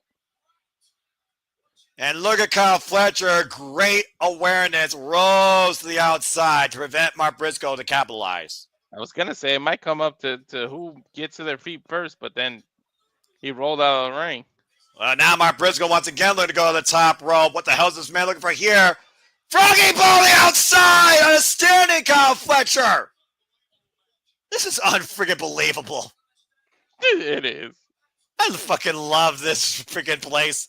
And now, once again, Mark Briscoe saying, this is for you, Jay. Looking to finish it. Fletcher in the drop zone. Oh, no. Oh, up mule kick. Into the ribs of all places. And Fletcher again flying in with that kick. Another one right underneath the jawline, right in the face. Briscoe might be out on his feet. Yep, you better take advantage of it now. Yeah, and he's looking to set him up. Uh-oh. Oh, no, not this again. Fletcher got him hooked. God! What the? Twisting top rope turnbuckle brainbuster. Fletcher advances. Yeah, I don't think anybody's kicking out of that. Sheer drop turning top turnbuckle brainbuster is what it took to put down Mark Briscoe tonight. The Protostar advances in the Owen. Dude, Fletcher had to dig deep, though. It's not easy. Yeah, I'm about to say, like, seriously, that was not easy at all. But let's go ahead and look at the updated bracket. Will Ospreay and Kyle Fletcher both advance in the Owen after winning their matches tonight. And we know now that Fletcher will either face Hangman Page or the wild card in the semifinals. Mm-hmm. Of course, we'll learn about that wild card soon enough when the time presents itself as AEW schedules it. And whether or not we cover it, folks, it all comes down to our availability. What a way, again, to really kick off the Owen here tonight with 3 incredible matches across both the men and the women tournaments tonight, Walter. Hell yeah. I'm just looking at that bracket. I'm so looking forward to some of the round 2s. We're going to have to probably cover those, dude. In the meantime, I know. Hi, guys. Are you having a great time? Well, guess what? It's time for another championship match, as it's the Learning Tree. Chris Jericho versus Bandito for the Ring of Honor World Championship. Title versus mask. Campeonato en contrario de la máscara. Why don't you go ahead and tell the tale of this tape match in Spanish? I ain't going that far. Come on, dude. We're Spanish people. Jericho embarrassed his entire family in front of him. Like, literally. Took his brother's mask, and now it leads to this. His mask. His brother, Gravity, which one hell of a name, as you say. But look at that. In front of his, I believe it was his wife, his mother, and his sister, was it? I think. Correct. Yeah. Losing your mask is the worst thing that can happen to a luchador. See?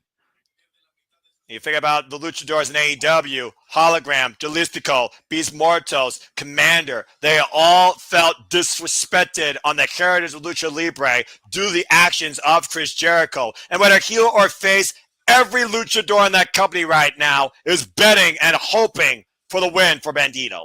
Tell me about it.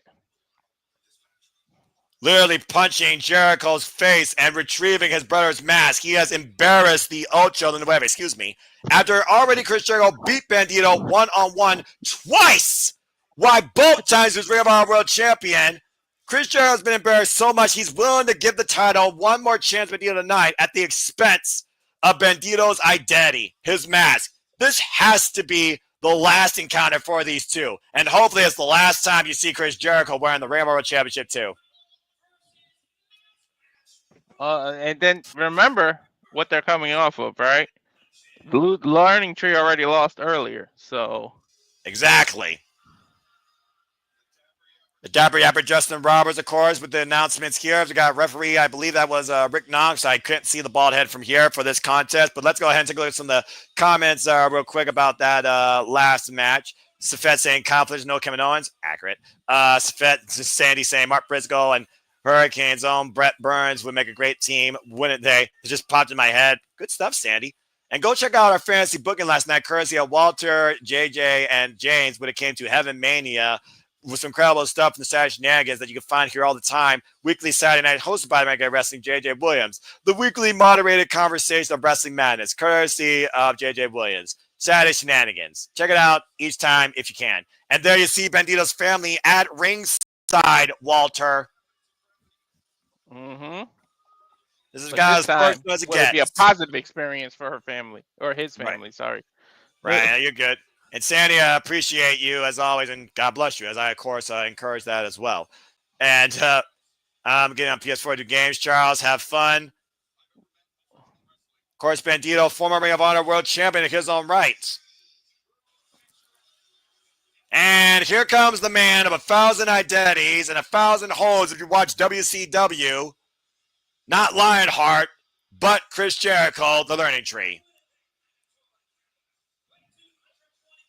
Oof. I'll be legit with you, Walter. I truly want Bandito to win tonight. That I made him officially my pick. Dude, so this might be the match that caused me a perfect. I may not be Mexican, but there's no way I want a luchador to lose their mask. Again, the Nueve Chris Jericho has had a stranglehold on the Ring of Honor World Championship since beating Mark Briscoe in Ladder War with wins over the likes of Bandito and Matt Cardona. And Tomohiro Ishii, who tore his chest open at Thanksgiving. A referee, Bryce Rensburg, for this contest. The same camel strap, by the way, that he took from Mark Briscoe. They're still shopping for, I don't know, the Jericho experiment might be done because they're still shopping for that deal. Well, it goes back to what we were talking about earlier, and let's keep in mind, Walter, the next time we cover Ring of Honor, or should I say for the first time this year, Supercard of Honor is next month, officially. So stay tuned for more on that, folks. It's me, Walter, and possibly James. We'll be covering Ring of Honor, Supercard of Honor. But who will be the Ring of Honor World Champion come that time? You think about the great luchadors of the business right now, not just the few we saw in AEW, but we watch NJPW, the greats of New Japan Pro Wrestling, Fantastica Mania, Templario, Bushi, Teton. Oh, cover! I got the gate! Are you kidding me? What the fuck? Cover! Whoa! Templario impressed the shit out of me last night, man. And Mystico, of course, who's been probably one of the greatest luchadors going today. You know what happened with Mystico? No, what happened to Mystico? Do you know? He relinquished the title. Did he really? Yeah, because he wants to go for the main title. He wants to go on to bigger and better things. I mean, I can't even blame him. Lion saw cover out the near far leg and a 2 count here. I'm really surprised. Go ahead. Sorry. Templario won his match, called his shot against Mystical, and then the next segment, Mystical relinquished his title. Damn.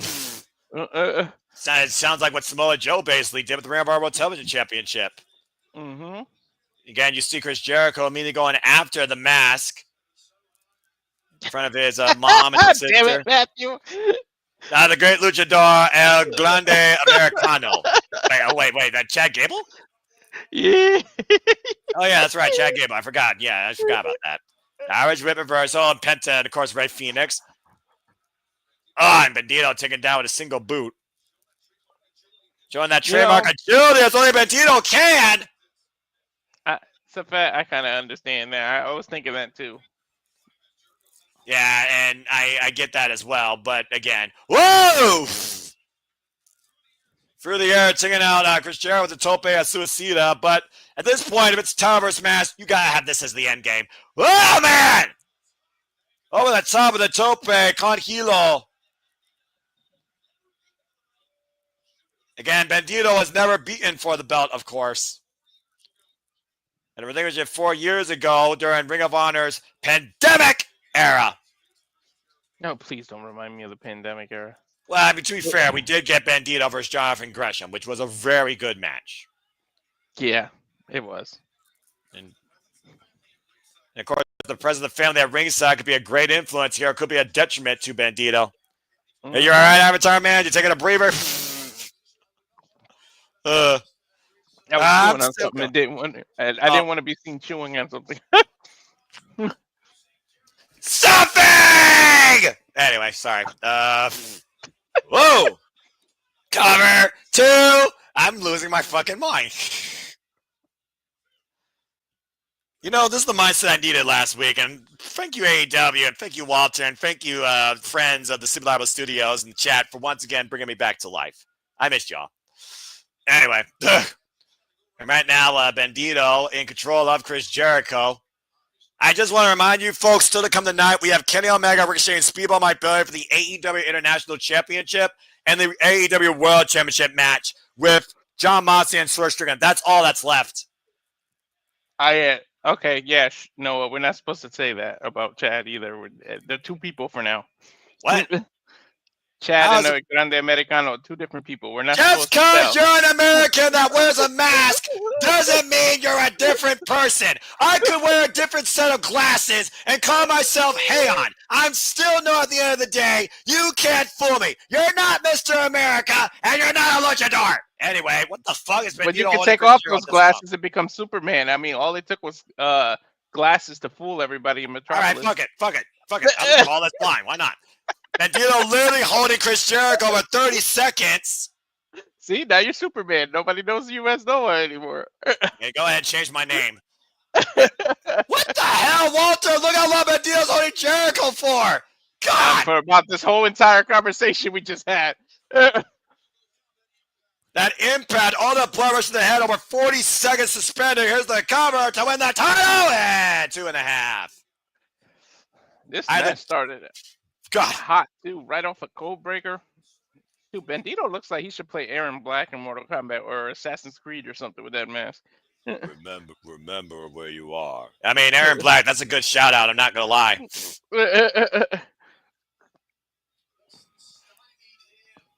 And right now, still down here.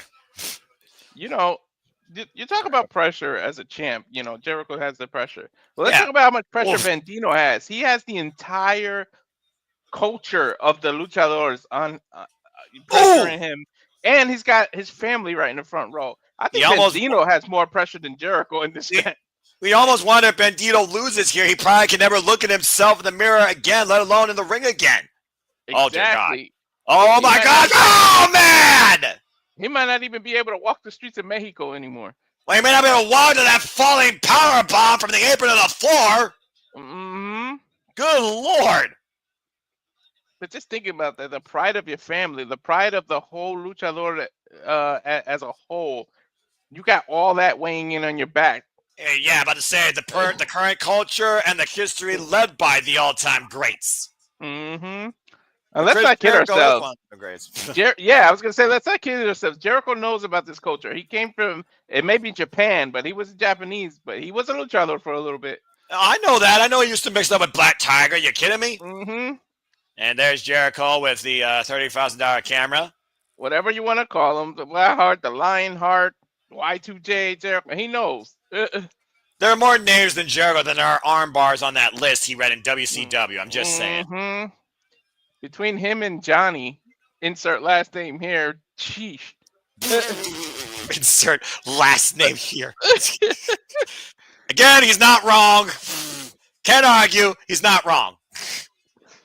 Again, Jericho's made this so personal, though, to your point, that I really think that someday hubris is your downfall, and I think that downfall might very well come tonight.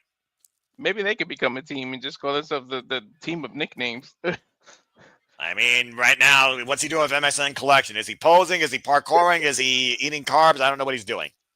Up to 14. And let's keep in mind, in Ring of Honor, folks, there is a 20 count on the outside. Just like Japan. Accurate. And no urgency at all for Chris Jericho as Bandito literally rolls his way back inside the ring. Come on, Mr. Nueve. What you got? I mean, at this point, he probably just thinks he hasn't won. Bat drop suplex. That's what he's got. Yeah, but Megan Come Bay on, made that, baby! The typical pose. Megan Bay made that same mistake thinking she had it won earlier. Yeah, but you saw the absolute shock and awe that Toni Storm won. Dude, I'm still not over it. Legitimately. I'm not sure what was my match of the night at this point. Was it the women's match or was it the freaking Kyle Fletcher, Mark Briscoe, or the freaking there's been too many damn good matches to think about. My brain hurts in a good way.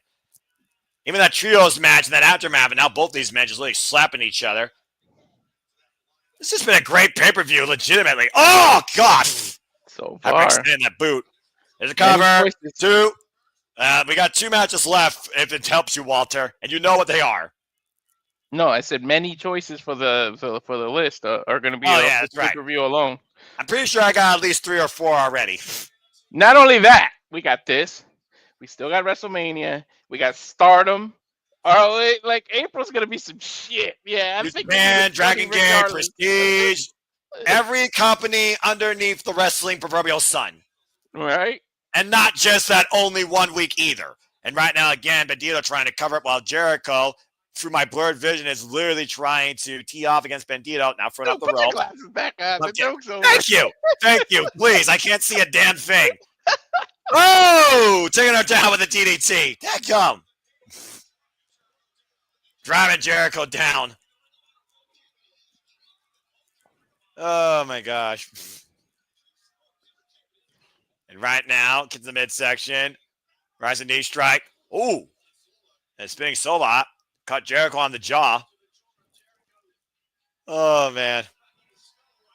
Back at the skull right now. Jericho may not even look. Drop kick! Single boot caught Bandito. Ugh. Jericho once again literally insulting Bandito's family at ringside. He needs to focus less on his family and focus on Bandito. Fuck shots! Sunset flip! Powerbomb the corner! 2 count. To your point. It's a hell of a move, by the way. Literally cartwheeling into the sunset flip powerbomb out of the corner. Mm-hmm.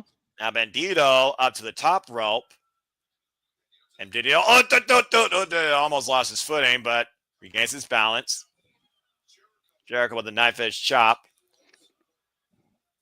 Pressing Bandito up in the ropes. And now, is he looking for Hurricane Rana this late? Yeah, I guess. I mean, that can get turned into a powerbomb, though. Did you saw the look on Jericho's face? It looks like he's almost feeling desperate or in panic. Or maybe he's trying to prove something still to himself. Maybe. Hi, guys. Or he's uh-oh. Bandito reversed it. Or onto it, Walter. Whoa! Wow! Jericho just turned the clock back 20 years. Yeah, no kidding. He took him down a freaking Hurricane Rana. Right, shot himself, but Bandito overhead military press with one hand showing the strike. Whoa! He did that one-handed for a second. He did, and Bandito springing up to the top rope. Jericho in the drop zone. Does the Latino heat? Split leg frog splash cover 2. No. Jericho's showing he still got it. Well, I mean, when you're literally in this business for over 3 decades, a master of character reinvention, you got a thing or two about resilience in your repertoire. Tell me about it. They're going to complete the 21 plex, of course, the way that he won the Ring of Honor World Championship his first time against Roosh. And sent up and over. Oof. Yeah. I think Jericho surprised himself. When he got in that corner, he was like, whoo, I pulled that off. Oh, and he pulled out the cold breaker to the ribs. He didn't catch him flush, but he caught him still with a cold breaker. Now in the cover, hook the far leg to retain. Gets a 2 counts. That was messy, but effective nonetheless. Whatever works.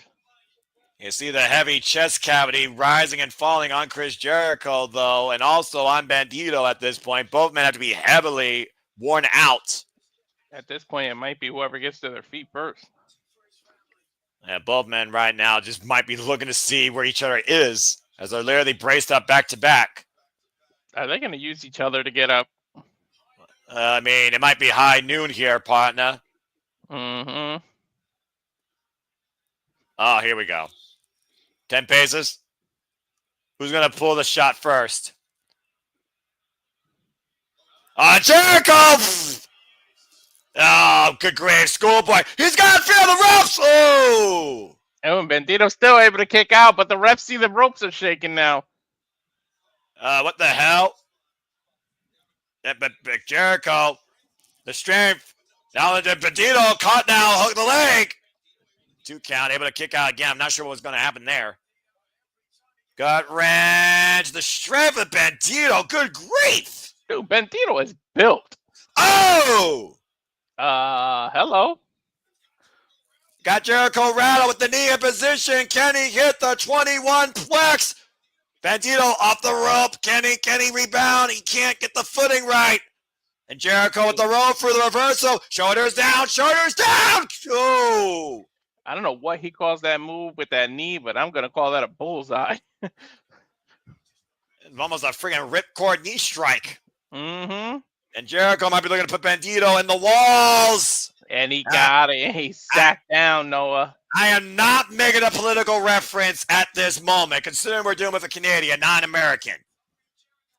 And right now, Jericho literally sitting in as deep as possible on this hole, to your point, Walter. Dude, he's hitting the walls. He's not building one. And again, we'll see how much reserve Bandito has left when it comes to the pride of not only his mask, but all of Lucha Libre and Ring of Honor as we speak. He's got to dig deep to crawl, man. And carry Jericho's weight with him. Yeah, he's got all of that. Like, when you sit down like that, you put all the pressure. And again, Bandito's never going to be the same after this match with Jericho. And you see the referee now. I like that Bryce Rensburg doesn't take no crap. I like that the AEW officials don't take crap. Oh, right? But Jericho took that super kick. Good grief. Flush in the mush. Good grief indeed. Man, he just clots him with that. Wait a minute, Bryan Keith hobbling his way to the ring. Dude, come on. Learning tree's already lost. Get out of here. Learn to stay your ass in the back. How about that? Wait a minute. Gravity! We haven't seen him since Jericho embarrassed him. And Aubrey Edwards right now trying to take Gravity and Bryan Keith out of the equation. Good luck with that. Yeah, well, that means wherever Big Bill ain't going to be far. But look what's even closer. A big bat. Jericho's got Floyd. Bandito turned his back. Oh, no. Ooh, it might not be Ash, but he got batty. And Jericho's looking to hide the evidence. I think Bill is under the ring and just pulled it. Did you see that? You might be right, but it might not matter here as Jericho rolls in the cover. This will be an absolute disgrace on what has been a great preview tonight. Not this way. Not this way. Not this way. Bandito down and out, middle of the ring, and Jericho crawls into the cover. No, not like this. With the far leg, Bryce with that count. It's over. Jericho has won. And Bandito has to lose his mask. That's the first match I got wrong all night, Noah. Same, Walter. Same. I thought Tony said he was going to learn from WCW. Come on. You don't make luchadores lose their mask. Unfortunately, with wrestling, sometimes the highest of highs come with the lowest of lows on the biggest of shows. How about he takes his mask off and there's another one underneath? That would be kind of funny, but I think Bandito has too much pride to respect the integrity of what this match was supposed to be founded on. Well, how about all the Mexicanos and all the luchadores just come out and beat Jericho? Wait, wait, hold on, Walter, hold on. Aubrey is talking to the family at ringside. And hold on. I think they're trying to tell her that he used a bat, and they're telling her to prove it. Well, I mean, we saw the bat, but the bat is hidden. And wait a minute. The family walking to the ring steps. They're telling Aubrey to look. Well, I mean, you gotta consider the implications of this match. Gotta be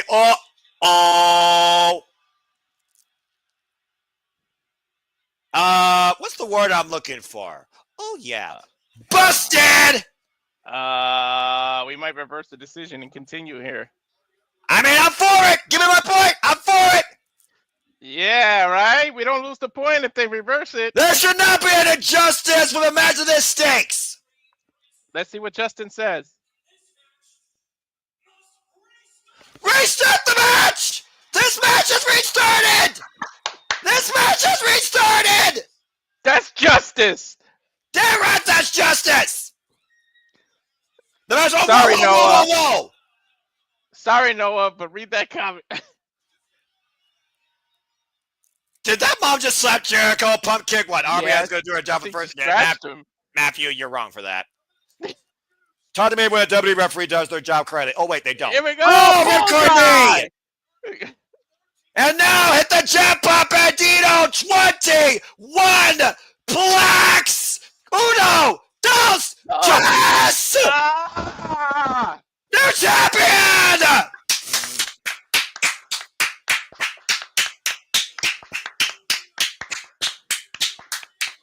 We got a new champion! Chris Jericho has finally fallen! The learning tree is dead! Bandito is the new Ring of Honor World Champion! You know what? I gotta give Jericho credit. I almost guaranteed that was his idea to do it that way. Well, considering that Bandito and Chris Jericho have so much history, it was Bandito and Jericho when Chris Jericho was first Ring of Honor World Champion that Bandito got signed on the dotted line. Their second encounter, Jericho lost to Bandito, but he made it personal. And now in the trifecta, Bandito comes out on top, Ring of Honor World Champion, overcoming Chris Jericho.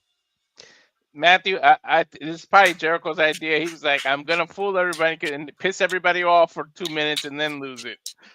But I agree. They should have just had him win. It was kind of why I finished it that way. Well, I guess they wanted to really show how much family mattered here. What a moment celebrating with his mom, his sister, and his younger brother, Bandito, the new Ring of Honor World Champion. The problem with doing this is there's never consistency because nobody ever goes and restarts a match after some bull crap happens. No referee does that. How many times have we seen cheating and no one ever goes back and Your Honor, I like to represent Exhibit A. I quit. John Cena and The Miz. The referee restarts the match on the cell phone. Walter, keep trying to dig yourself out of a hole that I know how to fit. Yeah, you can name a few, but I can name 100 times it doesn't work. Doesn't matter. It still happens, dude. This is professional wrestling. And we got the right decision here. Chris Jericho's no longer champion, and Bandito won, and you and I get the point, and everyone else can shut the fuck up. Is he on the Spanish announce table? That's exactly what he's on. Muy bueno. And suck it to all of you that think otherwise. Congratulations to Bandito, the new Ring of Honor World Champion. I love it when shit works right. They got me. I like being fooled like that. Yeah, me too. Ain't that something special, actually getting fooled for once in wrestling? Mm-hmm. Don't question it. Just love it. Congratulations to Bandito, the new Ring of Honor Champion, who will go into Supercard of Honor as the champion. Woo! That was awesome. Oh, man.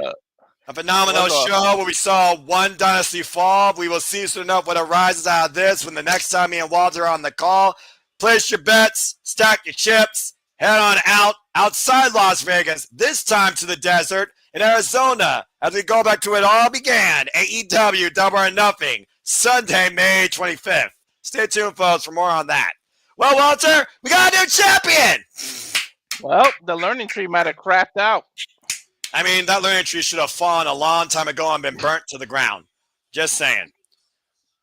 Well, I know that I've gone all in on my commentary tonight because my voice is already hoarse and I still have 2 matches left, but this is what AEW does unlike any other company under the sun. because this is professional wrestling, damn it. And I can't wait to go all in once again with Walter and James and what was one of my top 3 favorite calls of last year when we go to Texas in July. Again, folks, stay tuned. Where history's made once again when AEW goes all in. And we'll see soon enough if that's the Death of the Death Riders or we somehow get a brand new AEW World Champion tonight. So after that reverse decision, I'm on a clean sweep. Well, yep, I am too, and I'm happy.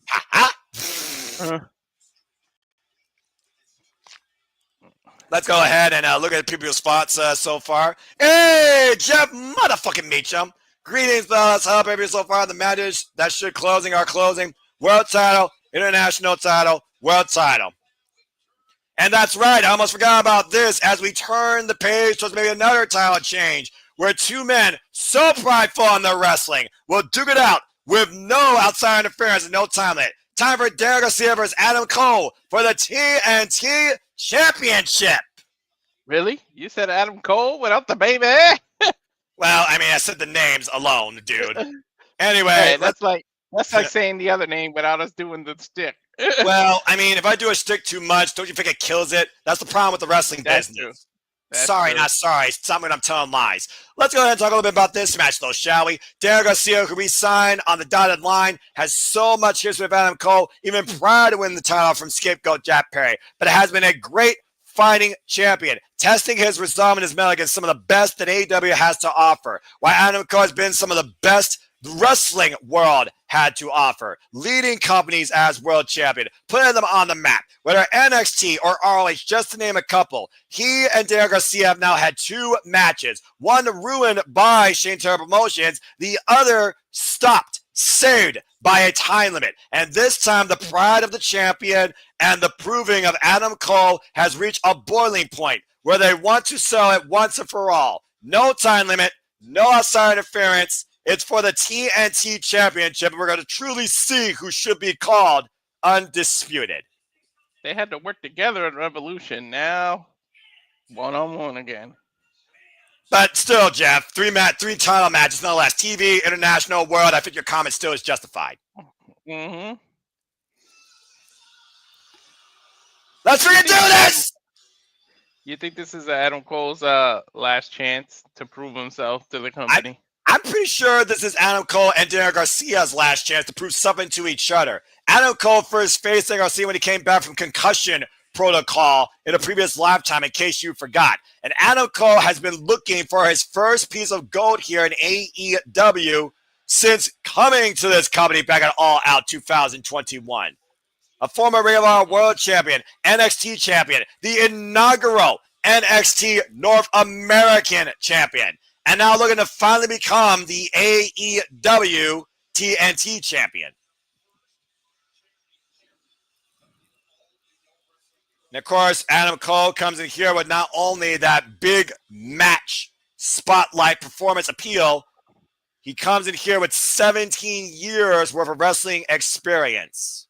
I don't think the pre-show was on the predictions because we didn't know what the heck was going to happen. So No, I stopped doing that because Madman Tony Khan, let's do 2 to 4 matches the day of, and I'm like, I'm not going to do that shit. But still, very fun match, though, and good return for Bowens. Yeah, looking like an American Gladiator. Without the steroids. What? Anyway. I didn't say that. I didn't say nothing.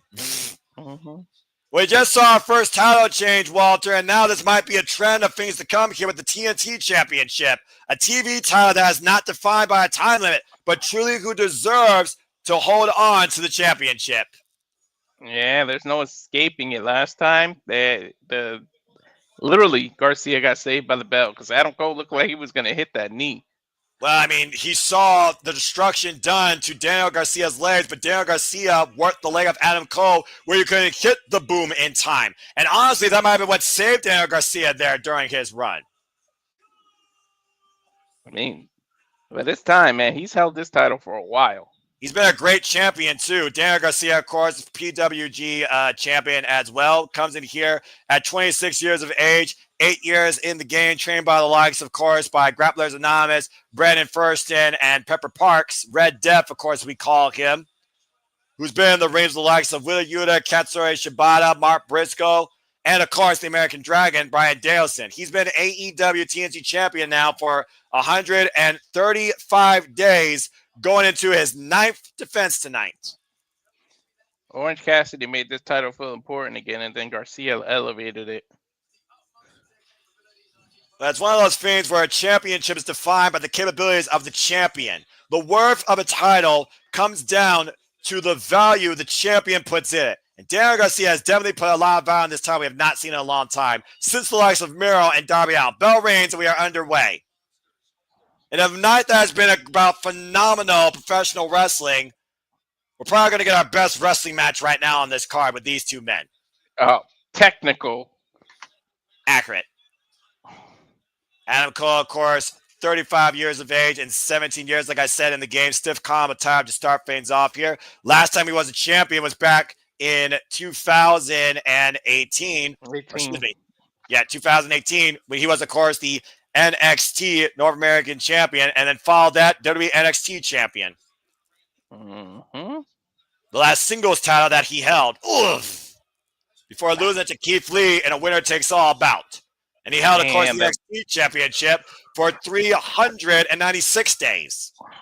Bro, those chops. And Garcia's not even a big man. They can still chop the shit out of Cole. You look at the tail of the tape here, there's almost a similar body differential when it comes to not only weight, but height. So again, like you said, technical clinic on hand here, very possible. Mm-hmm. They're very similar in their styles. And again, good to see Jeff and JJ. I want to acknowledge the chat here real quick. You all make this possible. Hope everyone's had a phenomenal time like we had tonight. What's been another incredible pay-per-view courtesy of AEW.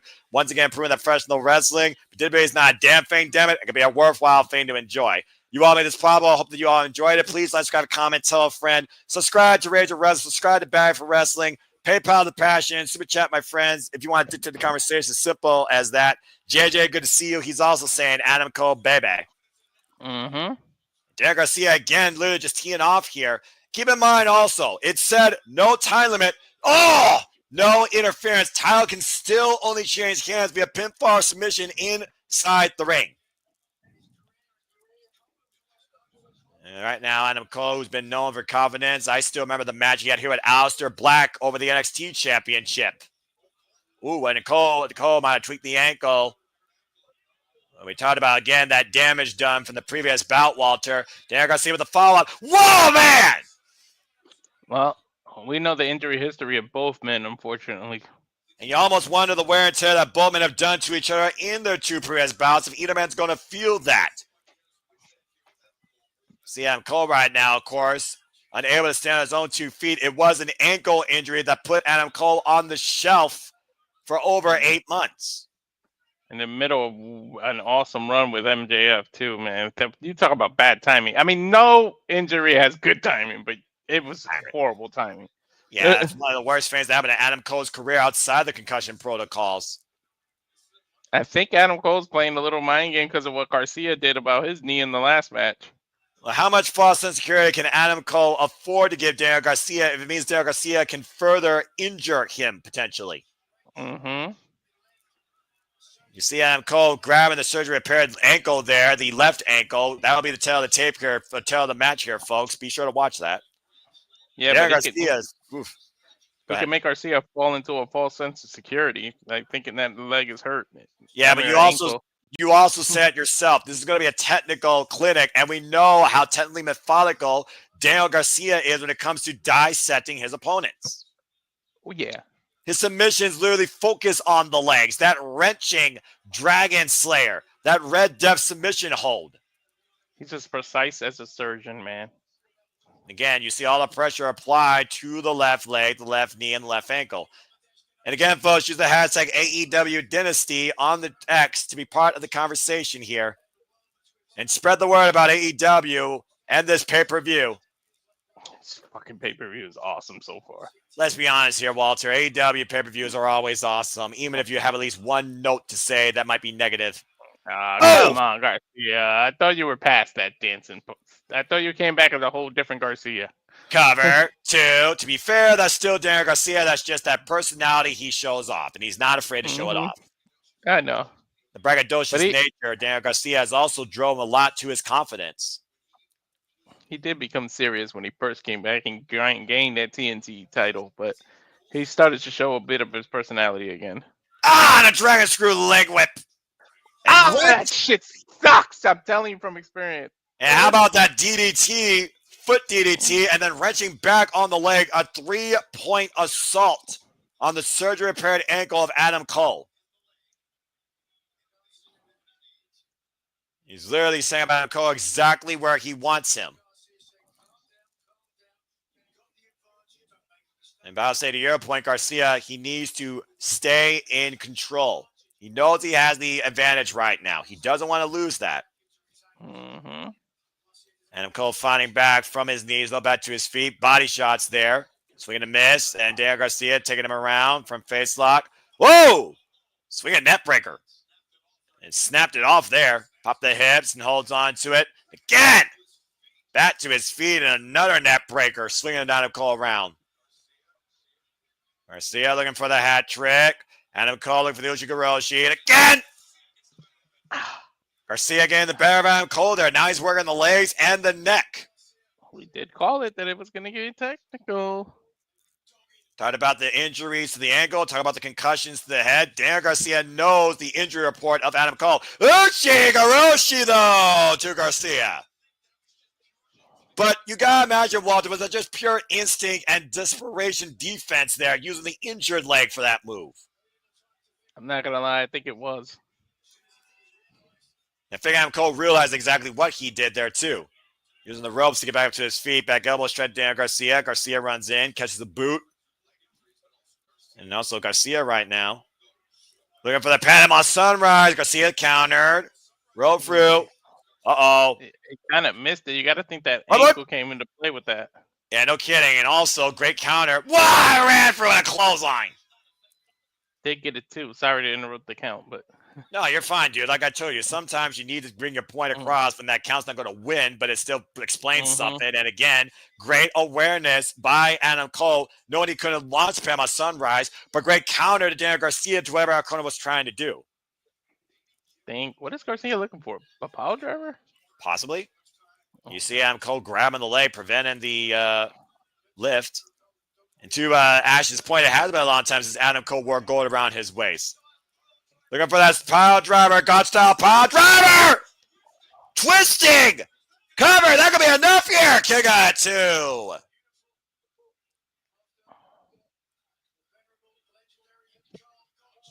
Shout out to Carl Gotch right there. Take a look at the pile driver here and the twist literally with it, Walter. Which was smart. What he did was twist away from the rope so he couldn't put his foot on the rope. And again, all that weight coming down on Adam Cole's head and neck. If it ain't his ankle, it's his neck. And Garcia's trying to focus on something. That's what technical wrestling is. He lowers his knee pad, so this is going to be bone on bone. He's looking for the drop of the boom maybe on Adam Cole? Maybe. Cole it adds insult to injury, right? I mean, again, how much is Daniel Garcia looking to prove a point here that he is the TNT champion for a reason? Adam Cole saying that you're not ready to be the man. I've literally put championships on my shoulders and companies on my back. You're not ready to do that. And both of these men firing up each other, colliding with the elbows. Both men meet with a single leg kick. Up and around, hooking him up. Backdrop suplex. Oh, back to his feet. Oh, pump kick to Garcia. Garcia, though, grabbing him. Open palm strike. Oh, they both picking up the pace here. Yeah, and they pick up the intensity, too. Overhead palm strikes. Oh, and a super kick. Oh, Garcia, backdrop to the cover. Oh, goddamn, Cole crucifix. And 2 counts. Talk about convenience. He landed right for the pin. That was impressive, actually. That was quite an exchange. Mm-hmm. That's called great ring awareness. And great resilience, though, by both champion and challenger here, knowing where they are at all times. Definitely. And taking an opportunity where they can. Adam Cole right now back up to his feet. Garcia might be a little winded, was looking for a big front skip side of the head. Of course, Adam Cole, a former and the inaugural Owen Hart Foundation tournament winner. Ankle lock applied now by Garcia on the that is the injured ankle. Excuse me. That's the injured ankle. That left ankle right now being torqued. Think about the crucial ligaments, of course, in the leg and the foot, Walter. Hell yeah. I mean, you can't stand up. You take how much of somebody's offense away? That alone. We saw Adam Cole literally trapped in this for a good minute, and he refused to tap out. Agony etched right now in Adam Cole's face here. Trying to make the crawl, forces the break. But Garcia holding on to the hold for almost the entire duration of the 5 count. Well, you got till 5. Might as well use it, right? I mean, again, plays to the advantage of the champion. But also the champion doesn't lose the title, but clearly Daniel Garcia does not want to win this match any other way besides definitive. Oh, man! He doesn't want question marks. I think that was a very awkward throw into the steel ring steps. I mean, the story is being told about the injury. I mean, Garcia knows what the hell he's doing. I'm now mocking him. I don't think that's wise. I mean, mind games is part of it. Ring psychology is a big part of it. That's fair. Garcia, though. Is he going to power drive him into It's the looking exactly for a power drive on the steel ring steps. Adam Cole literally fighting for his life. Take him out the leg. And Garcia, though, still trying to hold on. Garcia still on the top of those steps. Body shot, though, by Adam Cole. Oh, boy. This is very precarious. Dangerous place for both men here. Adam Cole hooking up Daniel Garcia. And, hey! The hell was that? I think the spine hit the ring post while the head and neck hit Adam Cole's knee. And the steps, too. It's almost like a modified Brainbuster or Uchikaroshi. Let's take a look at the replay here. Look at the replay. Ugh. Oh, yeah, okay. He didn't hit the steps. But No, he didn't hit the ring post. Yeah, and he hit Adam Cole's leg on the way down. His neck was very much part of that. As now Cole on the top ring step. Targeting Garcia. The sunrise off of the steps. Oh, God! And he got all of it! Yeah, he got all of it. The problem is you did it on the outside. Now you got to pick up dead weight on a hurt ankle. Well, right now, he's just brought Garcia back inside the ring. Again, I think the fact there isn't that much of a weight differential is helping Adam Cole here. Yeah, good point. Oh, now he's exposing his own knee. Can he get enough of a run as Garcia collapses? Now, whether that was exhaustion or awareness, to your point. Well, to each their own to judge that, I guess. You also saw Cole collapse, and you wonder if Cole collapsed because he saw Garcia down or did the leg give out? I don't think he's going to fall for it again, though. Oh, it's a crowd! Whoa! Woo! Oh, my gosh. And again, I'm able to even follow up the run in the corner. But again, he could be playing mind games to lure Garcia. Oh! Did he just hit the Panama Sunrise? That's exactly what Daniel Garcia did! And dropped the boom on Adam Cole! Garcia with the cover, too! No! Oh, man. Trying to embarrass him and beat him with 2 of his own moves. The literal idea of insult to injury. And once again, look at Daniel Garcia attacking that leg out of frustration. Hey, call it what you want. I call it effective. You can call it cheap. You can call it cheating, whatever. Taking advantage. You almost wonder if the champion right now is cracking a little bit under the pressure. Adam Cole might be his greatest offense since he's become champion. Garcia might be going to a dark place, man. You see that look on his face? And it might be the only thing Garcia can do to hold on to the title. And Garcia right now. He's staring at the corner. Is he going to try to do a superpower driver? I'm not sure. The neck injury right now here, trying to come into play. We got breaking news here, courtesy of gentleman from the studios. Due to evolving circumstances that divulged last night's shenanigans, he is unable for the watch along too prestigious nothing to lose on April 17th. However, he will be revealing his final predictions for WrestleMania the next night prior to SmackDown. That is courtesy of Jeff motherfucking Meacham. Thank you, Jeff Meacham. Please follow him today, folks, on the social media. Show your love and support to our good friend, Jeff Meacham. And a great friend of wrestling business. Appreciate you, brother. The grandfather of all this. Not to call you, I don't mean calling you old. We're the same age. I just mean, if it wasn't for you, this wouldn't exist, is what I mean. would say wise man. Sunrise! Out of the corner by Adam Cole. I mean, remember, Adam Cole dropped that knee earlier. Garcia trying to get back up to his feet. Adam Cole in the opposite corner now, though. Perch and Terrible Sunrise coming at you. The second one hits. How many does it take? Remember, the knee is already exposed, too. You know what's coming next, Noah. And I think the audience knows what's coming next as well as he looks to drop the boom. This may be it, Noah. Adam Cole for the cover for the win. We have a new TNT champion. All right. Adam Cole, baby.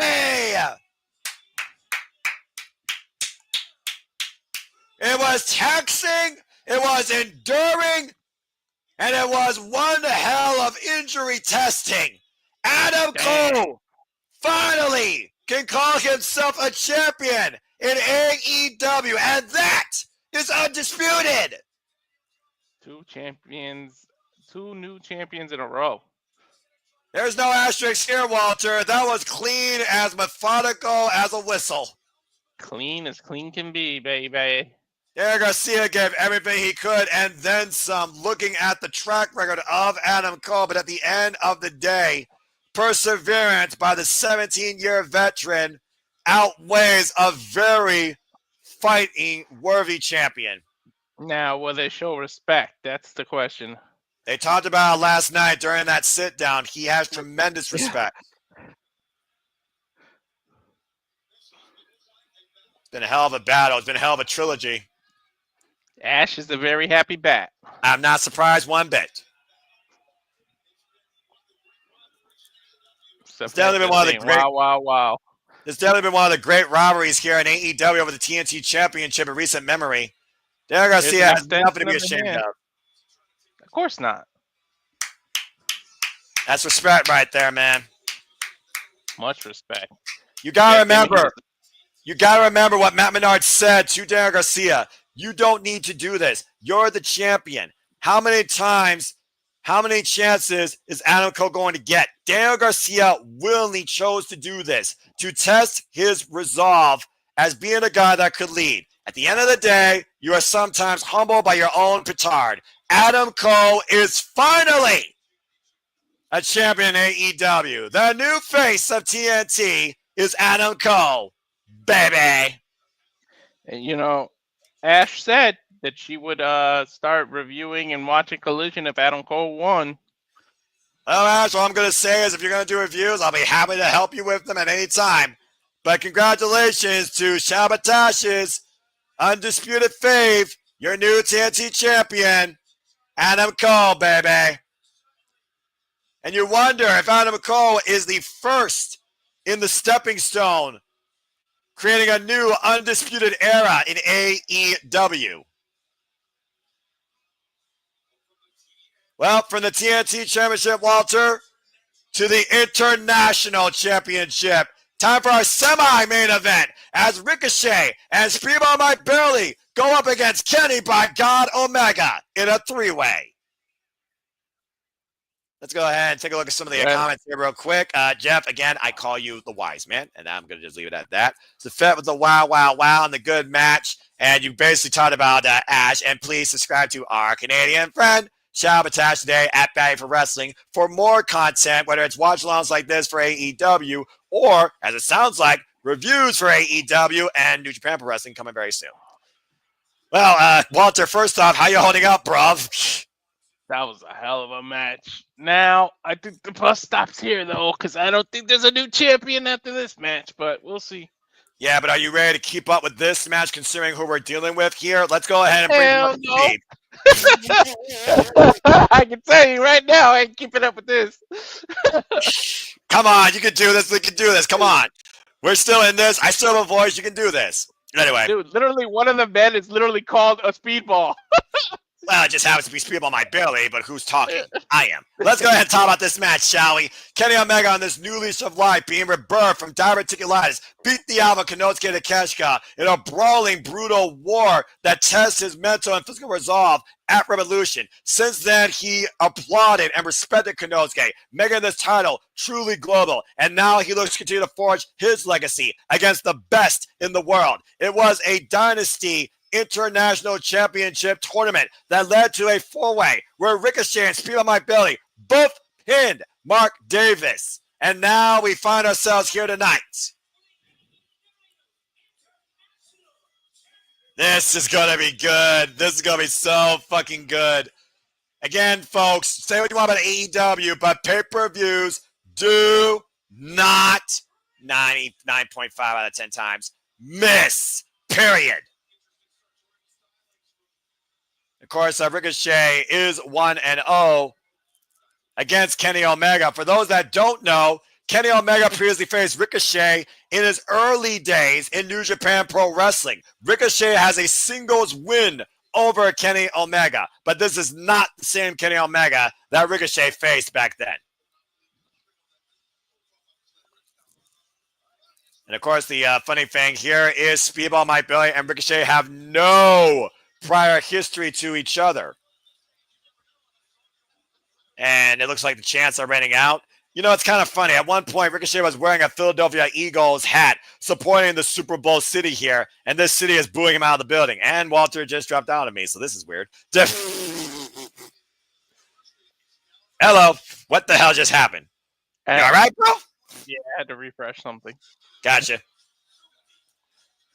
I'm just going to say this real quick. I'm so fucking glad people my parents in AEW. Anyway, sorry.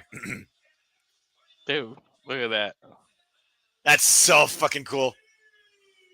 Speedball my belly with a 4th degree black belt in Taekwondo is currently 3-0 in AEW since making his debut on Dynamite. And now Speedball my belly is 1 win away from claiming his first championship in AEW. Referee Rick Knotts for this contest, by the way. And of course, you know Speedball my belly wants to kick the head off Ricochet because if you watched Collision last night, Speedball my belly was low blowed by Ricochet following his match with Delistico. The newly married Ricochet, lucky some bitch. Everyone will get over it. And last but not least, here comes the final boss of professional wrestling. I said what I said. Don't at him. Don't. You won't win.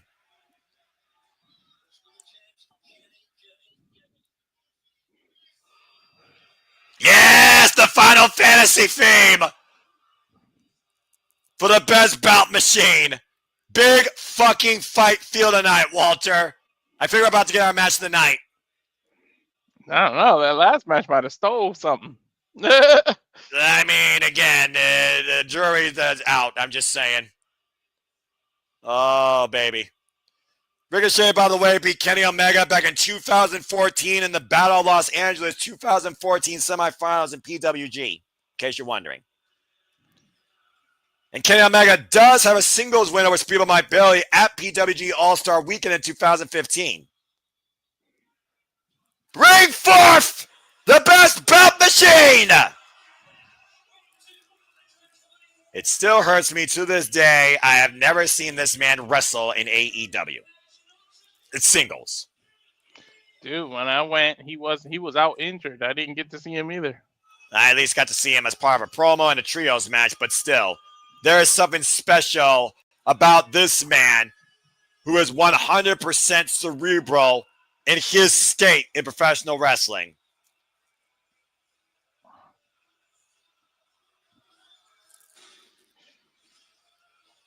Kenny, by God, Omega, I swear this man is truly on another level of existence in this business. Dude, his entrance alone is just such a big fight feeling.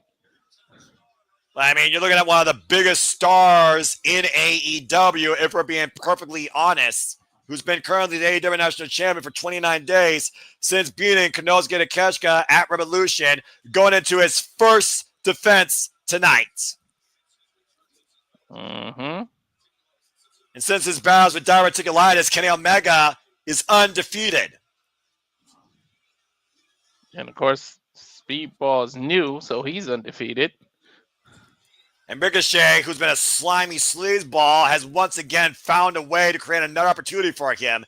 And there is a disadvantage here for the champion, as we know. In triple threats, he does not be involved in the decision to lose his title. And in triple threats, there are no disqualifications. Title change hands, though, of course, be a pinfall or submission inside the ring.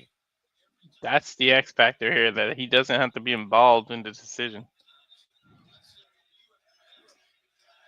And in fact, I thought I'd never see Kenny Omega as a singles champion again.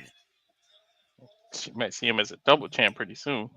Referee Rick Knox for this contest, of course, holding up the AEW National Championship, brought to such levels of prestige by Orange Cassidy and Konosuke Takeshita and Roderick Strong with Will Ospreay in its legacy.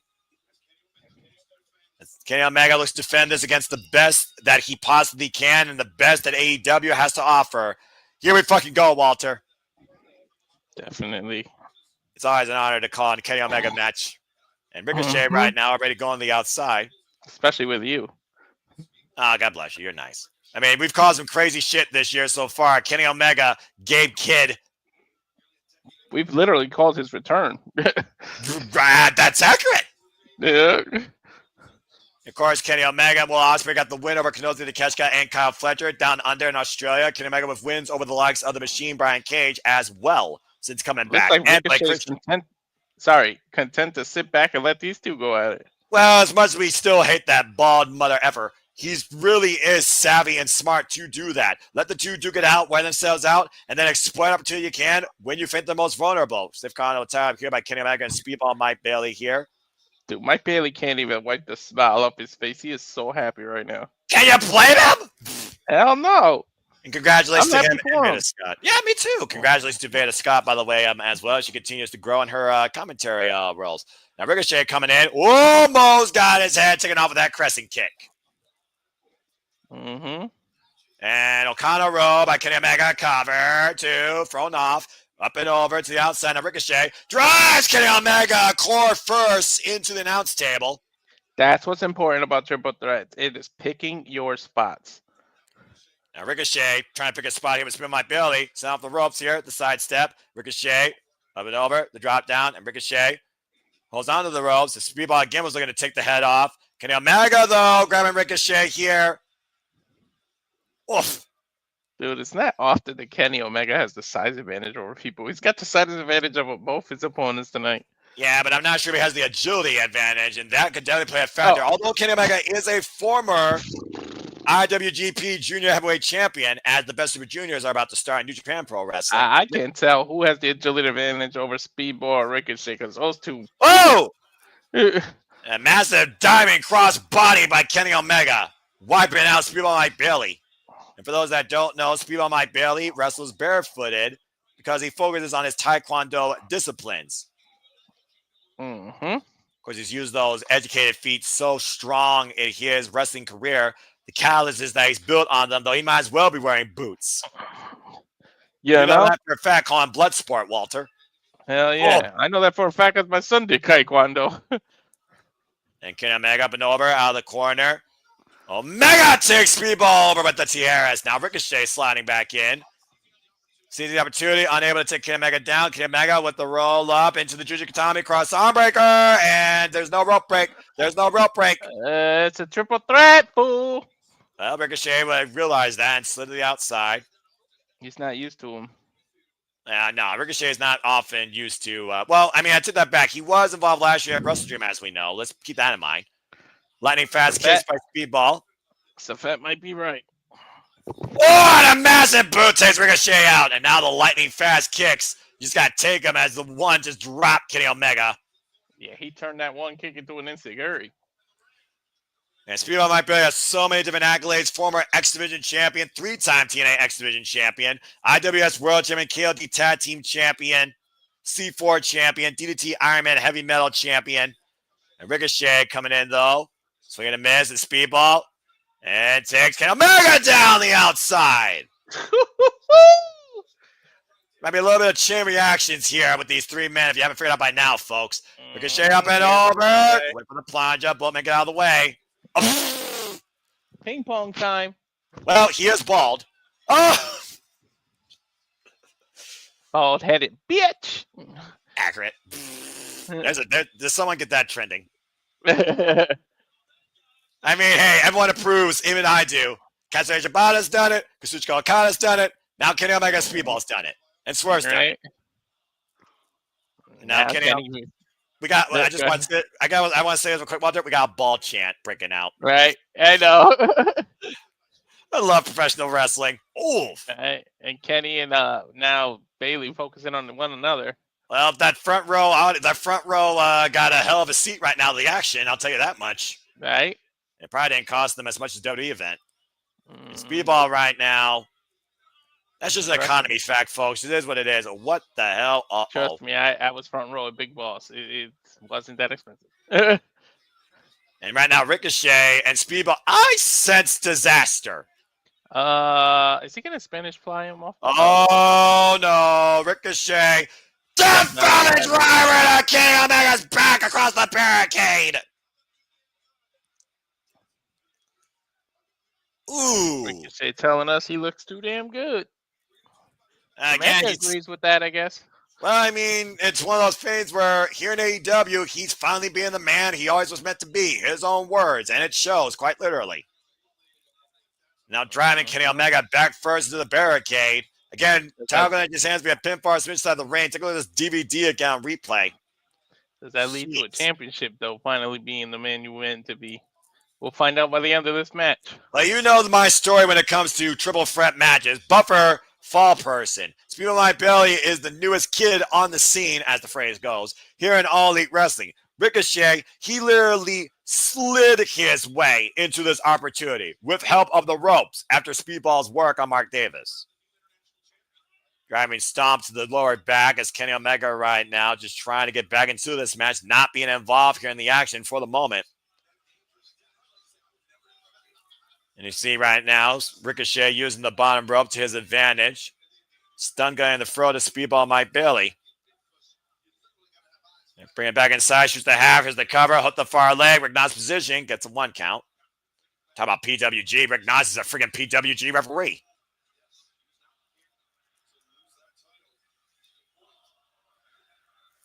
Driven out to the outside. And we talk about triple threats, to your point, Walter. Ricochet was not pinned in that triple threat where he lost the AEW National Championship. And he didn't even come in as champion.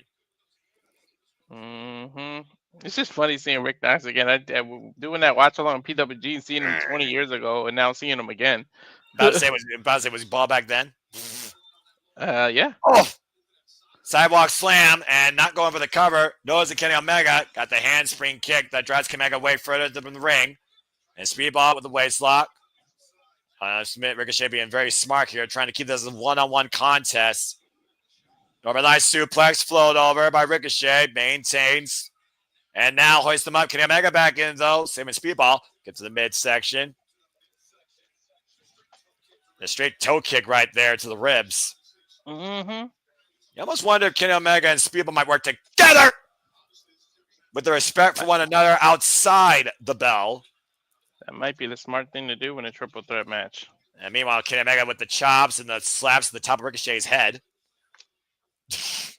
Up and over. Swing and a miss. And right now, Ricochet finding back on purple handicap, sending Speedball to Kenny Omega with a neckbreaker DDT combination. That DDT spiked Bailey, too. Hell yeah, it did. I think Bailey got the worst of that double offense there by Ricochet. Ricochet all alone in the middle of the ring now. Gets the pick. Dope Suicida white Speedball way further from the ring, now following the other side, and works Kenny Omega out on the outside. And apparently he picks both. What do you think? You're the Rock? Get off the damn headset. And again, why mess with Tony Schiavone? The dude's a freaking legend. 50 years in the business. Oh! That's Just one way. got his fucking head kicked off. It's one way to shut somebody up. No, he's saying he's sorry about that. How respectful. Speak of Mike Bailey. You knocked that mic literally off Ricochet's head so hard he broke it. I couldn't even hear what he said. That's because he broke the mic. Oh, But Speedball right now out of the corner. Missile drop kick turns Ricochet up and over. Oh my gosh, this has been so damn fucking good. Kenny out of it for now. I mean, yeah, he was driven against that table. Sling Mhm. Sova, axe kick, across the spine. Ooh, and another roundhouse to the torso. Take a look at the bottom of your screen. Kenny's starting to work his way up. Reigning shooting star right now. To your point, Kenny back in as Ricochet right out of the way. Kenny Omega trying to take advantage. Hoist up on the shoulders. And once again, Speedball, you can't escape. There's the steamroller off the second rope. Moonsault. Oh! Kenny Omega crashed and burned. While Ricochet flying clothesline wipes out the champion.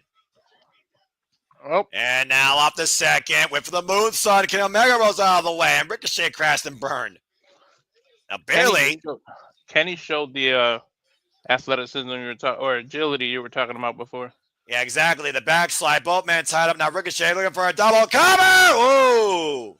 That was actually pretty damn smart of Ricochet. That was really innovative. Swing and a miss. Driven into Kenny Omega. And Speedball hooking Omega. What the hell is this? The double crucifix takedown. Ricochet coming up a pin. Oh my gosh. There would have been no question about that if he got that 3. Yeah, no kidding. I see some great feints here tonight. I did not expect to see something like that. Speedball trying to hook Ricochet. Now Omega hooking up both Ricochet and Speedball. The double backslide. The double cover. Kick out by both. 3 double covers in a row. Oh, by double super kick and freaking double high cam. All 3 men down. And this is fucking amazing. Yeah. This is awesome. Oh, man. When we do our top 20, we might as well say refer to Dynasty. And that's it. Chapter 1, Dynasty. Mm-hmm. 5 matches on the list. Mm-hmm. Referee Rick Knox checking on all 3 men here after that triple threat onslaught. Of course, we know again, folks, Castagnoli just has to be a pinfall or submission inside the ring. I fucking love this shit. This is awesome chant breaking out, and I concur. Yeah, the justified. This is awesome chance. Don't need an X post either. It's natural and it's unfiltered. Off. Again, all 3 of these men just fighting on their knees. Oh, what a straight right, Ricochet. Wow. Straight right, straight jazz. Of course, Kenny Omega has that MMA background. Let's forget about that. These men are literally just teeing off these live rounds against each other. And Ricochet trying to take advantage again from the outside. Now we're once again down to Kenny Omega and Speedball Mike Bailey. Knife edge Name chop. of the game. Triple threats, you need isolation.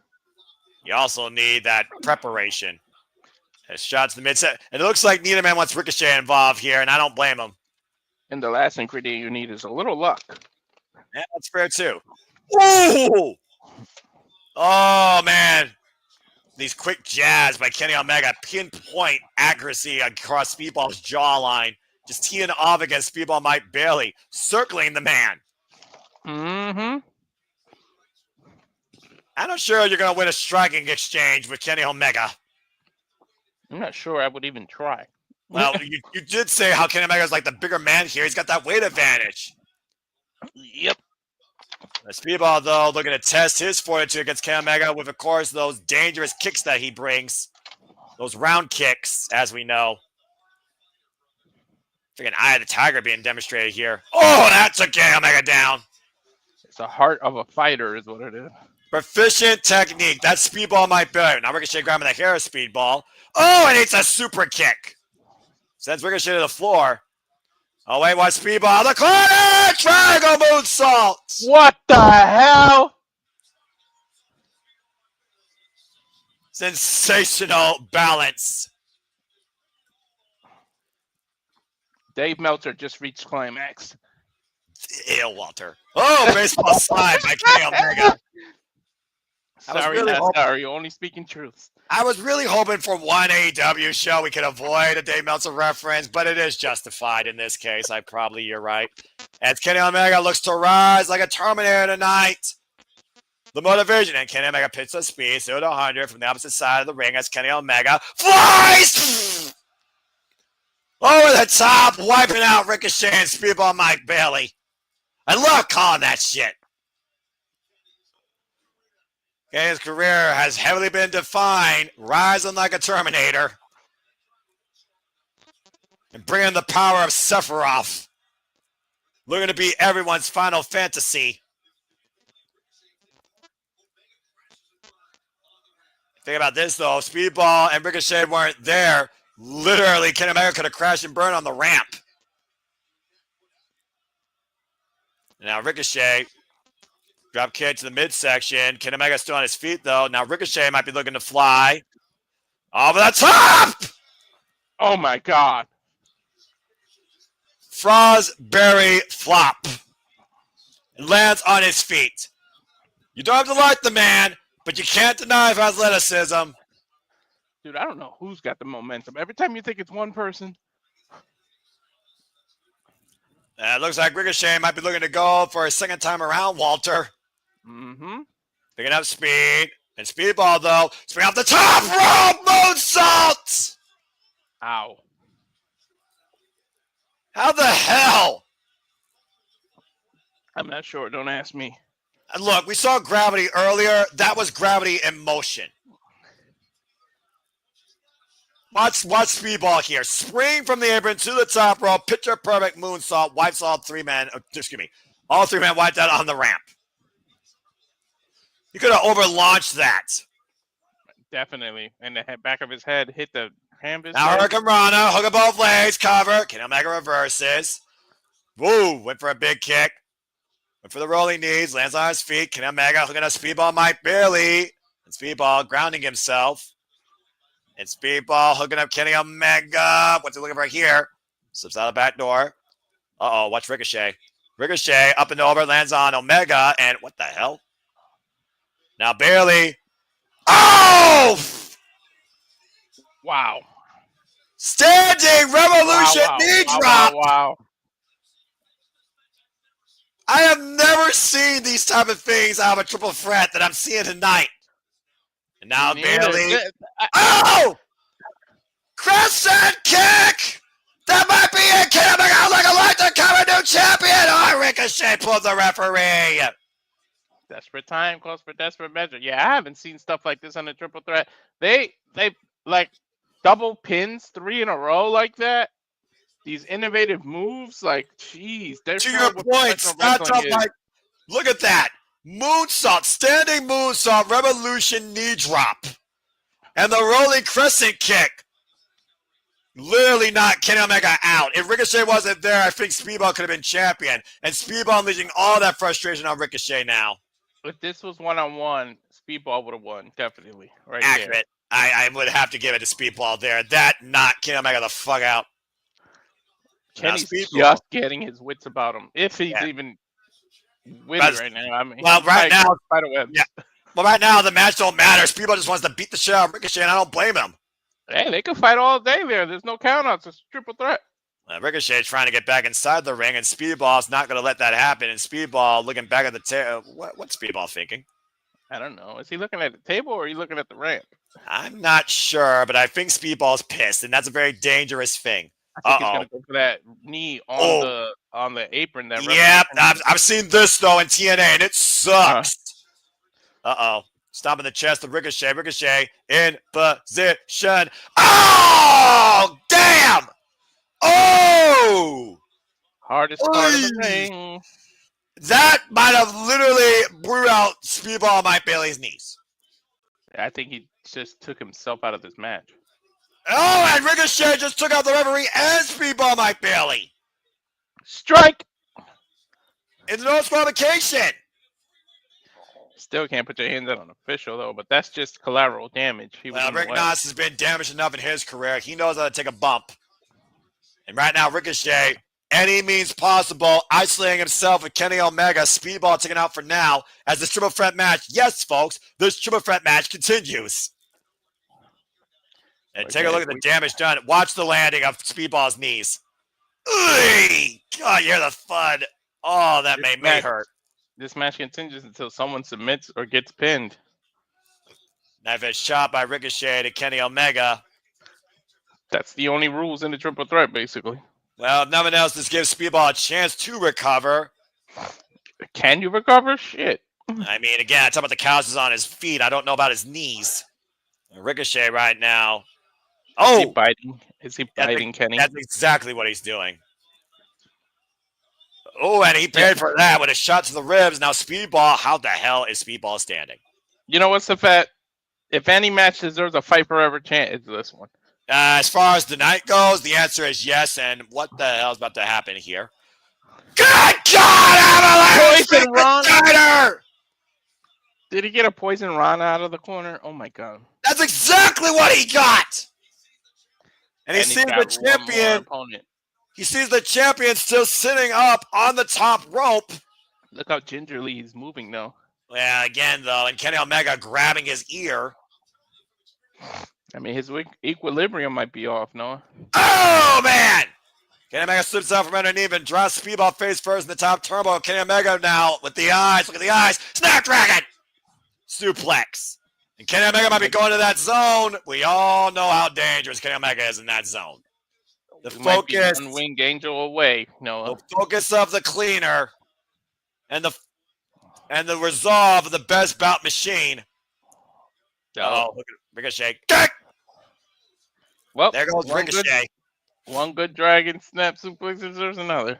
Yeah, with the snap dragons, the whiplash effect on the head, neck, and shoulders, and Speedball literally out on his feet. I think he might be calling for his one wing angel now. No, I think he's just calling for more punishment here. Another one. Snapdragon. But to your point, the more that he does, the more he summons his opponents next for that one-wing angel. There's a reason why only Kota Ibushi has been the only man able to kick out of it. Yeah, but he's wearing himself out too, to be honest. You don't give a shit. You know that. Going for it against Speedball. And Philadelphia all chanting one more time. Oh, he's going to do a double one. He's going to do a double one, Noah. No way. Trying to hook both men. Ricochet holding on to the rope. Kenny Omega breaking it up. He's got Ricochet and Speedball hooked. You gotta be fucking kidding me! He's gonna do a double Omega, what the fuck? Double Snapdragon combo. Holy shit! Look at the fans coming to their feet for that. Good grief, my goodness. Good God almighty. Take a look at the replay here and watch how both men land. Oh. Mike Bailey might have got the worst of it because Ricochet's weight landed on his face as well. Kenny Omega, though, has his intentions clear, though, as targeting both men here up against each side of the ring. Double bang. Omega lined up. Bang! V-trigger! And bang! V-trigger! White Speedball on the outside. Up, that leaves Ricochet all alone. One wing angel time. Yeah, bobblehead not named freaking D'Lo might get his last regrets. Up on the shoulders. Ricochet escapes though, grabbing the hair of Omega. And no rules. And now hooking him up for vertigo. Kenny Omega escapes though. Back elbow strike by Ricochet. Now Ricochet out of the corner. Kenny Omega following him again. Once again from underneath. Up on the shoulders. Crunch wrap! German suplex with a brick. Wait a minute. Kenny Omega will go through. Why did he roll through? He had the bridge already. I think he was trying to readjust the position, but he was looking for the Northern Lights suplex, the crunch wrap. Suspended German suplex with a bridge. Meanwhile, Speedball, Mike Bailey battling back in. And right now, Kenny Omega hoisting up Speedball up on the shoulders. Speedball escapes out the back door, though. Sends Kenny Omega into Ricochet. Speedball. Oh, man. Kick to his head. Back of the head. Point, Ash. Fair point. Barely. It's going to be a double move again. I think he's going to get both of them again. Oh, Ricochet covering both men on the rope. Almost stole it. Yeah, if that would have got 3, who would have won? I would imagine we would have had like some sort of like sudden death because, again, that was the way that Ricochet and Speedball both wanted to get here tonight. Ricochet taking advantage of Speedball's work again. And now a dragon screw leg whip, wiping out Speedball's leg in the process. To the knees that he already hurt on the apron. And Ricochet might be screaming, calling his shot. but he literally just yelled, "I'm winning." Where have I heard that before? I don't know. Focus of Ricochet on Kenny Omega. Chant here being heard by the people, folks, is bald. In case you're wondering, they are saying bald. Ricochet targeting Kenny Omega. The words don't matter, but the final move might. Back to the rope, and Ricochet's up and over to the floor of the outside. And now Speedball trying to get a good foot in. Kenny Omega sky. Oh, it runs into a super kick. Yeah, but his knee, he might not have got the full extension of the kick. We got enough of it, though. Speedball's created distance. Might be looking for that cyclone kick in the corner. Got all of it. And Omega might be knocked out here. Speedball might have Kenny Omega in the drop zone. Look where Kenny Omega's position, Walter. Yeah, but look at Ricochet in the corner. Oh, Tomo whip. No, Kenny Omega was out of the way, and Speedball pays for it. I mean, Kenny sees the opportunity. And once again, I'm looking for that snapdragon. Speedball looking at his counter, though. Kenny Omega picks the ankle, though. Leg knee lock. bar. That's a knee bar, dude. He's got 6 in. The killer instinct of Kenny Omega kicking in while Ricochet's desperation might be kicking in. And Ricochet, what's Ricochet looking for here? Bring it up. Oh, 450! Cover on Kenny Omega! Is it enough to have a new champion? No! Damn, I thought Ricochet might have had it right there, Noah. Again, Ricochet literally calling his shot and finding it. Ricochet now going for Speedball. Speedball's on the roll up the cover on Ricochet. Ooh, looking for vertical. Nearly got there. Whoa, my God! Taking Mike Bailey's knee out. Sweeping the leg, quite literally. And vertical!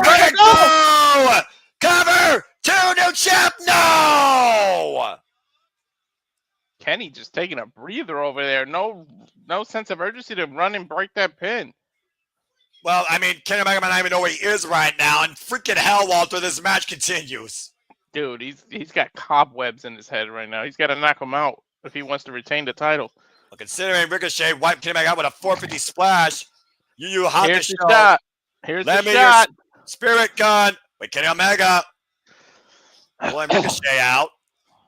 What's Kenny Omega looking for here? Scouting Speedball. Kenny Omega went for your point. Speedball, great sidestep though. And the roll up. Cover. 2. Oh! Whoa.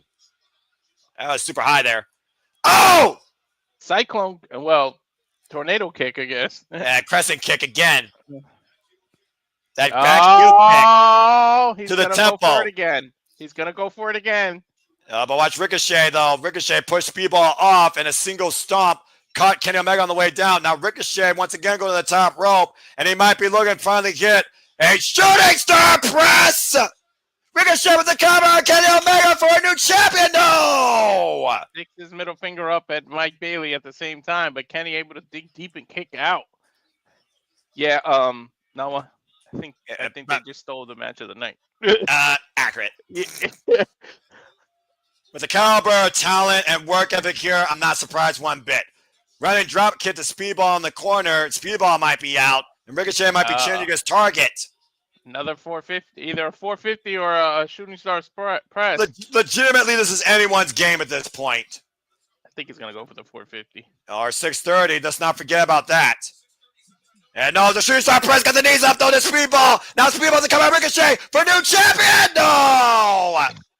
Wow, literally a quarter of a second away, Noah. You hear Speedball screaming in pain or frustration or both, though, Walter. Dude, he did an offensive move, but he keeps hurting his own knee. Is Ricochet begging off?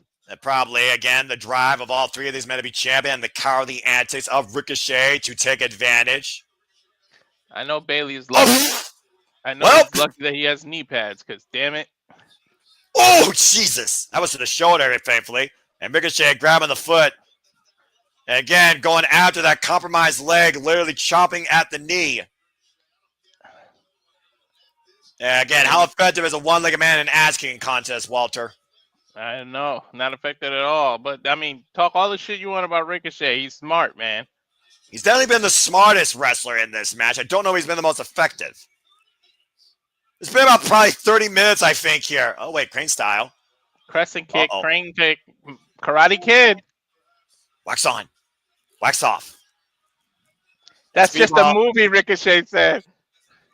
I mean, it still could work. You realize, again, Taekwondo.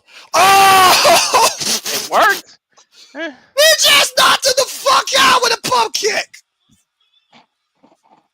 Am I barely the second rope? That just made me so damn fucking happy. I loved the Karate Kid when I was once a wee lad. Me too. Out of the corner, Ultimo Weapon! In the spine of Ricochet! Yeah, but he took too long to cover. Oh no, he's got the cover! 2! No! V-trigger! Kenny Omega with a V-trigger to force the break! I'm not sure if he got all of it, but when he broke it, he damn sure did a V-trigger. Oh, that definitely was a V-trigger. Damn. This match is so damn good. And now looking for a one-wing angel, but Ricochet pushing Speedball. Perch on the top rope. Now Ricochet hooking up Kenny Omega. Poison Rana! And there is some dangerous, evil intentions on Ricochet's mind. Oh, I thought he was going. Oh, he's going for a super vertigo. And thankfully, Speedball's fighting back, though. But again, you see Ricochet holding on to the hair, making sure he doesn't fall to the mat. He's gonna do a double one-wing. Oh dear God, Noah, he's gonna do a double one-wing angel. I'm telling you. I don't know at this point right now. Ooh, I don't know how you can even hit that. It looks like do that. I think he's literally hitting his palm inside the ribs of Ricochet, while Ricochet's holding onto a chin lock to Speedball, and I sense disaster. I think he's gonna do a super one-wing angel at least. What in the hell is this? Oh dear God! Wait a minute! Oh my God! Avalanche, one-wing angel, Ricochet, Speedball on the tree of woe. Kenny Omega, by God, retains. God damn! An avalanche one-wing angel. Yeah, because there's no way to hit a double one, but the way he was setting that up. That was one of the damnedest one-wing angels I've ever seen. Almost like an implosion one-wing angel. Out of the corner. Crushing Ricochet. And Speedball was hung up in the tree of woe. Couldn't break the fall. Kenny, by God, Omega retains. What a freaking match. Guess what? What? And we still got one match to go. Well, I've seen a lot of crazy shit, incredible shit, one-of-a-kind professional wrestling, great shit. Let's go ahead and look at the replay here at the finish. To your point, dude, that's exactly what that was. Kenny Omega fell backwards, sort of, and dropped Ricochet with an avalanche one-wing angel, while Speedball My Barely was hung up in the tree of woe due to the damage to the leg. Kenny Omega, by God, retains. And officially, that's the first one that absolutely deserves this. I think he's asking for water and everything, man. Kenny is exhausted. Yeah, I'm about to say, do you blame him? Also, let me just go ahead and say this real quick, Walter. Speedball My Barely. Ricochet, Kenny Omega, AEW International Championship, Triple Threat, AEW Dynasty. That's professional wrestling! Rainmaker! Oh, shit! Charles called it. What?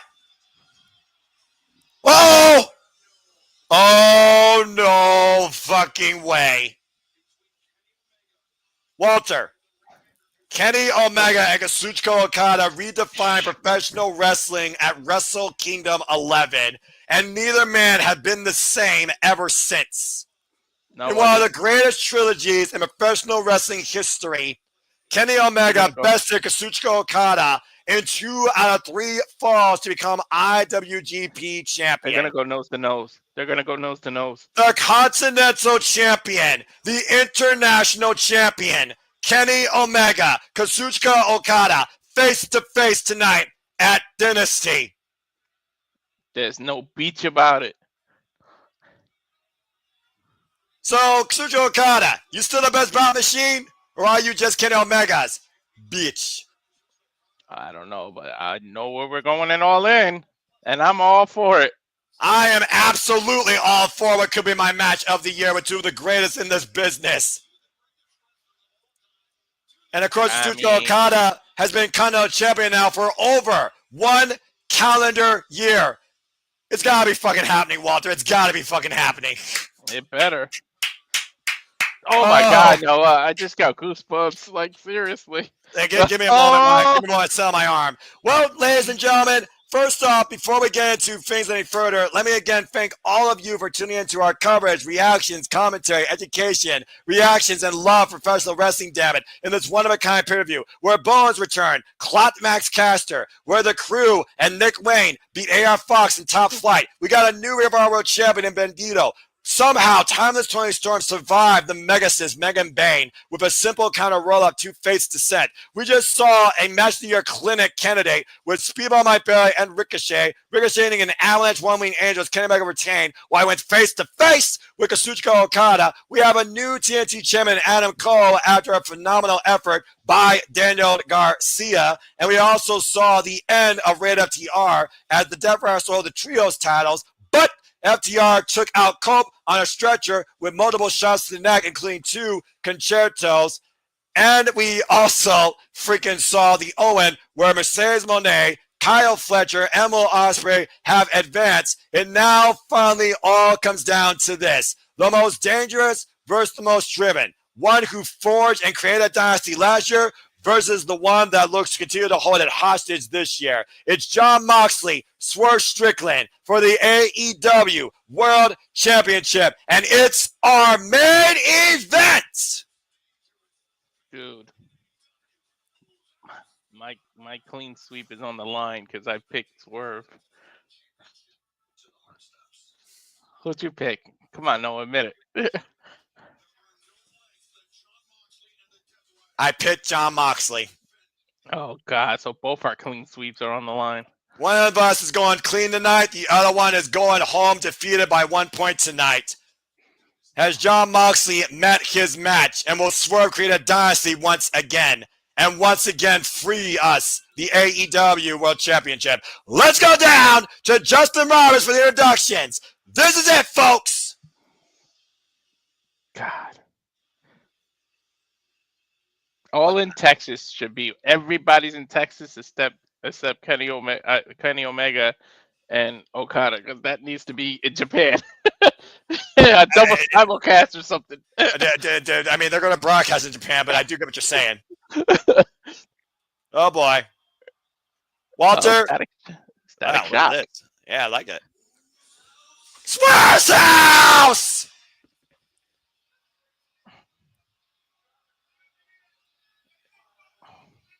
Brisnada, of course, is scoring Swerve Strickland into the ring. We know what time it is. Go Meats! My man's got the Static Shock outfit. Static Shock, I mean, hey, I'm a Kids WB guy. I approve. Mm-hmm. It was 1 year ago at Dynasty, Walter, where Swerve Strickland beat Samoa Joe to define his legacy so far in AEW before resigning on the dotted line. And of course, at Revolution a few years ago, he became part of AEW, and he literally cemented his own spot. Now he's looking to get back to the top once again, with closure against him and Adam Page, with overcoming Trevor, Ricochet. Swerve Strickland has only one thing on his mind tonight, to beat Jon Moxley, and once again, go all in to the main event. Willow can be an X factor because if Mina interferes, Willow can be on Swerve's side. I think that's going to happen. I think we see Willow. Well, we know that Swerve Strickland is not afraid to take on an army, but after what we saw tonight, he very well might need an army to finally beat Jon Moxley. Of course, it's not the first. Of course, this is not the first time that these two have gone one-on-one. They were involved in the Continental Classic in the same block. Here's the thing, too, Noah. He doesn't have FTR to back him up after what happened earlier. To be fair, FTR have not backed up Swerve at all in this fight. And John Moxley said that Swerve, you may be the only guy that truly understands what I'm doing, and you might be the guy that AEW truly is supposed to be right now. And tonight, John Moxley said one thing. Prove it. That's it. Status Talk was always the shit, by the way. And Hell again, yeah. please support all the channels here. Bad for Wrestling, Razor Wrestling, Jay Hebert Side Things, and Foster 916, Casa D18 Studios. Subscribe, but especially Razor Wrestling and Bad for Wrestling. They deserve the love the most. Let's grow their channels, and please stay tuned for more content from us here at Subaba Studios. More Watch Along coverage to come to, and I assure you, there definitely are going to be always AEW pay-per-views, one way or another, damn it. Here we go. The music of the AEW World Champion with in tow, not in a sling tonight, the possessor, the problem, who literally will ride and die with John Moxley on this crusade as we have seen, Marina Shafir, who fears no man or woman. Willow's gonna, I'm telling you. Well, to your point, it was Wednesday night that we saw Shafir and Moxley lose to Willow Nightingale and Swerve Strickland after Willow hit the powerbomb on Shafir. But John Moxley got the last message in. Paradigm shift on Willow Nightingale, considering the amount of injuries to her neck in her career. We know this, Walter. You said yourself, this might be the most dangerous match of the night because we don't know what both these men are willing to do to win tonight. We don't know who necessarily is more driven, but is Swerve Strickland truly the most dangerous man in AEW? And is that enough to beat the champion? We've seen some crazy shit tonight. The one thing we haven't seen is blood, and this is a Moxley match. Just saying. I'm about to say, the last time we had these two on the screen at the same time, Swerve Strickland got up after being powerbombed through glass. I'm just saying. John Moxley said himself, you want the title? You want the AEW World Championship? Beat me. Takes 3 seconds. Simple formula. But how the fuck do you beat a man with an army? That's the problem. You need an army of your own, and Swerve doesn't have that, unfortunately. And you know Swerve wouldn't want it any other way, but he still claims he's smarter than John Moxley. Is he smart enough tonight? He may have a shock up his sleeve. See what I did there? Yeah, but I'm about to say it's going to take a lot more than electricity to put down John Moxley for a 3 count. Especially with the Death Riders in full force tonight. You know if it gets serious and desperate, Claudio, Pac, and Yuta are not far away. And you have Shafir at ringside regardless right now. And there's no Cole. There's no Cope to have his back because you saw what happened to Cope earlier. And you hear John Moxley right now talking game plan and strategy with Marina Shafir. Marina Shafir has become the most dangerous Death Rider, the most effective Death Rider that John Moxley has along his side. It was Shafir that allowed Moxley to take the opportunity from Darby Allin to beat Bryan Danielson last year at Wrestle Dream. And ever since Wrestle Dream, we have not seen the AEW World Championship. It's been held hostage. Mm-hmm. Let's go down to the Dapper Yapper Justin Roberts. This is our main event, folks. Oh, boy. Somebody's O's got to go between us because we both got clean sweeps. Good luck, bro.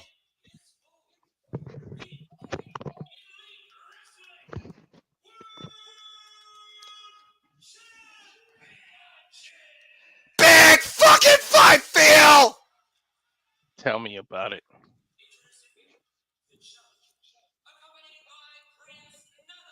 Challenger. Swerve Strickland, 34 years of age, 16 years in the game, former AEW World Champion, the 11th AEW World Champion, who held that title for 126 days, beating Samoa Joe last year at this stage.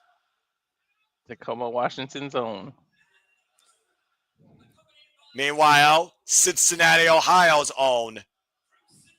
39 years of age, 20 years in the games, brawler, hardcore, deathmatch, technical, mythologist, unorthodox warrior, and the record-setting 4-time AEW World Champion, who gave Bryan Danielson a warrior's death, Jon Moxley, who's held the title in hostage now for 177 days. The man who beat Jericho. Didn't he end Jericho's reign, the first title? That's exactly right. He was also the champion of the pandemic. Whenever this company was in the dark, he brought it to light his own way. And now he looks to literally scorch the earth and rebuild it in the image he thought AEW was always meant to be. Well, here goes Swerve Strickland, Jon Moxley, AEW World Heavyweight Championship. The unpredictability in this match is going to be scary. Mm-hmm. Bell rings, and here we go. There are no telling to the lengths that Swerve Strickland and Jon Moxley are going to go to tonight. As you see the scars on Jon Moxley's back after being pounced through that table on Wednesday night by Willow Nightingale. And also, let's not forget, he was literally spiked 3 weeks ago on AEW Dynamite and still lives to tell the tale and won. Moxley's literally pointing at the center of the ring saying, come on, and Swerve is not backing up. Swerve is a man with no fear. Jon Moxley is a man with no fucks. I'm not sure who has a better attribute to even garner an advantage first in this match. With 0 fucks versus 0 fear. The most dangerous versus the most driven. Mm-hmm. And who thought they would get technical? It's technical at the beginning, Noah. Well, it's one of those things like we talked about. We underestimate Jon Moxley as just a brawler, a man that bleeds as easy as papier-mâché. But Jon Moxley is a student of Lord William Regal. He knows how to get technical. He knows how to trap a body part. And let's not forget, a lot of his wins have come from a rear naked bulldog choke. And let's not forget his jiu-jitsu training.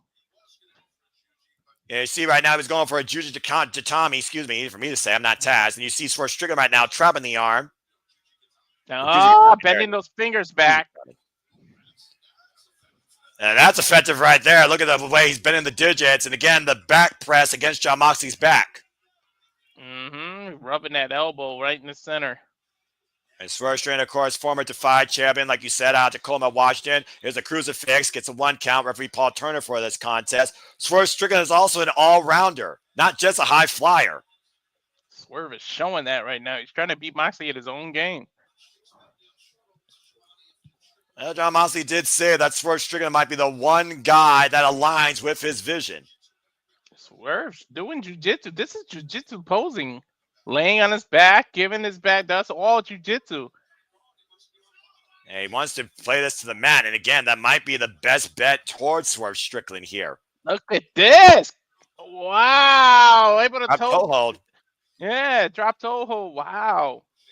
You know, it's one of those things where, again, we look at the absolute attributes of both these men. We've also looked at the way this card works, how every match has been different.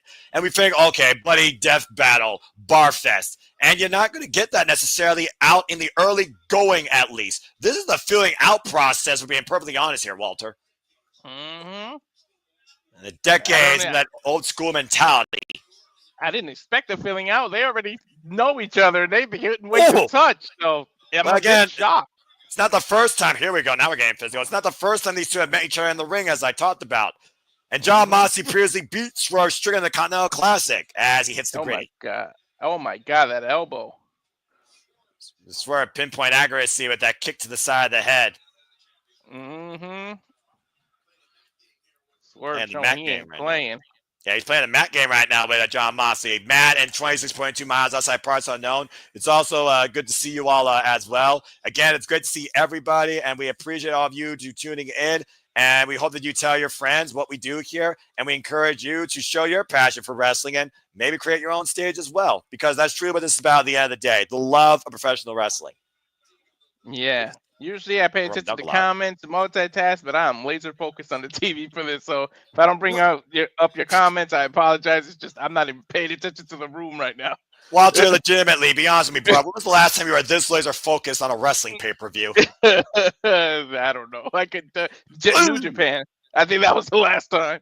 Okay, that's fair. And knife edge chop to the chest of the challenger. The Irish whip and Swerve. Again, the way Swerve flows. Sidestep, rebound, German suplex. Roll through Jon Moxley.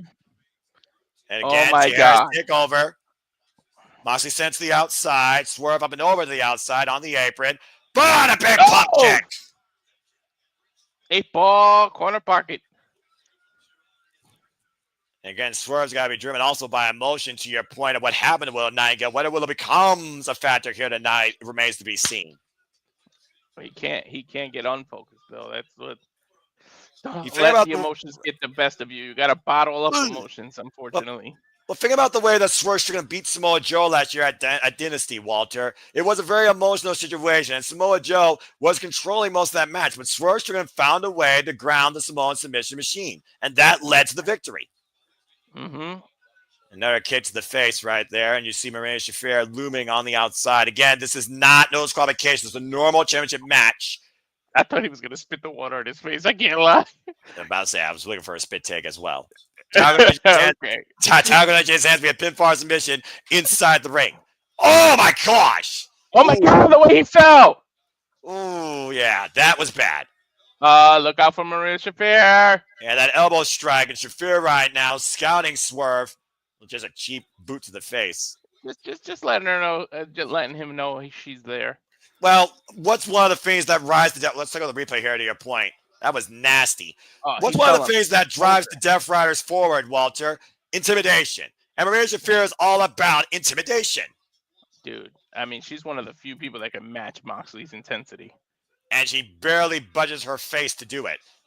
Oh my God! Stomp to the freaking stairs. And let's not forget, Swerve Strickland is also coming back from a ruptured eardrum. And now the hip sent to the steel ring steps. When you rupture your eardrum, dude, that knocks your whole equilibrium out. Exactly. Moxley again. Shafir right now showing no hands, no touch. Moxley breaking up the count, though. I mean, I guess he doesn't want to take a cheap victory out. Well, remember what Jon Moxley says. He wants Swerve to prove something to him. And right now, Shafir being the opportunist to play mental warfare. If it's not, is not going to win this jaw-jacking contest with Shafir. Nope, it's not a dancing contest, so he ain't winning. And he does not want to try and lock up with Shafir. Oh my God, look at these close elbows. That'll bust you open.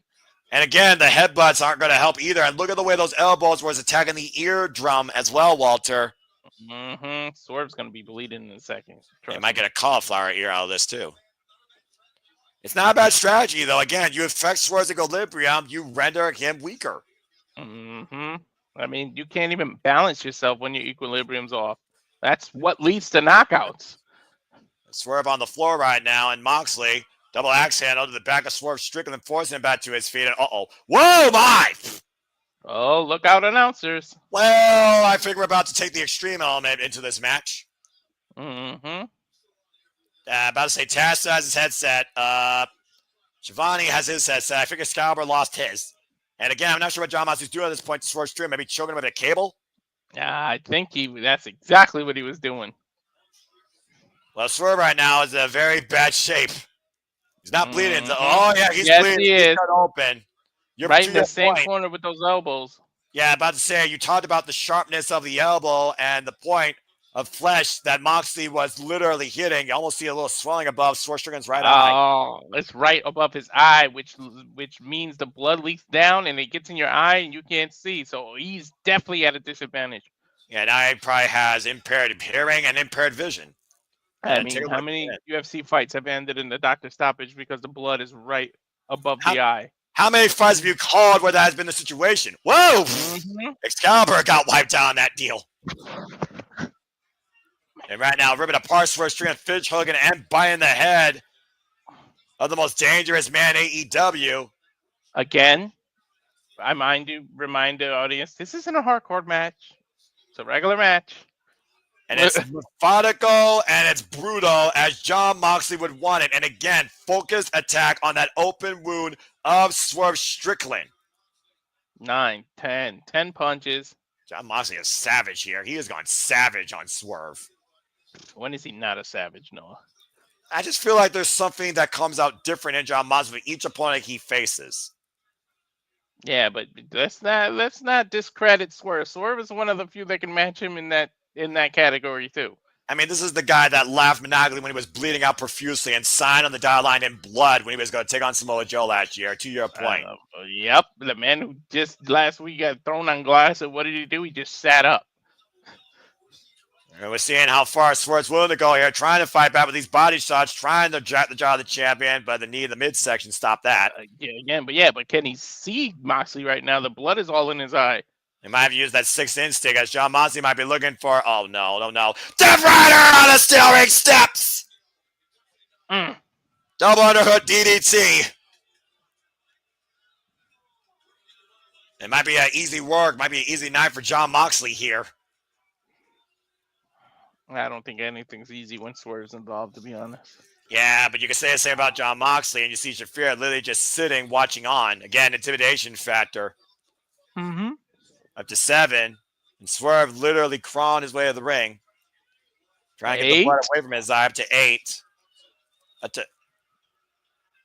to 9. And Swerve able to get in there.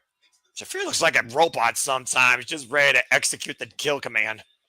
Right? It's ridiculous how proficient she is in her demeanor and attitude, especially. Now John Moxley, power driver.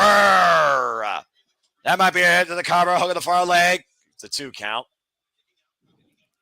But again, maybe just barely. To your point, you see that right eye almost closed up.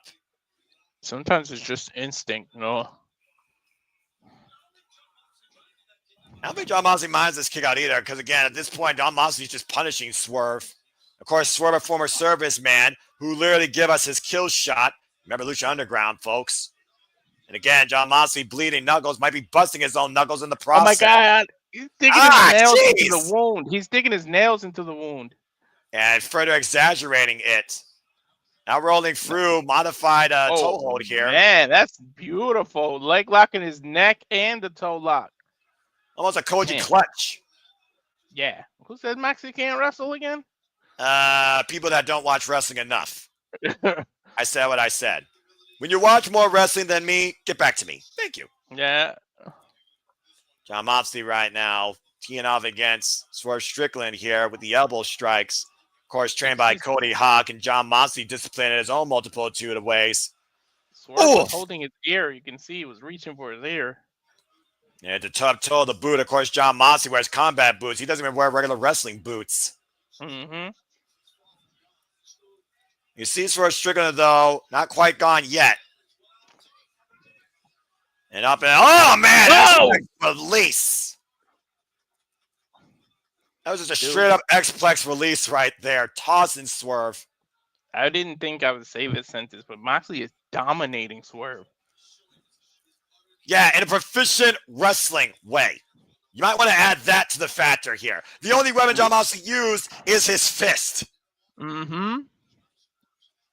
And his elbows to cut Swerve open. See that smile underneath John Moxley here. Now it's literally kissing the wound. And just literally tearing away at it. Mm-hmm. This may be a case of Moxley getting too cocky, though, man. Well, it's also one of those things where, again, John Moxley is as unpredictable as Swerve Strickland, but Swerve is also extremely relentless, and that makes him dangerous.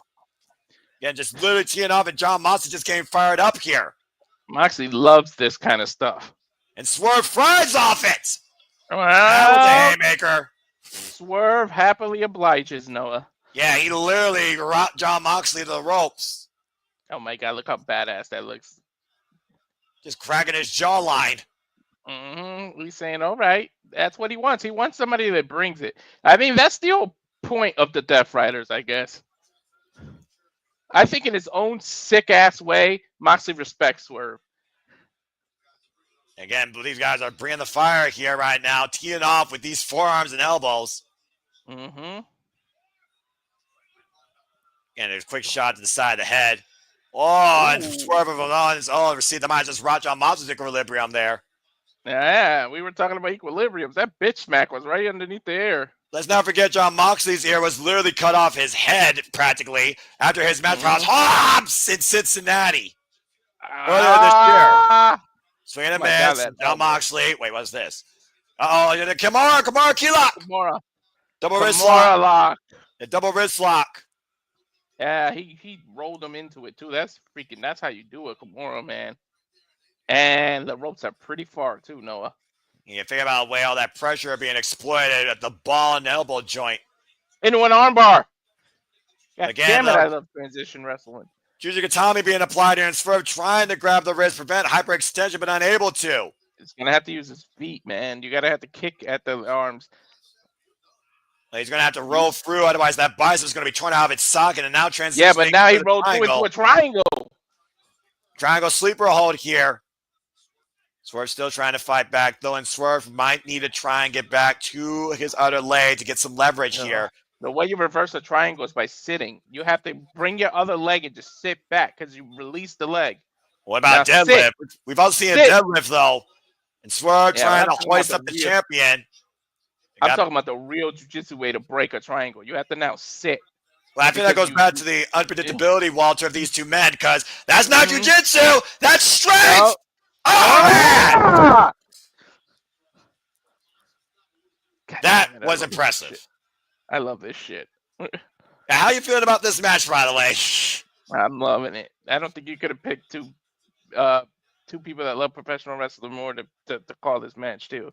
Especially these jiu-jitsu transitions from wrestling holds. That's my shit. Yeah, look at the way he hoists John Moxley up and planted that man down. Pure strength. And I don't know where he's getting that strength from after bleeding half this match. Again, Swerve Strickland maybe with a sense of urgency, kicking into another gear right now, teeing off against the champion in the corner here. Fists and boots galore. I always said it. You can measure how powerful someone gets hit. You can measure how much blood they lost. The one thing you can't measure is heart. Swerve has got heart. Delayed on the vertical drop brainbuster. Didn't get the full extension of it. Might got enough. Now in the back press on the cover and gets a 2 count. John Moxley, by the way, for case those people don't know, talk about weight and height distribution. John Moxley, 6'2", 224 pounds. To your point, talking about a lift for strength. Swerve Strickland, 6'1", 220 pounds. So tail of the tape is very marginal here when it comes to a physical attribute. Roll for the shoulders. Got 2 count there. I mean, you got to think, can Swerve do it 2 years in a row? The last time he was at Dynasty, he won the title. Yeah, imagine Dynasty becoming this literally Swerve's house. Mm-hmm. Nice backbreaker over the knee, though. John Moxley grabbing the lower lumbar. The problem is... Sorry, no. Oh! No, you're fine, dude. You got caught over the cutter. Please continue. The problem is last year it was one-on-one with Samoa Joe. This might be he has to face an army. He already had to deal with Maria Shapiro on the outside 2-3 times already. Yeah, Samoa Joe is just an army of one, but still, that is a hell of a technical and physical force to overcome. Now, Swerve might be looking for... Oh, wait a minute. Whoa. Oh, no. Vertebreaker? He was looking for a cop killer. Oh. Again, homicide. Thank you for everything. Oh, Bulldog choke, take over. How many times has Moxley won a match with this Bulldog choke?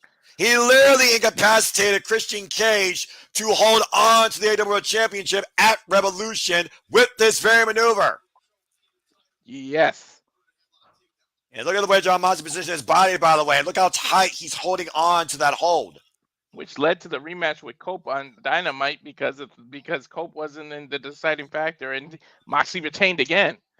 And those lights might be going out here. The windows might be fading. You see that John Moxley's got the point of the elbow underneath the jawline, literally clasping the larynx of Swerve Strickland and has the body grapevine in the middle of the ring. And we got an S-grip. Wrenching back further. Look at the fingers positioning. God damn it. We're supposed to remain neutral, but damn it, you already know who I'm rooting for. I know, dude, and I don't blame you because right now this is a chess game. And again, Swerve rolls through, force the break, rolls forward, and catches him in a jelly flatliner. Oh my God, that might have bought him a few minutes or moments. Again, can Swerve Strickland capture the magic once again at AEW Dynasty and make this his house? House call connects! Yeah. Cover with the new leg, new champion! No! Not like that. Takes a hell of a lot more to beat Moxley, I'm sorry to say. But Swerve right now in the driver's seat, though, man. He might be getting that second win. I don't know. Didn't he have to do like 3 house calls in a row to beat Samoa Joe last year? And then the freaking Swerve stomp, but he just I'm out there with a second house call. And again, Samoa Joe, Jon Moxley, 2 different animals. Mm-hmm. Swerve trying to build on this momentum, but it's hard to stay on the attack. He's been on the defense most of this match. And he's lost a lot of blood, but it looks like the bleeding has slowed down. Again, Cruz House squaring up Jon Moxley. What? God, take it out with a clothesline. Inside out. What's Swerve at his feet? House call. What the fuck? I think that was just pure adrenaline because look, it got dumped right after that kick. Yeah, but it had a hell of a drive, jocking Jon Moxley's jawline. I think there was a point where the ref, after the gloves, he checked on Swerve and worked on his cut a little bit. That's what sustained the bleeding. Here comes Maria Shafir. It's not a nose disqualification. What's she doing? I don't know, but where's Willow? Come on, Willow. The referee trying to get Maria Shafir out of here. I mean, again, if it gets a disqualification, then Jon Moxley will still hold on to the championship. Now Prince Nana coming in to play. What? Well, no, look at Nana here. Got some balls. I'm sorry. Marina doesn't discriminate. She'll hit him. Oh! Yeah, move, Prince. To your point. She doesn't care if you're a man or a woman. She will fight. I admire Prince Nana's balls for doing that, though. And Shafir right now, again, standing in the ring with Jon Moxley. And now Swerve. Wait a minute. Oh, whoa! Oh! He just threw Shafir out with a cutter! Get to the midside and Swerve Strickland. The paradox shit by Swerve! Cover! 2! No! Holy shit, I thought he got him! Oh, me too. Dude, I might have to on air, and it's not because of Jada Parker or Lola Vice. Oh my gosh. Fans again behind Swerve Strickland here.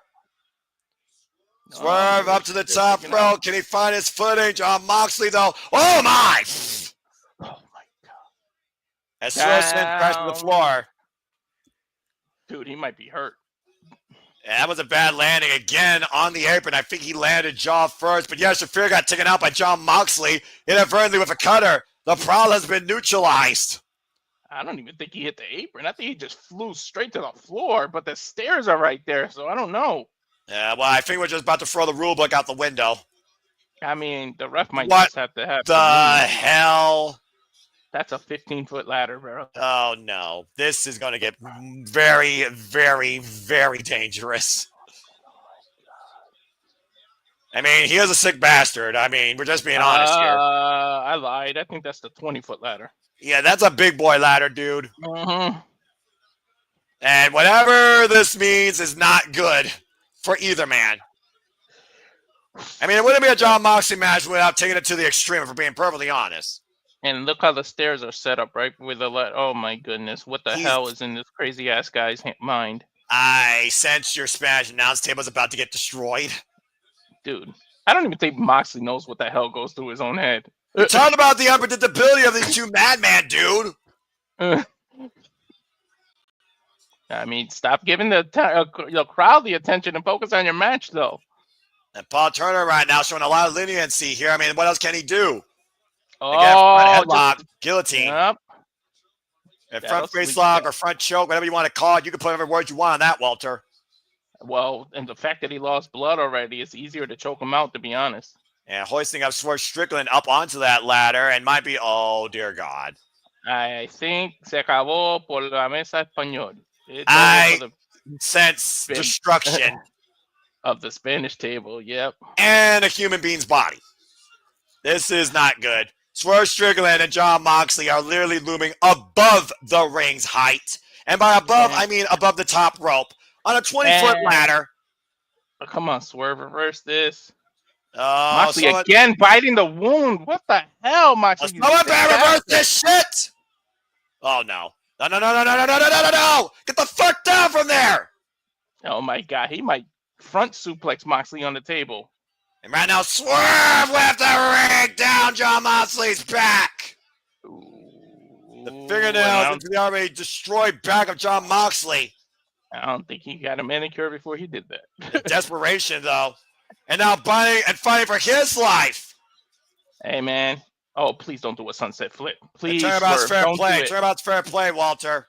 Swerve, don't do a sunset flip, though. You're going to hurt yourself.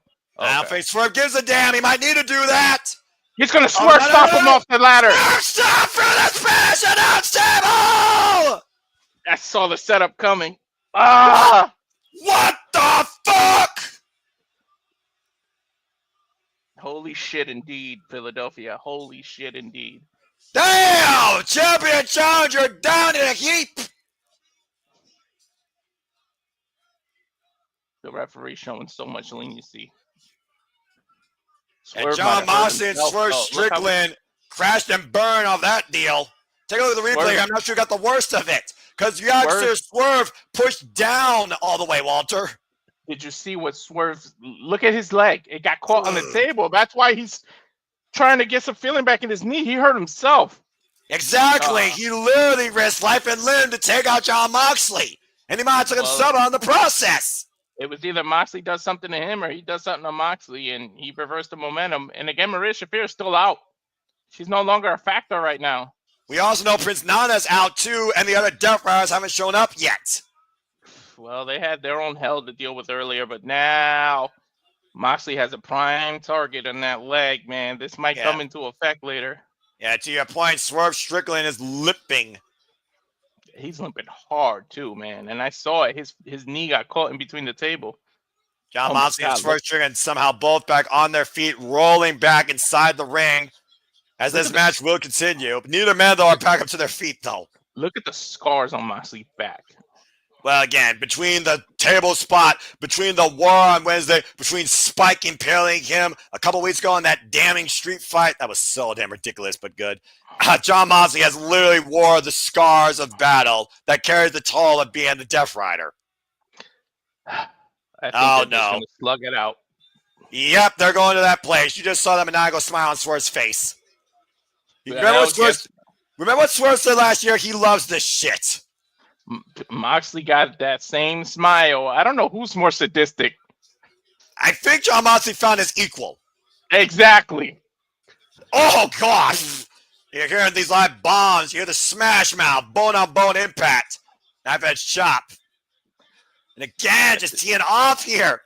At this point, it is anybody's game, man. I thought Moxley had it, and Swerve came back, and now it's just on even playing field again, Noah. Yeah, what the hell is it going to take to drop one of these two crazy bastards?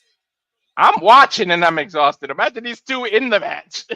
And Swerve Strickland just, again, trying to jet the job, but there's a pinpoint perfect kick to that compromise laid by John Moxley, breaking up that exchange for now, as it veers back up to her feet, grabbing the back of her neck, bringing a chair in. Uh-oh. Well, I think the ref might get hit here. Oh, what makes you say that? Oh, no! Hello! There goes Paul Turner. Yeah, now, is this a disqualification or what? Well, if the fastball was a steel chair to face the referee, you can throw the rules out the window. Oh, wait a minute, Swerve. Got your Moxley hook. Cop killer. Cop killer! Yeah, but nobody's there to count. The verdict breaker! And Swerve came and go for a counter! Wait, what? The rest of the Death Rider? Oh, wait a page! Yeah, but does he have the respect now for Swerve and actually help Swerve? Who's he targeting? Well, he's got two targets to pick. I think he's looking at Moxley, bro. I think you just got your answer. Moment of truth, Hangman. No, wait a minute, Pac! Oh, and a plow kick, and Claudio, the other Death Riders! Who would have thought that Hangman would come to Swerve's aid? I was thinking of it, but not tonight! This is batshit crazy! No offense, Ash. He might be sacrificing himself, though, Noah. And again, he's in the Owen. And the first time came, man. Whoa, circling to Claudio. Heyman got out of the way. And Puss at the outside. Heyman is leading out the Death Riders. Oh, and John Moxley got hooked up by Heyman. Dead eye. Oh, shit. Dead There's shot. no referee. Oh, and Claudio throws Heyman to the steel ring steps. The problem is it's a game of numbers. Samoa Joe! Katsura Shibata! Hook! The Ops! It's the Ops! We talked about the Ops and the Trios Championships! What the fuck is happening here? This is batshit crazy! This is chaos! I love it! And we still got a match going on, Noah! And swerve for the chair in Moxley's face! Moxley's down! Oh my god, but the ref might get up and DQ him. But now Swerve has a critical chance here to put down Jon Moxley to stop the Death Riders out of existence to regain the AEW World Championship! Swerve, stop! Prince Nana back to his feet! Jon Moxley looks up. Yeah, do it, Swerve! God damn it! Do it! There's no ref, Noah. Swerve, stop! Stop! No! We need a fucking referee! We need a referee!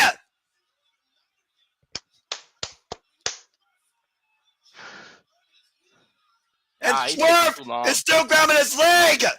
He can barely crawl! He's taking too long to cover him, man. What? Uh-oh. What? Uh-oh. Why are the lights out? I don't know. It is pitch black. I can't see a fucking thing. In the middle of all this shit, all this kick. Oh my god! It's the fucking Young Bucks! Oh, come on. Matthew Jackson, Nicholas Jackson, EVP trigger to Swerve Strickland! Why? What? This is bullshit. Not like this. What the fuck am I watching? Nobody called this. If you said this, you're a fucking liar. Nobody called this. Jon Moxley's crawling to the cover. Paul Turner. No, no, no, no, no. Jon Moxley wins. Son of a bitch. I'm not watching AEW anymore. I, in 1,000 possible possibilities, did not expect of all people the Young Bucks to fuck Swerve Strickland against Jon Moxley and the Death Riders. What do they have to do with lights going on? What the fuck? Well, the Heyman going to help Swerve. The Ops have the Death Riders. Dynasty denied. Jon Moxley still rides high.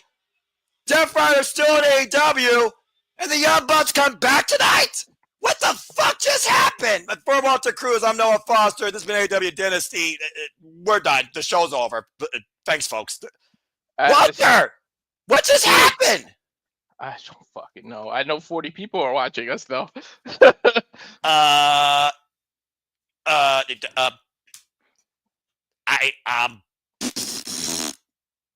AEW, man, they love doing that. They have a great pay-per-view, and then they fucking end it in the weirdest ways, man. The funny thing is, though, the weird ending makes us react, what the fuck? Because we don't know why. Yet here we are at the Revolution. And we just got even bigger, what the fuck? Now we have no idea what the fuck's next. Are the Young Bucks with the Death Riders? It's their company, their EVPs. I mean, Moxley's whole point is, he said it's not your company anymore to Tony. We've seen Young Bucks attack Tony before, so. I don't know. Walter, chat, what the fuck just happened? I have a better chance of guessing Wheel of Fortune with one letter than figuring out what the hell they're doing with this story.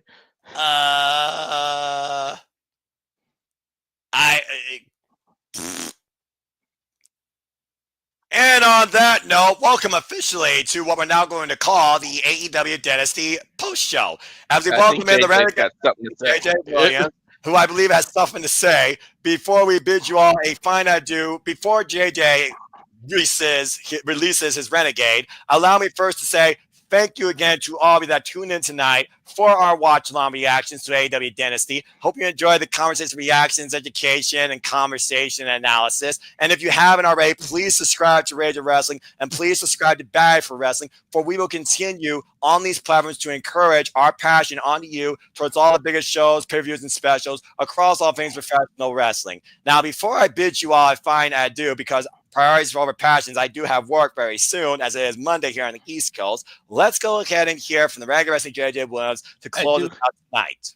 I just gotta say, at one point we reached 48 people, so yes, please subscribe. But let's give. I'm giving JJ a solo shot because I feel like he's about to go off. So this will be our. I am just gonna keep it simple, like the Simple Man. So if you want to give me a solo shot, that's fine, but it's gonna take literally just like 2-3 seconds. All right, go ahead. Go ahead, dog. Fuck the Young Bucks. That is all. What the fuck? That is all. I thought the lights went out. My mind went to Sting. My mind went to Josh Alexander. My mind went to, like, who the fuck don't love the Young Bucks? I got nothing, but I think with that, I don't think anything else needs to be said. Please stay tuned. If Ash does a review, I'm sure she's going to have a lot to say. If she doesn't, I encourage us to try to. I'll be happy to help, but please stay tuned for Bad for Wrestling content. Stay tuned for our content, but seriously, I'm going to bid you all fine I do. If you two want to talk, go ahead, but I'm literally signing off. Thank you all for tuning in. I'm the Seminole Foster. Until the next watch along with the next shenanigans, I leave you with this. Make a positive impact in life. Have a good night. Dynasty, what the fuck just happened? I don't know. Bye, guys. Push the button, Walter. We're done here. Jesus. Thank you all for tuning in.